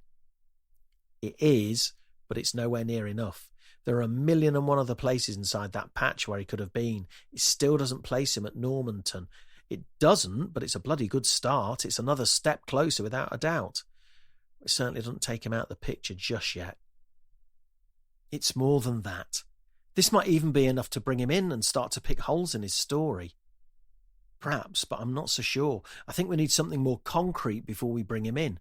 We don't want him wriggling off.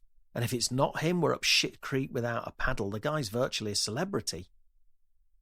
Although she could see the sense in what Aidan was saying, Caroline had been sure since the moment she set eyes on Patrick Walsh that he was her man. So far, nothing had dissuaded her from that notion. On the contrary, every time they unpicked another piece of information, it seemed to lead them one step closer to him.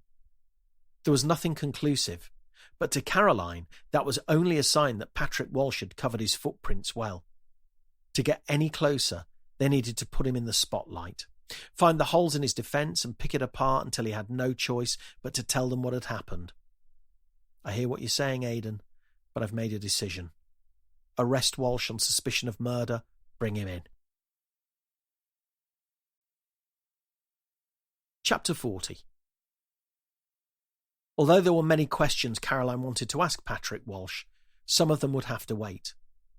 The process of the formal police investigation under caution was always much the same, regardless of the suspect. The first interview was designed to elicit the basic facts, regardless of what they already knew to be true. The idea was to give the suspect enough rope to hang themselves with. Even if they knew damn well where they'd been at the moment the crime was committed, it was far more advantageous to ask them where they were than to tell them.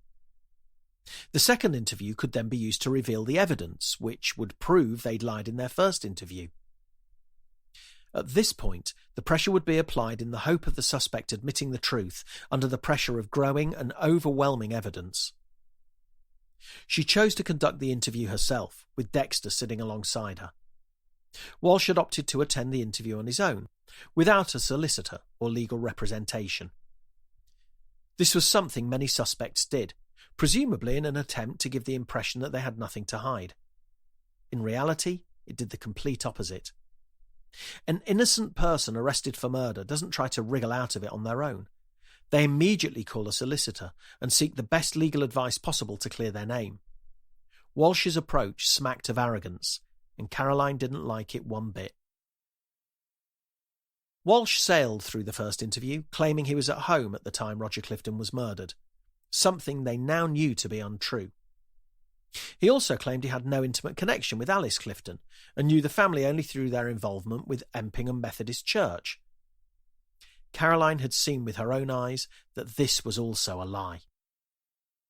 Having left him to stew for an hour or two before interviewing him the first time, Caroline was tickled when Walsh presumed he was then free to go. She'd taken great delight in disabusing him of that notion, telling him they'd need to interview him again later in the day, then escorting him back to his cell. Although the clock wasn't strictly on their side, and they only had 24 hours from booking him in until they had to either charge or release him, Caroline was a fan of using it to her advantage. Winding the clock down meant Walsh would either get increasingly annoyed and frustrated, or, perhaps even better, would gain a false sense of confidence, presuming the police were struggling. Knowing Walsh's arrogant personality, Caroline was willing to put money on the latter. The team had been busy collating further evidence, looking for proof that he'd sent Roger Clifton the death threat by email, and were attempting to make forensic links. Walsh had had his DNA taken on being booked into custody, and Caroline had been frantically awaiting the results of a link. She knew it was unlikely they'd come back in time, but waiting had the added benefit of leaving him to stew in his cell for a little while longer.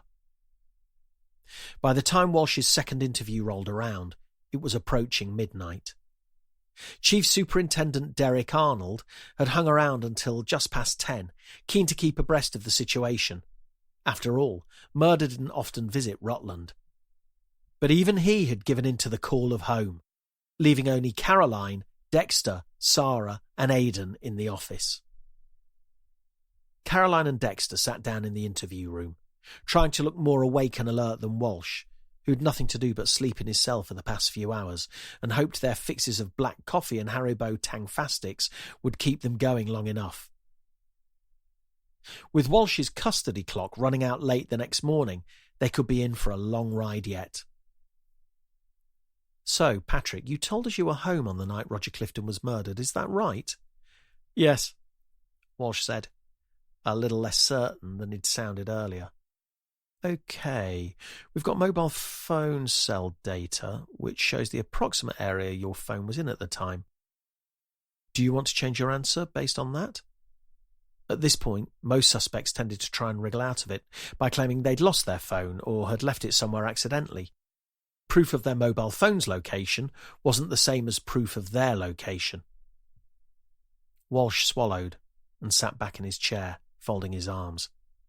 He glanced off to the side as if trying to concoct a story in his head.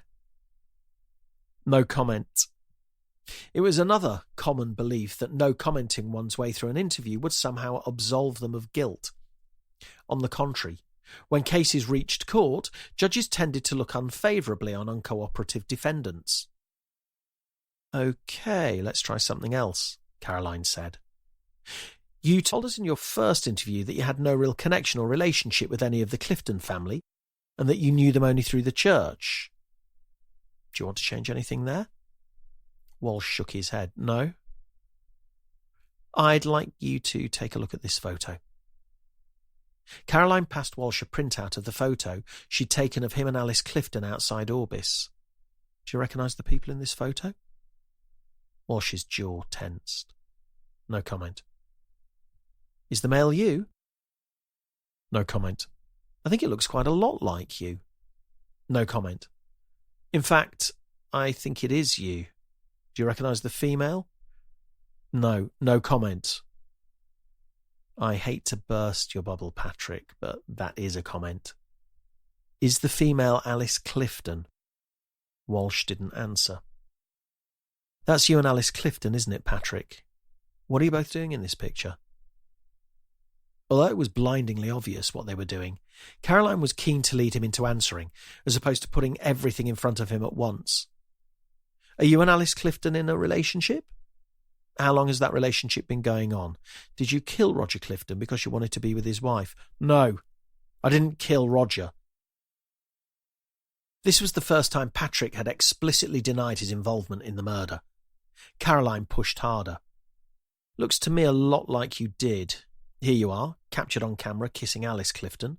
Your phone indicates you were in the vicinity of Normanton Church at the time her husband was murdered. Not looking great, is it? I wasn't in Normanton, I was in Empingham. There was silence in the interview room for a second or two. Caroline glanced down at the cell map she'd been given and sensed Dexter doing the same. It was true. The highlighted area showing the possible locations of Patrick's phone did include Empingham. Walsh knew they had cell site data, but he hadn't seen the map, so would have had no way of knowing how wide the radius was. He had no way of knowing it included Empingham. It would have been one hell of a gamble on his part, so Caroline's assumption had to be he was telling the truth. Empingham, why's that? Walsh let out a huge sigh. I was with Alice. Alice Clifton? Yes. What for? Walsh looked up and made eye contact with Caroline. What do you think? I don't know, you tell me. Put it this way.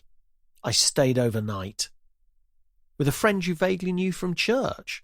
Walsh didn't answer. Or is there a bit more to it than that? You know damn well there is. I know nothing until you tell me, Patrick, and from where I'm sitting it seems like a very good idea for you to start telling me, because right now you're on the verge of being charged with the murder of Roger Clifton. He looked at Caroline again. I didn't kill Roger. End of. No, it's not end of. This is very much the beginning. If you want anything ended, you'll need to tell us everything.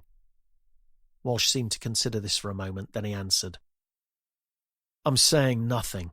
I want a lawyer.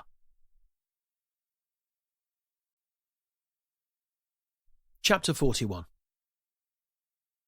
Caroline left the interview room feeling more frustrated than ever. She was almost certain she'd been on the verge of getting a confession out of Patrick Walsh, but now that seemed a million miles away.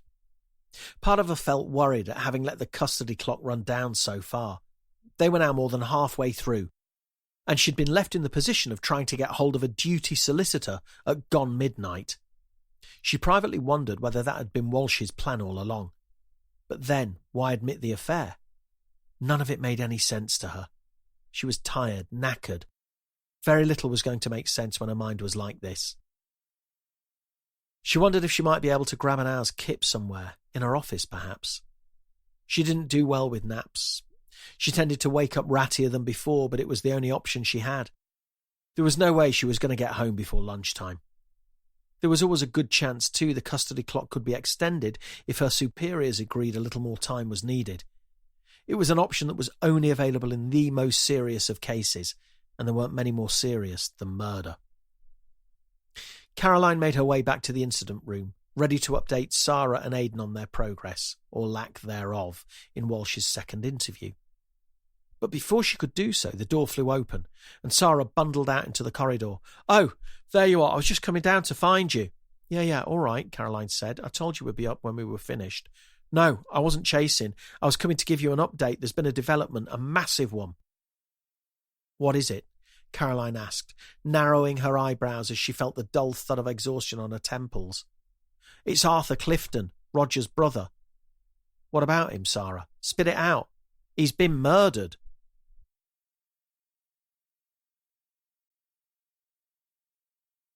Chapter 42. Sarah's words hit Caroline like an icy bolt. What? How? Tell me, she said, ushering Sarah back into the incident room.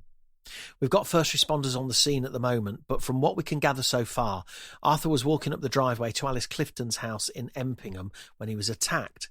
It's too early to get too much detail, but it looks like a heavy blow to the back of the head, plus strangulation again. Jesus Christ. Caroline sat down in the nearest chair and tried to gather her thoughts. When? Literally within the last hour.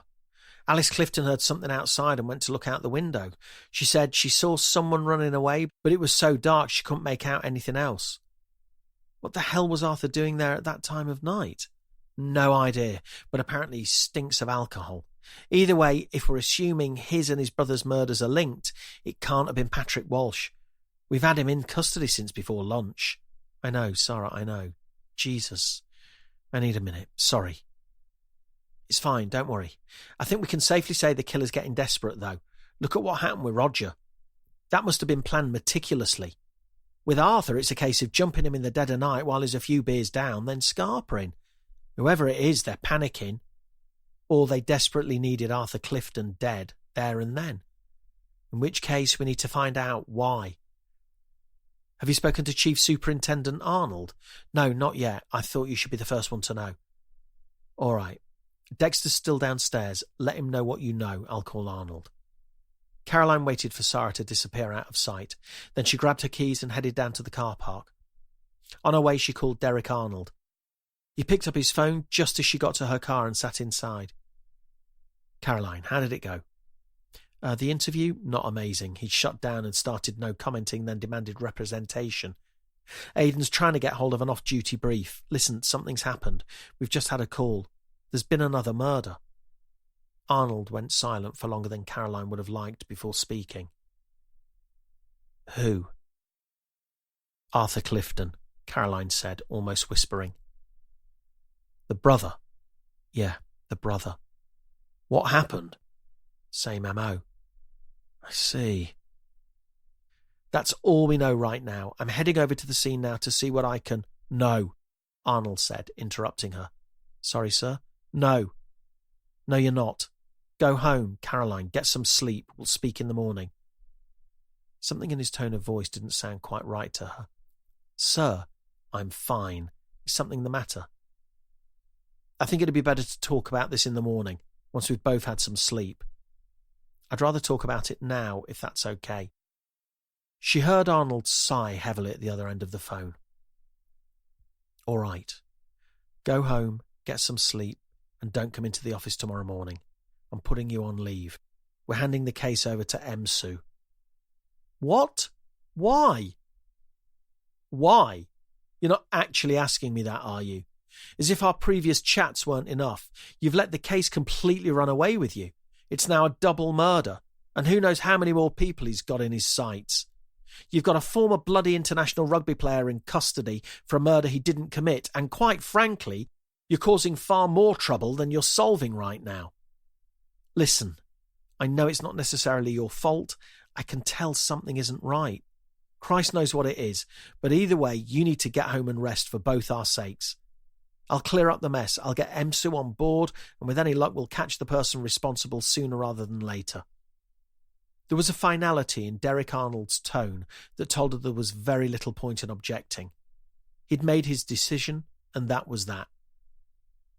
Consumed by rage, anger, heartbreak, and regret, she let out an ear-piercing scream at the top of her lungs, a scream that reverberated around the interior of the car, ringing in her ears for seconds after she'd finished. But it had been a long time coming. She opened her car door and stepped out onto the tarmac, feeling the cold night air and gentle breeze on her face. She was lost and utterly alone. Oh, hey! Dexter walked towards her. Sarah just gave me the lowdown on what happened to Arthur Clifton. Fuck. Yeah, fuck. You okay? No, Dex, I'm not. What's the matter? Dexter said, letting her put her head on his shoulder. I'm off the case. What do you mean? I spoke to Arnold. He wants me to hand over control to MSU. He wants me to take some time off. Are you serious? He is. Oh, man, I'm sorry. Don't be. What are you doing out here anyway? Dexter clenched his jaw. I'm going to head over to Empingham, see what we can get. Caroline nodded and closed her eyes. I mean, I can stay here. I don't need to go, I suppose. I probably shouldn't, actually. Won't be very, well, loyal, I guess. Don't worry about loyalty, Dex. Your only loyalty is to the victims and their families. All right, if you're sure. Caroline forced a smile. She'd felt certain he would stick by her and fight her corner. She didn't know why it always seemed to happen, but she found herself once again feeling betrayed and alone.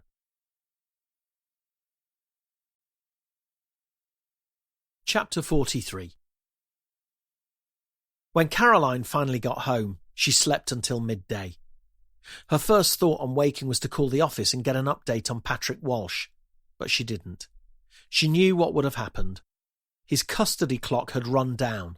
The murder of Arthur Clifton would mean he'd been heavily downgraded as a suspect in Roger's murder, and he'd have been released.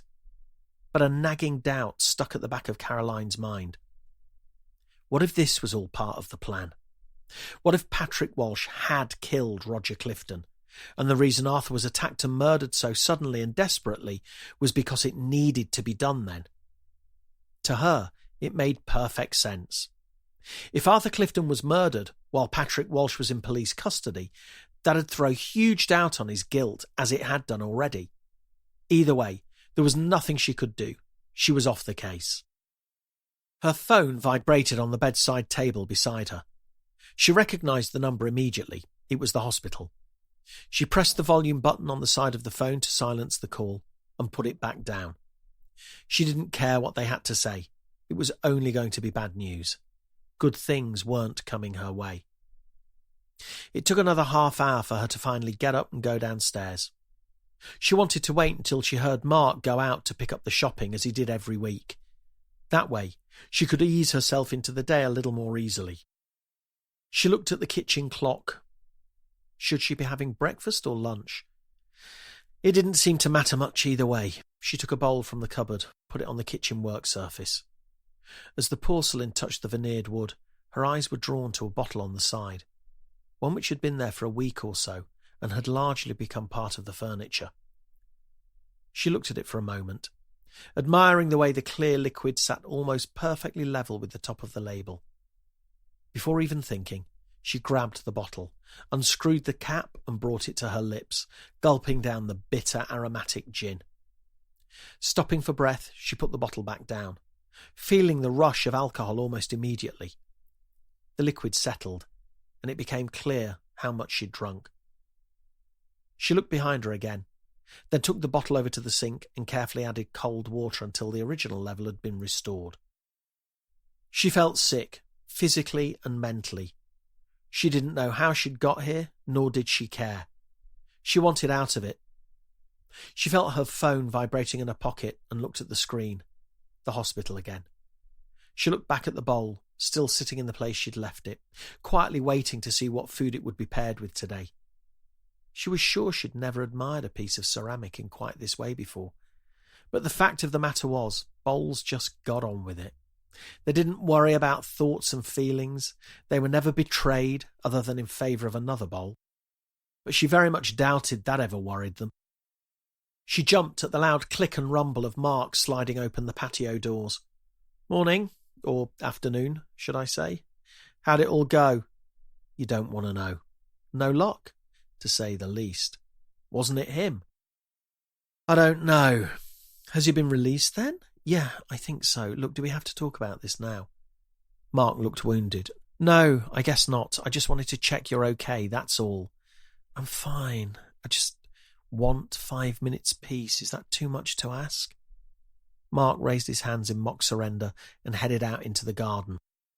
In that moment, Caroline felt closer than she ever had to crumbling completely.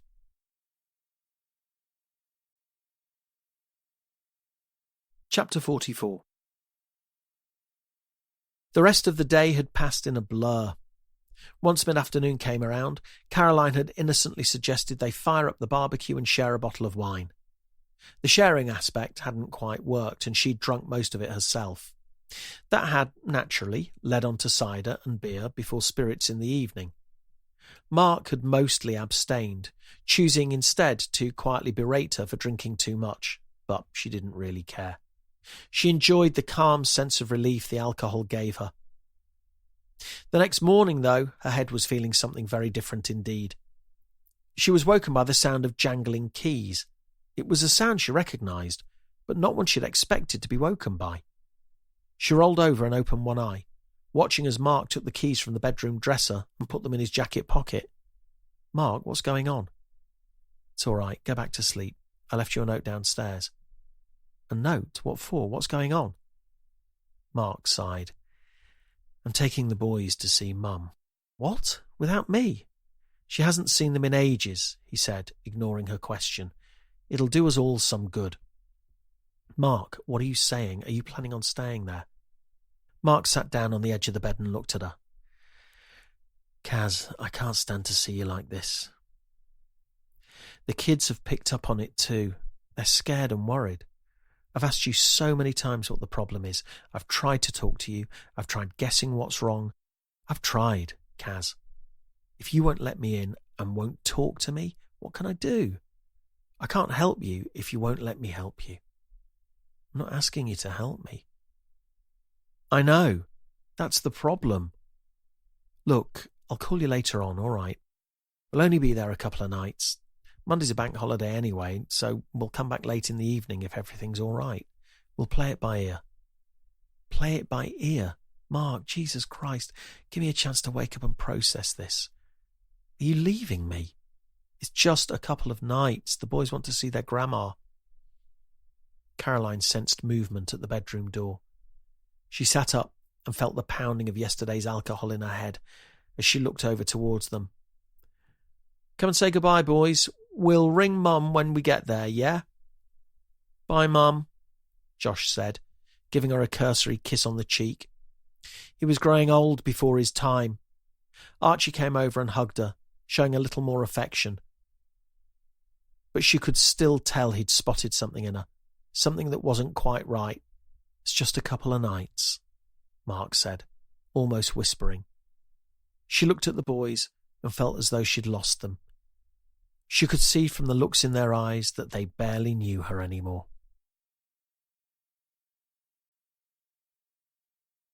Chapter 45. By the end of the day, the house had never looked so clean. The only way she found to distract herself and her mind was to listen to the radio and clean the house from top to bottom. She vacuumed every room twice after discovering a new setting on the Hoover that she'd never found before. Then again, she estimated she'd probably only used the thing twice in her life. Today was different. Today was about distraction, purging the dirt, keeping bad thoughts at bay. One room had had less attention than the others, though. She'd tried to avoid the kitchen where possible, not wanting to see the temptation of the alcohol bottles. She desperately wanted to curl up in a ball with a large glass and drink herself to sleep. But there was still a part of her, a part she was grasping onto for dear life, that knew that wouldn't do any good. She needed to keep things together as much as possible. She couldn't afford to spiral in on herself. She'd already lost the case, the respect of her colleagues, and, only temporarily she hoped, her family. If she couldn't keep control of her head, she'd lose everything else too. By the time the evening rolled around, her legs felt like lead. Her mental anxiety had provided far more nervous energy than her body had provided physical energy, and by now the latter was severely lagging. She collapsed onto the sofa, hoping she'd either regain some energy or drift off to sleep before waking up and doing it all again. She only needed to distract herself until Mark and the boys were back. That'd be enough to ground her, focus her on what she needed to do. She needed to tell Mark about the cancer. She knew that. But how could she tell him now? It had either looked like a cynical stunt to get him to come back, or he'd realised just how long she'd kept it to herself and would be devastated at the thought that she couldn't tell him about it. She'd been fortunate, in a way. The cancer was ovarian, which gave very few noticeable symptoms. There was certainly nothing Mark would have spotted. The treatment, too, had been something she'd been able to hide. When she'd got the diagnosis, she was stunned. They were on the verge of leaving London for a better life. They were putting their troubles behind them. The last thing she wanted to do was rock the boat, upset her family and put her brand new job in jeopardy. And when she was given the details of the proposed treatment plan, a course of paraplatin chemotherapy, which would be unlikely to lead to hair loss or any noticeable side effects other than tiredness and nausea, she'd honestly believed she could get through it on her own. There had always been a decent chance of surgery being required once the chemotherapy had shrunk the tumour, but she told herself she'd cross that bridge when she came to it. Then days had become weeks, weeks became months, and she'd realised there was no way she could sit him down and tell him what she'd hidden from him for so long. In any case, that would only be the tip of the iceberg. There was a reason she didn't open up. It wouldn't be as simple as that. It was more a case of opening the floodgates. She was jolted from her reverie by the sound of her phone. It was a different ring from normal. She looked at the screen. It was a FaceTime call from Josh. She accepted the call. "Hey, you," she said, trying to look as calm and happy as she could. "How are you? How's Grandma?" "Yeah, she's good. We're good." "Okay, good. You having fun down there?" "Not really. You know what it's like." Caroline let out a small laugh. "Yep, I do. Is this you telling me you've become a bona fide country bumpkin now, then?" "Something like that, yeah. As long as I get a tractor out of it. Oh, I'll see what I can do." Caroline saw Mark enter the room behind Josh, and in that moment she realised her son had called her on his own impulse and not because he'd been told to. "Hey," Mark said, looking at the screen. "Hi. You okay?" Yeah, no real change. We went into town for a bit earlier, and then I think the boys had had enough. Mum's doing dinner. At this time. Was meant to be ready for 5. You know what she's like. I told the boys to expect it around 8:30. Caroline laughed again. Seeing Mark and Josh's faces had been a tonic for her. "Where's Archie?" "He's helping Mum," Mark said, complete with air quotes. "Ah, 8:30 might have been optimistic then." Mark flicked his eyebrows up knowingly. "We've shared a pack of Jaffa cakes. We'll last." "How are you doing? Getting some rest?" Sort of. I'm all right. I'm good." Mark nodded slowly. "Good. I'm glad to hear it." "Josh, go downstairs and see if you can speed things up with dinner, will you? I'm starting to get hungry here." Josh did as he was told, not without the slight grunt of a boy fast becoming a teenager, and Caroline watched as he walked through the bedroom door and onto the landing. "And really?" Mark asked. "What do you mean?" "How are you really?" "I'm fine." "You don't look it." "Oh, wow, thanks." "Listen, we'll come back Monday night, okay? Gives you a couple of days to sort your head out. But please, look after yourself, yeah? Have some long baths, candles, nice music, get takeaways, indulge. You probably need it." The last thing she needed was private indulgence, but she was in no mood to argue with him. "Yeah, I'll do my best. Speak tomorrow, yeah?" "Yeah." Caroline disconnected the call and put the phone down on the floor. Before she could organise her thoughts, there was a knock at the door. She stood up and walked into the hallway. She could tell from the blurred figure on the other side of the glass it was Dexter. She was sorely tempted to walk away and pretend she hadn't heard him knocking, but there was no way he was going to fall for that. "What do you want, Dex?" she said, opening the door. "Can I come in?" "No." "Look, I know you're upset with me. I know you think I've been disloyal or whatever, but trust me, I haven't. The only reason I'm sticking with this is out of sheer loyalty to you. And how'd you figure that one out?" "Because I'm doing it to prove us right and get to the bottom of things. Fuck Sue. I'm doing this for us." "Doing what?" She looked down at the cardboard box between Dexter's feet. "Look, you might want to let me in. I think I know what's going on with the Clifton murders." Chapter 46. Dexter emptied the box onto the coffee table in the living room as Caroline tried to get her head around what she was seeing. "Dex, these are confidential documents. I'm off the case. I'm suspended. I'm not allowed to see these. They're not the originals." "What? So you photocopied them to hide the fact you were breaking the law? That's even worse." "It's not breaking the law, it's circumventing procedure." As if her brain wasn't confused and muddled enough as it was, Caroline was struggling to work out why Dexter was helping her now. If he wanted to do the right thing, why hadn't he fought her corner? He had his chance to display his loyalty, and he'd chosen not to. And now here he was, risking his career in order to prove a point. Listen, I've been doing more research and digging. Is this a history thing? History is everything. Trust me on this. I've been looking into everything that happened when Rutland Water was formed, the flooding of the villages, the compulsory purchase of the land, the petitions and protests at the time. I've been living and breathing this to the point where I can't see straight. The others think I'm mad. They're not having any of it. MSU don't even want to see my notes, but I really think I've got something. Go on. All right. Here's a list of the companies that worked on the construction. There's colour coding to show which aspects they worked on. Some of them were involved in demolition, some in the buildings of the dam, various things right up until the original project was deemed completed and signed off. Right, and? Notice any familiar names? Caroline scanned her eyes down the list. Well, yeah, Arthur Clifton Construction, but what's that got to do with anything? They're the biggest local construction company, and they've been going for decades. Hardly surprising they were involved. And what if I told you that every single other one of these companies no longer exists? They've all gone out of business or been sold off, closed down. Arthur Clifton Construction worked on the demolition and groundworks.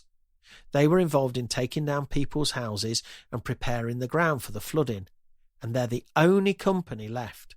Anyone with a grudge would only have one company to target, one family. Roger Clifton, owner of the company, murdered. The company passes down to his brother, who mysteriously appears back from Spain, murdered. There's enough here to make a link, I'm sure of it, but we're missing something. A suspect? Dexter nodded. Yeah, the biggest part of all. Chapter 47. So what do we do now? Dexter said, spreading a number of sheets of paper out over the table. We know there are people who's angry at what's happened in Rutland over the years. There's that Edward Picton guy who's still going on about the flooding of the villages. I wouldn't be surprised if he was our man, or if at the very least he could lead us to him.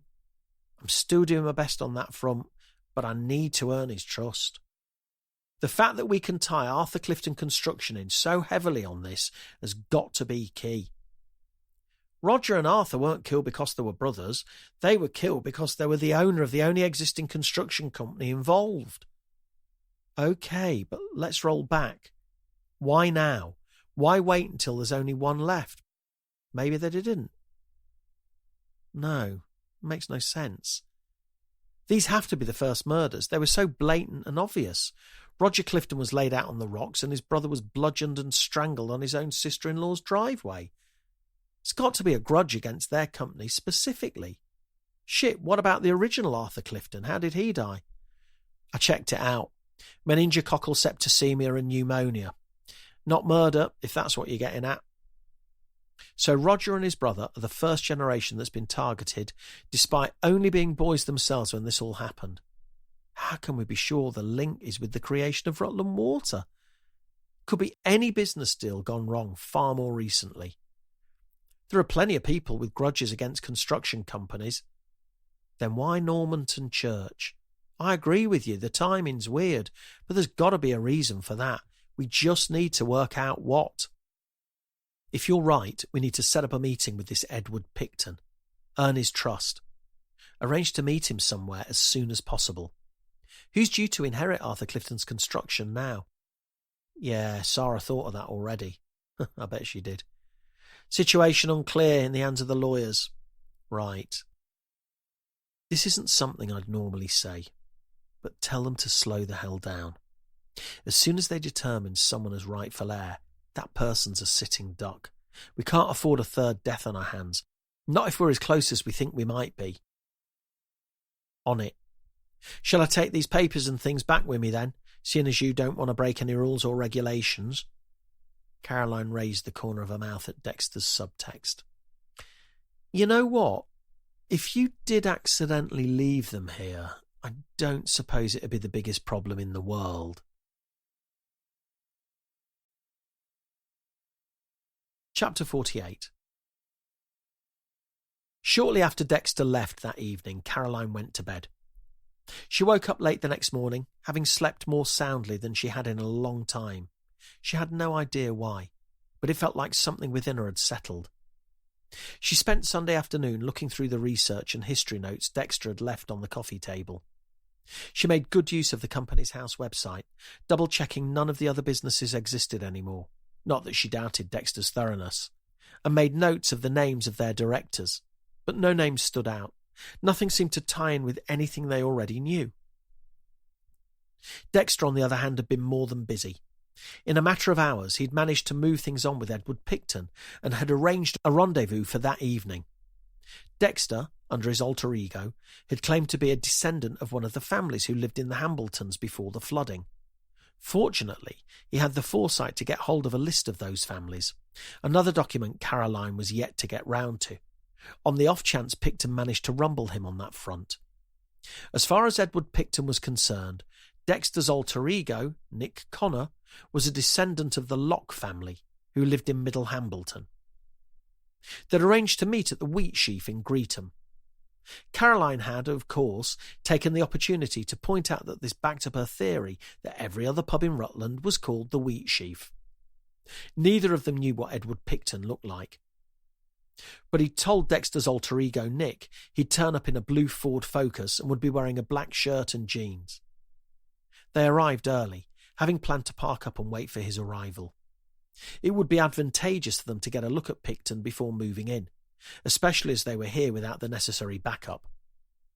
With everything being done very much off the record, they couldn't afford to take any personal risks. Caroline looked at the clock on Dexter's dashboard. There was still 20 minutes to go until the meeting time. She wound her window down a little to let some fresh air in, and listened to the trickle of the stream that ran down the side of the car park and the pub's beer garden. It looked like a wonderful place to spend a sunny afternoon, and she made a mental note to come here with Mark and the boys when they were back. "Is it wrong that I'm nervous?" Dexter asked. "I think there's plenty to be nervous about. I don't even know what I'm going to say. I've got this whole backstory about how my nan had an affair with a bloke from Antigua. I've spent more time worrying about how I'm going to explain the colour of my skin than I have trying to figure out what I want to ask him." "It'll come, don't worry. The main thing is getting an idea on who he is. Then it's a case of finding out who else he's in contact with and narrowing it down to a suspect. Yeah, I know. I just don't want to fuck it up." "You're not going to fuck it up. I've always worried about letting people down." "You're not going to let anyone down." "Yeah, I know, but I always worry about it. I always feel that pressure, you know. I feel like I'm not doing enough for work, as if I should be at it 24 hours, constantly going over stuff." "All right, firstly, you're not far off. You spend far more time working over stuff than anyone else I know. And secondly, this is real-life policing. It's not like the telly. It's just a job. You leave it at the door." "Yeah, but I don't, do I? I always want to do everything the best I can." "Yeah, well, you're lucky to be able to get close. Try having kids and a husband running around, plus other stuff. You're lucky you can do your best." "I just don't feel like I do, you know. Feel like I always come up short." "You're doing fine, Dex, more than fine. You've got nothing to worry about, trust me." "That's really kind and all that, but I don't know. I just feel like I have to—" "Dex, I've got cancer." In that moment, all sounds stopped. The air no longer whistled past the window. The stream no longer trickled behind them. She'd waited so long to say those words, rolling them over her tongue for weeks and months, and now they were out, and they hung in the air with an atmosphere heavier than she'd expected. Chapter 49. "How long?" Dexter said, finally breaking the silence. "What, how long have I had it, or how long have I got left?" "How long have you had it, Dick?" Caroline laughed. In one word, Dexter had both settled the atmosphere and cemented their friendship. "It was diagnosed a week before we moved up here. Stage 2, so you're not getting rid of me just yet." "What?" "I mean, where?" "Ovarian, the lady bits. I know what ovaries are. In a parallel universe, I'm a doctor, don't forget. Dexter was silent for a moment. That's ages. Why didn't you say anything? I didn't think you were interested in my ovaries. I'm not, but I'm interested in you being okay. I'm fine. You're not fine. You're not well. It's okay, Dex, you can say it. It's cancer. I've got cancer. There you go. Said it. Done. It's a perfectly normal thing. It's being sorted. I'm going to be all right. Are they treating it? Paraplatin. It's chemotherapy, basically. They did a few rounds of that to see if it would shrink enough to operate and remove the tumour, but it's borderline, apparently. They're pushing for a bigger load of chemo and hoping that'll do the trick. What about... I would have thought I'd noticed the chemotherapy. Don't worry, it's not a wig, Caroline said, noticing his eyes flicking up towards her hairline. Paraplatin rarely causes hair loss. I guess that's why Christ, where is he? Maybe we should go inside and wait for him there. You didn't tell Mark either, did you? What? It's a crazy thing to say. Is this definitely the right pub? I've spotted another one further up the road. Maybe we should check that one just in case. That's where you were the other day, isn't it? When Mark came to drop off your lunch, but you weren't there. You had the day off and he didn't know. You forgot your lunch because you weren't going to work. You were going to the hospital. Dex, I think we should probably focus on the job in hand. This guy could turn up any minute, and that's why you collapsed. You've been trying to carry on as normal so no one notices anything's wrong, but it didn't work. You didn't want people to think you couldn't cope. I'm coping fine, Dex. In fact, I'm the only one of us who's focusing on what we've come here for. Why haven't you told him? Caroline stayed silent for a few moments. There were no words that seemed right. It's not as simple as that, she said eventually. I didn't want to hurt them. I think I'd probably be more hurt if my other half had kept something like that from me. Yeah, well, everyone's different. We've all got our reasons. They sat in silence for a little while longer before Dexter finally sighed, then spoke. He's not turning up, is he? Chapter 50. Dexter drove Caroline home in almost complete silence. She would have preferred to have driven herself, but Mark had taken the car. It was, of course, still absent when she returned home, and she felt strangely sad seeing the carless driveway. It was rare she came home to an empty house, and in the light of what had happened, it felt even more depressing than usual. She waved to Dexter and fumbled in her pocket for her house keys. As she did so, she noticed a plant pot had ended up on its side, smashed. The geraniums that had been on Gloria's show inside it were scattered on the paving slabs. Must have been a fox or some cats fighting, she thought. She sighed and told herself she'll deal with it in the morning, but her relaxed attitude changed the moment she reached the front door. Something didn't feel right. She put the key in the lock and turned it, but the door was already unlocked. She was sure she'd locked it before she left the house. She had, hadn't she? A sudden thought crossed her mind that Mark might have come back with the boys and let himself in. His car was nowhere to be seen, so it was unlikely, but it was the option she most hoped would be true. She pushed the door open and called out their names, but got no reply. The house felt eerily quiet. Caroline flicked the switch on the wall, flooding the hallway with light. Almost immediately she noticed the footprints. They were large, definitely a man's, and muddy too. The length of the stride, leading to the living room and back to the front door again, displayed a clear confidence. Cautiously, she followed them to the living room doorway and peered inside. Nothing seemed out of place on first sight. She flicked the light switch on and stepped inside, looking around much more carefully now. It was only when she reached the coffee table that she noticed it. Lying on top of some magazines and bills was something she'd never seen before, but recognised instantly. It was a tourist information leaflet for Normanton Church. She picked it up and opened it, watching as a piece of paper slid out and fell onto the table. Chapter 51. Dear Detective Inspector Hills, I need you to understand what happened and why. As far as I'm concerned, justice has been done, as best as it can be done. It doesn't even come close to making up for what we lost, those valley communities. But knowing those vile bastards are dead and no longer living off the fruits of our misery is at least some consolation. I need you to know what we went through. Houses are not just buildings, they're homes. Everything our families had worked for, gone. Some of these homes have been passed down through generations. My mother was born in our house, so was I. We knew nothing else. Can you imagine waking up one morning and someone telling you they were going to knock down your home and you'd have to move? No option, no appeal, nothing. It's one of my earliest memories, I think. It's certainly the clearest. And it's the only one which hasn't felt any more distant as time has gone on. I'm not a bad person. I'm not a murderer, no matter how much I've wanted the Cliftons dead every day of my life since.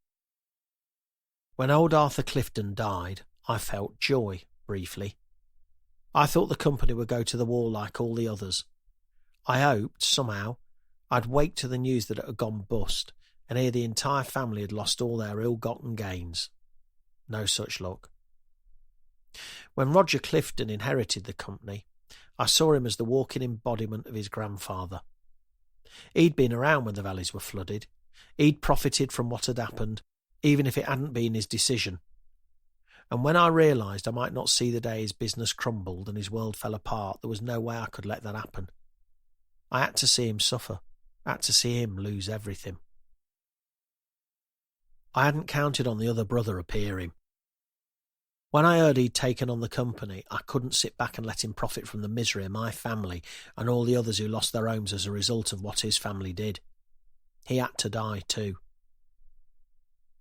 I don't know what happens now. I don't care all that much. If the wife gets it, fine, she's welcome to it. Rumour is she's been shagging around behind Roger's back for years anyway. So there's a certain poetic justice in him being 6 feet under and her living off his money. You want to know exactly what happened, won't you? I have no desire to make life more difficult for you or to hamper your investigation.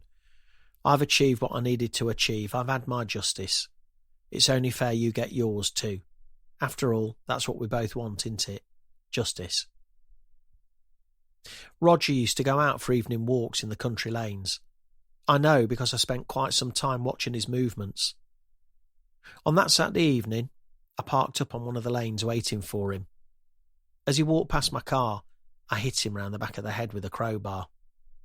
I dragged him away from the road, into the bushes, just in case anyone came past, and strangled him with a plastic rope until he were dead.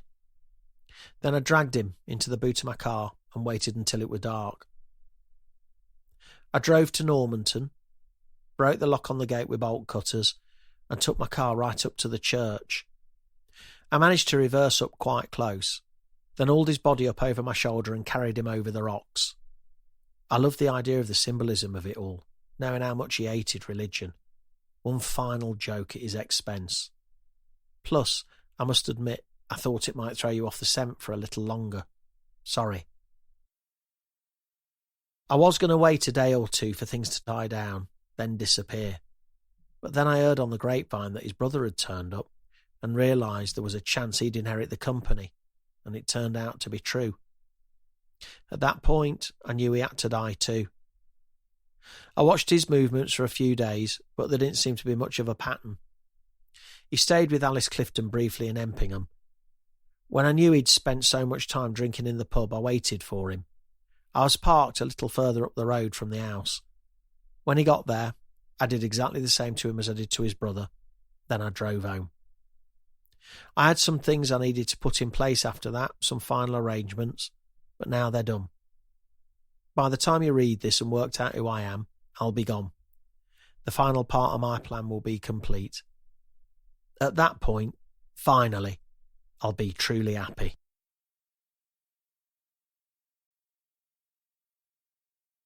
Chapter 52. Caroline's hands were shaking as she phoned Dexter, and she was relieved to find he had his phone hooked up to the car's speakers. She explained the situation, that someone had been in her house and she was almost certain it was the killer, and Dexter turned around immediately and headed back to her. She was waiting on the front doorstep when he arrived. The footsteps showed the intruder had already left, but she didn't feel safe in the house. Between them, they scoured the house from top to bottom, making absolutely sure there was no one there. Every room, every cupboard, every corner of the attic, until Caroline's heartbeat had returned to normal and she could tell herself quite reasonably and logically there was no one else in the house. She didn't have a spare lock and had no idea how the intruder had managed to unlock that one in any case. Dexter said he suspected it had been picked and that she should invest in a better lock, something Caroline immediately bumped up to the top of the growing home improvements list. When Dexter left, taking the letter with him, she locked the door and left the key in, pulled the security chain across and wedged one of Arthur's toys under the handle to add an extra layer of security. She knew she wouldn't sleep well tonight and wondered if she should even bother trying. With nothing else to do, she wanted to hear a safe and familiar voice. She picked up a phone and FaceTimed Mark. "Hey you," Mark said as he answered, his characteristic smile on his face. "Hi, how are things? How are the boys?" "Yeah, all good. I think they're starting to get a bit edgy. I forgot to mention to them that Grandma doesn't have an Xbox." Caroline laughed. "Yeah, I wondered how long they'd manage without Minecraft." "Oh no, don't worry. Josh managed to get hold of that on his phone." "Of course he did." Caroline had silently cursed their decision to allow Josh to have his first phone recently. But her job meant she knew the advantages and disadvantages. Knowing where Josh was at all times was key, as was his ability to get in touch with them should he need to, especially after the bullying he'd endured at his last school in London. These days, parental controls and security settings were easy to lock down, and on balance, she felt it had been the right decision. She felt safer now, speaking to Mark, knowing there was no one else in the house, and anyone trying to get in would struggle to do so. Logically, she understood the intruder wouldn't break in with her there. That's why he'd waited until she'd left the house earlier that evening. Indeed, she now felt certain that Edward Picton was their man, and that he hadn't intended to visit the wheat sheaf at Greenham at all, but had been playing them all along, and had instead broken into her house and left the letter on her coffee table. "You look better," Mark said, pulling her back to the here and now. "Do I?" She couldn't see any conceivable way in which the last few hours would have made her look better than she had before. "Yeah, you look less, I don't know, stressed. You seem more relaxed." She didn't feel it, but that wasn't something she was about to admit. She wondered if perhaps opening up to Dexter had lifted a weight from her shoulders. The biggest burden still needed to be shifted, but she was pleased Mark had noticed a change. "Thanks," she said. "Maybe a bit of time and space is all we need sometimes. I was thinking maybe we might come back first thing instead of in the evening tomorrow. Roads will be hell later on with the rest of bank holiday traffic. Plus the boys are missing you already. I miss them too." She dearly wanted to open up to Mark, but this wasn't the time or the place. She needed him to be here with her. Tomorrow night, she promised herself, was when she'd tell him everything.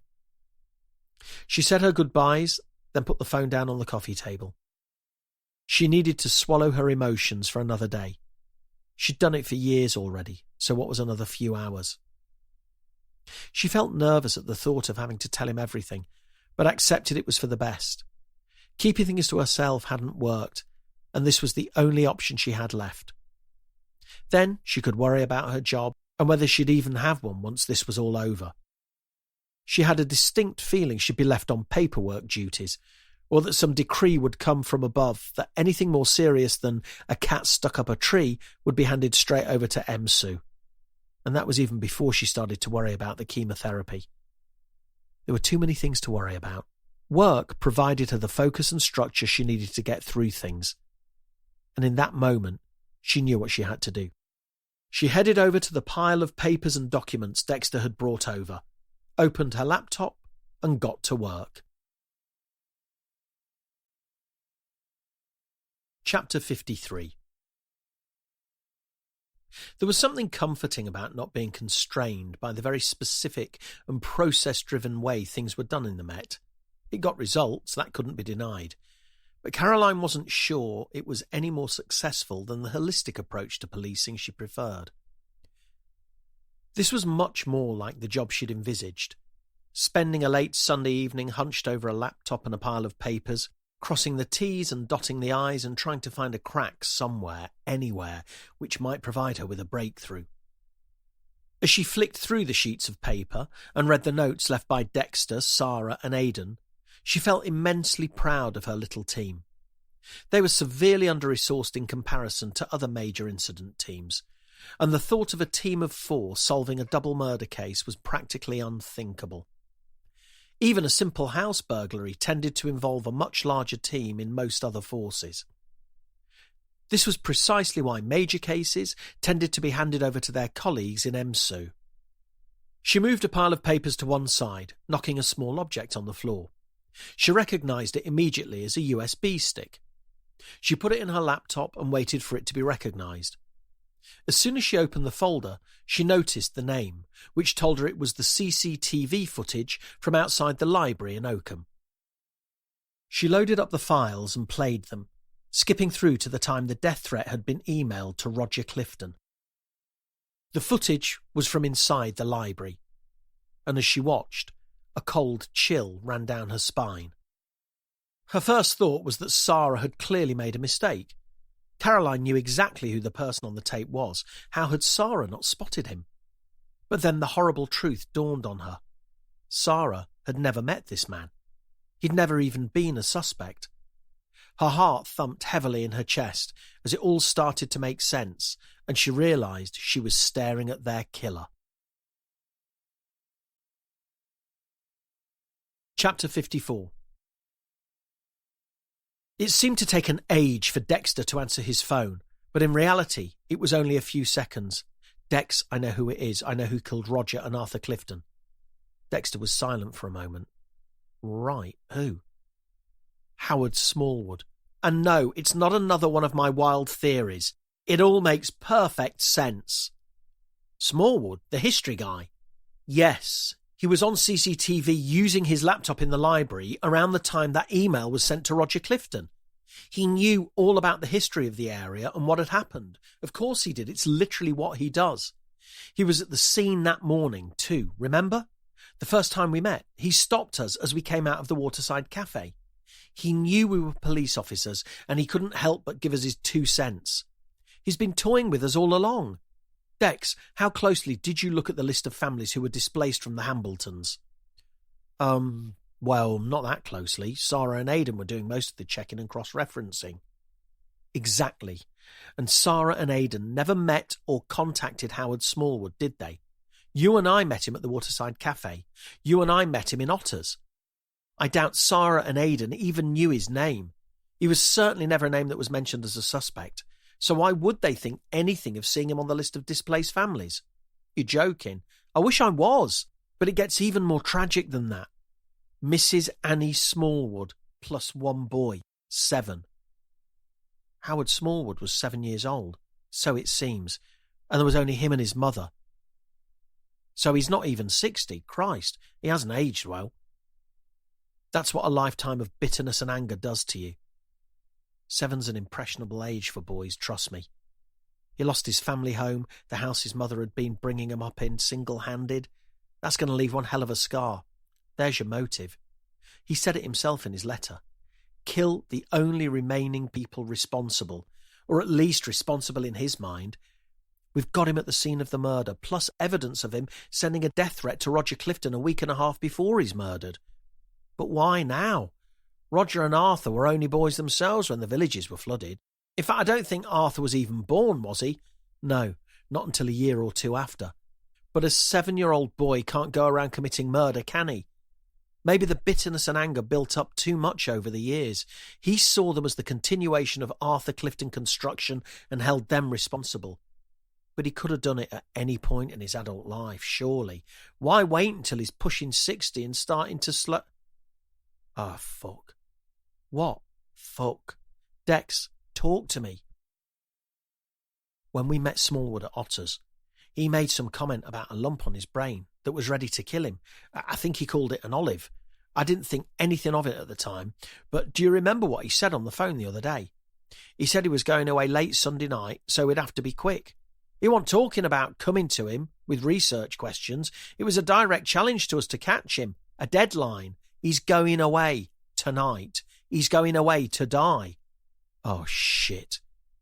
Caroline praised Dexter's memory and keen eye for detail, although right now it had caused her more stress and anxiety than she'd felt in a long time.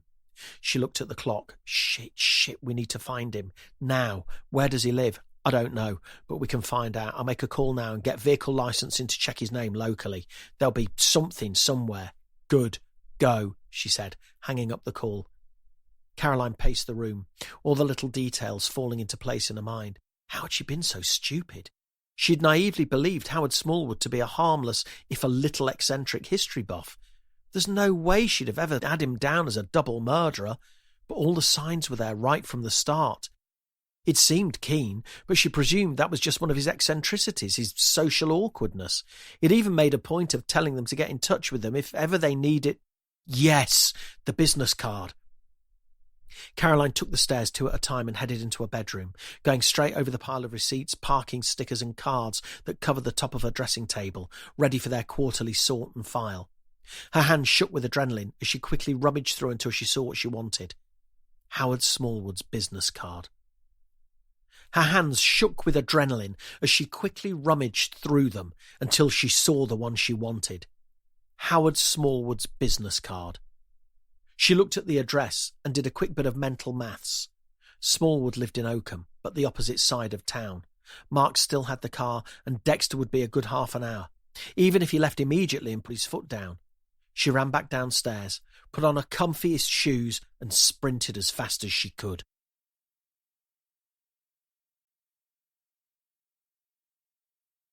Chapter 55.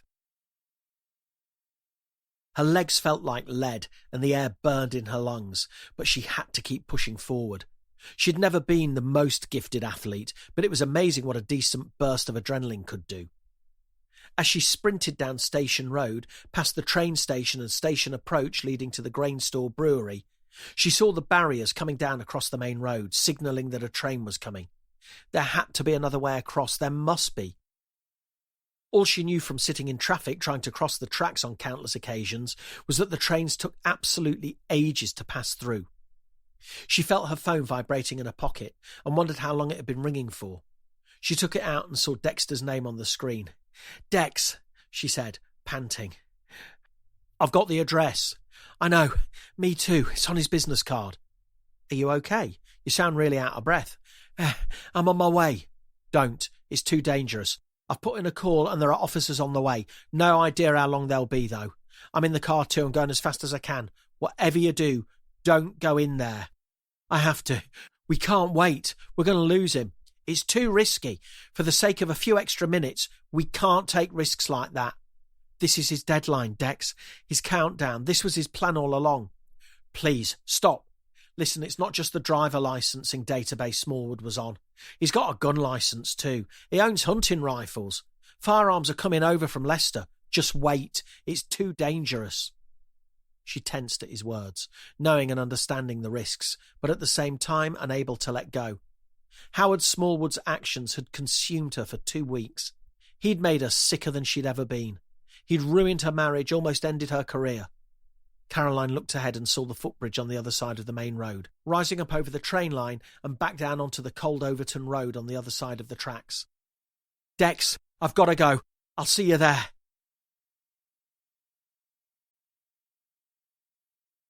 Chapter 56. Howard Smallwood lived in a quiet street off the Braunston Road. Not that any streets in Oakham were particularly lively at this time on a Sunday night. Caroline put her hand in her pocket and pulled out his business card again, looking at the number to make sure she'd got it right. She had. Number 6, third house up on the right. As she approached, she wondered if she should wait for her colleagues, but she knew time was of the essence. There was no sign of any police cars, nor of Dexter. She looked at her watch. There was no way he'd be here for a little while yet. The fact the light was on meant Smallwood was likely still at home. She could wait here, should wait here, and keep an eye on the house until backup arrived. But at the same time, she felt the unavoidable urge to go inside. She wasn't even on the case anymore. She didn't have to wait for backup. She didn't have to follow procedure. But it wasn't just about procedure. It was about the truth. It was about justice. Smallwood had brought her to her knees. The case had consumed her for 2 weeks. 2 weeks when her health, her marriage, and her job were at their most fragile. And he'd almost finished her. There was no way in hell she was going to let some plod from Leicester with a helmet wade in and take the glory. She had to face Smallwood herself, look him in the eye and meet her adversary. After he'd come so close to defeating her, that was a moment she would relish. Caroline walked up the short driveway of number 6, stopping on the doorstep for a moment to catch her breath. Then she tried the door handle. It was unlocked. It was only 30 seconds later, once she was in Howard Smallwood's kitchen, that she heard the cocking of a gun.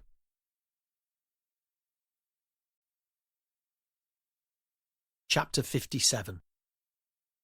Down on your knees. No sudden moves, all right, Smallwood said, his voice almost a whisper. He was trying to sound calm, but Caroline could tell he was shitting bricks. That wasn't ideal, not when he had a gun in his hand. What's this all about, Howard? Why the gun? Why not? Because it doesn't fit. The clues, the little remarks. You wanted us to find you, didn't you? I wondered if you would. Doesn't mean I wanted you to, though. So what was it? Was it the challenge, the thrill of the chase? Caroline knew that as long as she kept him talking, she'd be delaying things, giving the firearms officers more time to get to Oakham from Leicester. She didn't want to die, not here, not now. If you like. No, keep talking, keep talking. Did you break into my house tonight? Why? Did you think it might have been a particularly keen tourist information manager? Out of the corner of her eye, she could see the clock on the front of Smallwood's oven. She was acutely aware she had to fill a lot of time if she was going to stand a chance of getting out of here alive. You used to live in the Hambletons, didn't you? That's no secret. I'm amazed it took you as long as it did to find out. I can't imagine how hard it must have been to have gone through that at that age. Losing your home, being moved from the place you knew and loved, all because someone else told you to. That cottage was my grandmother's. She was born there, so was my mum. It was ours, no one else's. I know, things that happen at that age stick with you. Don't try and psychoanalyse me. You won't manage it, trust me. I'm not, honestly. I'm not. What I'm saying is, you and I probably aren't as different as you might think. Oh? So, now you want to be my friend? Now that you're kneeling on my kitchen floor with a gun to your head? Caroline glanced at the clock again. It's not about friends and enemies, Howard. It's about shared experiences. I've been there. Not exactly the same, but still a traumatic event at a young age. I had a brother. She felt a sudden surge of something inside her, a welling up of emotions that she hadn't addressed or spoken about for decades. There was something happened. Something that shouldn't have happened. Something that could have been avoided. He died. And the worst thing is he didn't need to. I've had to live with that all my life. The words tumbled out of her as the tears rolled silently down her cheeks. I know you're not going to believe me, but I've genuinely never told anyone this, not for years. I don't even know why I'm telling you, but here we are. I am. But that's what happens, isn't it? Things that should be buried, and which are buried for years, always bubble up to the surface. Nothing stays down. There's only so long you can hide things and hope they'll go away. Because they don't, do they? And sooner or later something happens which means you've got no choice but to act on whatever it is you've repressed. And the feelings you should have dealt with years ago have to be dealt with in other ways. Is that why you did this now? Because of the tumour? We're not here to talk about that. You know nothing. Trust me, I know far more than you think I do. I've got one too. On one of my ovaries. I've been having chemotherapy, but it hasn't shrunk it enough. They're talking about operating, but I don't know. There's so much going through my mind. I don't know what to do or what's going to happen. Smallwood was silent for a moment before speaking. At least you've got a choice. Tell me, she whispered. She could hear his breathing getting heavier with emotion. Glioblastoma. It's the most aggressive form of brain cancer. I'm at stage 4. Same as the percentage of people who survive it. And those are the ones who get treatment. And they're not treating you. That's not the point. Most people are dead within a year. You know, when a doctor tells you that, you get this sense that you're going to gradually get worse, but never really know when the end will be. What they don't tell you is that you can absolutely feel the end coming. That's why animals go somewhere safe and alone to die. They know what's happening, their body tells them. Is that what you plan to do? You said you were going away tonight. We all have a safe place, the spot where we want to be finally laid to rest. Can I ask? What difference will it make? You'll only try and stop me. I'm not at liberty to stop anything right now, Howard. You're pointing a hunting rifle at the back of my head. Caroline heard a gentle clatter as Smallwood put the gun on the kitchen table. Go on then. Arrest me. Deny a man his final resting place. Howard, even if I let you go, you'd be stopped at the border. Border of what? I'm not leaving the country. I'm not even leaving the county. Caroline closed her eyes and nodded. Rutland water. Nether Hambleton. You're planning to drown yourself. Sleeping tablets. I'm going to row out to the right spot with a ballast tied to me, some lighter fluid, a pack of matches. And just as I'm drifting off with my last bit of energy, I strike a match. I won't feel a thing. I'll be long gone. So will the boat. And I'll be pulled down by the ballast, back home. There was something in the way he spoke that tugged at Caroline's heartstrings. He sounded like a young boy, a lost boy. And in that moment, she had an overwhelming urge to step aside and let him go. After all, what was there to lose? He wasn't going to get away with anything. Within a few hours he'd be dead and lying at the bottom of Rutland water, exactly where his childhood home had once been. What good would it do anyone for him to die a few weeks or a few months later in a prison cell somewhere? If he was as gravely ill as he said, he probably wouldn't even make it as far as the trial. But that feeling didn't last long. Bubbling away underneath it was that anger at everything Howard Smallwood's perverse little game had put her through over the past 2 weeks.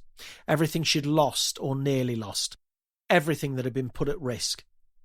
She looked over towards him, watching him lost in his reverie, and before he could react, she launched herself at him.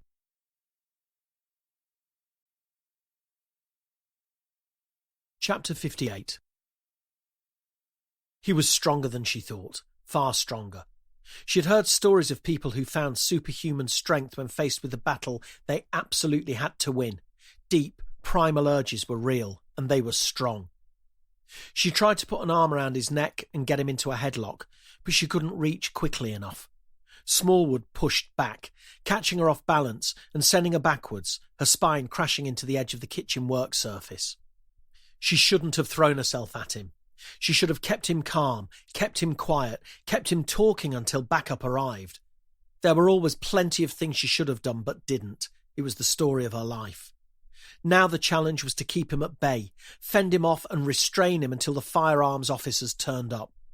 She had a feeling there'd be a whole new battle then, but that wouldn't be her responsibility, besides which that was easier said than done. Smallwood charged at her, far too quickly for her to move out of the way, and she felt her back crush against the edge of the worktop again, sending bolts of pain down through her legs. She tried to stumble forward to throw him off balance, but her legs didn't have the strength. They'd gone dead. She fell to her knees and grasped at Smallwood, trying to rugby tackle him to the ground, but he'd already shifted his weight on top of her. As he turned round to push her face down on the floor, she slammed her right elbow backwards, catching him square in the chest. It gave her a couple of seconds of breathing space, but it wasn't enough. In that instance, she remembered the rifle. She reached up to grab it, but saw Smallwood's hand reach it first, before it disappeared out of sight. His knee and lower leg came down on her back, pinning her face first on the ground, as she felt the cold barrel of the rifle press against the back of her head. "It wasn't meant to end like this. I promise," Smallwood said, before pulling the trigger.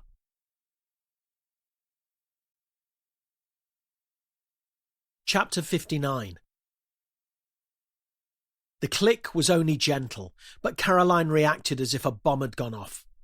A moment or two later, though, she realised she could still hear the sound of her own breathing. A second click. Before her brain could come to the conclusion that the gun had failed to fire, she felt a sudden searing pain as Smallwood slammed the butt of the rifle into the back of her head, leaving her wailing and writhing in agony. The instinct to try and get to her feet hadn't even reached her, as Smallwood wrapped his arms around her neck and pulled backwards, tensing his muscles as his arm began to crush her windpipe. A sudden moment of clarity came to her. This was how it ended. This was how it ended for Roger and Arthur Clifton, and it was how it would end for her too. The blow to the back of the head, then strangulation. In that moment, all she could think of was Mark and the boys, sitting around his mum's dinner table, laughing and joking, oblivious to the fact that she was about to become Howard Smallwood's latest, final victim. She'd never realised how much the human throat could collapse under pressure. There was no way of getting air into her lungs, no way of releasing Smallwood's grip. She felt the blood throb in her head as it struggled to circulate, her lungs desperately gasping for air. As her vision started to speckle and blacken around the edges, she realised this was it. This was the end. Chapter 60. The air rushed into Caroline's lungs as she wheezed and coughed. That sweet oxygen couldn't come quickly enough, and her chest burned as her vision started to come back to her. She had no idea how long she'd been out, or what had happened between then and now, but Smallwood was no longer on top of her. His arm was no longer around her throat. She could hear sounds of a struggle, the noise of people shouting. The blood throbbed in her temples as it restored its usual journey through her veins. She rolled onto her back, still gasping for air, which couldn't come quickly enough. She turned her head to the side and saw Dexter pinning Smallwood to the ground, his knee and lower leg on Smallwood's back as he held his wrists behind him. "You okay?" Dexter said. Caroline nodded, her neck stiff and sore. She didn't try to speak, didn't want to speak. In any case, there were no words she could possibly say. Her job had always shown her how fragile life could be, and how quickly and easily it could be snuffed out. Those were facts she knew, but which she'd never experienced in quite that way. Not for many years, anyway. She looked at Smallwood and was disturbed to see his face carried no emotion. This was the face of a man resigned to his fate. A man who knew what was coming and still didn't mind one bit. This was how life was always going to turn out for him. This was his fate. "It's all right," Dexter said. "You're safe. You're going to be all right. We've got him. Just hold on. Not long now. We've got him." Her head throbbed, but the cold tiles of Howard Smallwood's kitchen floor provided some small relief. From here, her line of sight carried on out of the kitchen door, down the hallway, and to the glazed front door. She heard the sound of sirens approaching, that familiar welcome sound. She felt her eyelids getting heavier as the sound grew louder. Then came the blue lights, flashing and strobing, bouncing off the frosted glass of Howard Smallwood's front door, lighting the house. Caroline closed her eyes and waited. Chapter 61. Caroline had never expected to spend her Monday morning in a hospital bed, but it would be fair to say the last couple of weeks hadn't conformed to expectations in many ways. 1,000 thoughts swirled around her head as she woke up. Where were Mark and the boys? What happened to Smallwood? Was Dexter okay? What about her job? She was certain it wouldn't go down well once her superiors found out she'd gone to Smallwood's house alone, even though she'd been taken off the case. But in that moment, she didn't care. She was alive. Has anyone ever told you look ridiculous when you're asleep? She didn't need to turn her head because she recognised the voice immediately. She let out a half laugh, half sigh. Thanks, Dex. No, seriously, your mouth sort of hangs open like a fish, but only a little bit. And when you breathe in and out, your lips kind of click and pop. It's weird. Spoken like a true failed doctor. Don't tell me. You finally passed the exams so they let you treat me. You wish. I'm only here because I didn't fancy taking the rap from Arnold. I'm not going anywhere near the office till I've got you in front of me as a human shield. What happened to Smallwood? He's in the nick. Lester? Yep. No skin off our nose, saves us having to look at him again. It's a bit of poetic justice in a way. He wanted to end his days in Rutland, now he's stuck in a prison cell in Leicester. Can't beat bad luck, can you? I'm sure Leicester's lovely. Yeah, well, you did take quite a knock on the head. Apparently, he's made a full confession. Nothing to lose, I guess. A decent chance he won't even make it to the trial. Well, judging by the strength he showed last night, I think he's got a fair bit left in the tank yet. Silent killer, apparently. Him all the brain tumour. Dexter laughed. Well, at least it means there's some closure. And in even better news, Patrick Walsh thinks you're only the second biggest dick in Rutland. Turns out Smallwood had got wind of his affair with Alice Clifton from watching the family's movements. Thought it'd be a fun little twist to his game if he implicated Walsh. I think he just wanted to fuck up the entire family. It's not just the one family, though, is it? What he did spread so much further than that. Regroup, rebuild, and whatever the other R word is. Listen, Dex. If I end up getting let go, I just want you to know I'm really grateful for everything you've done. Not just with Smallwood, but, you know. You won't be going anywhere. Whatever goes down on paper. The fact is, it was you who worked out it was Smallwood. If it weren't for you, he'd be lying at the bottom of Rutland Water right now, having died an innocent man. Fingers crossed Arnold sees it like that. He'll be all right. Sorry. You got nothing to apologise for. I mean, maybe you could loosen the reins a little and listen a bit more to what other people have to say, but I think we can let you have at least an hour of glory first. Oh yeah, I feel properly glorious lying here. You don't look it, said a voice from the doorway. It was Mark, with Josh and Archie standing beside him. How are you feeling? Never been better. Is anything actually wrong with me? Observations, Dexter said.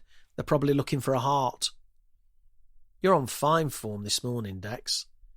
Not enough coffee. On which note, I'll leave you lot to it for a bit. Nice to see you again, Mark. You too, mate. Mark watched Dexter leave, then walked over to Caroline, leaned over and hugged her. Come on, boys, give your mum a hug. She found it impossible to put into words how much she'd missed them.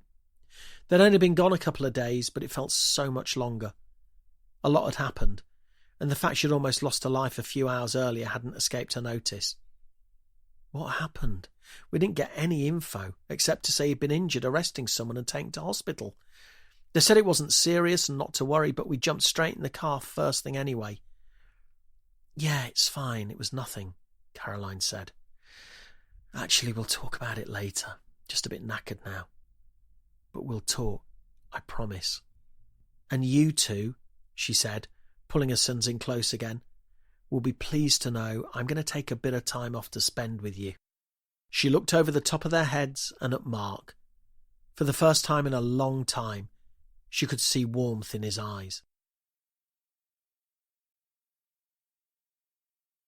Chapter 62.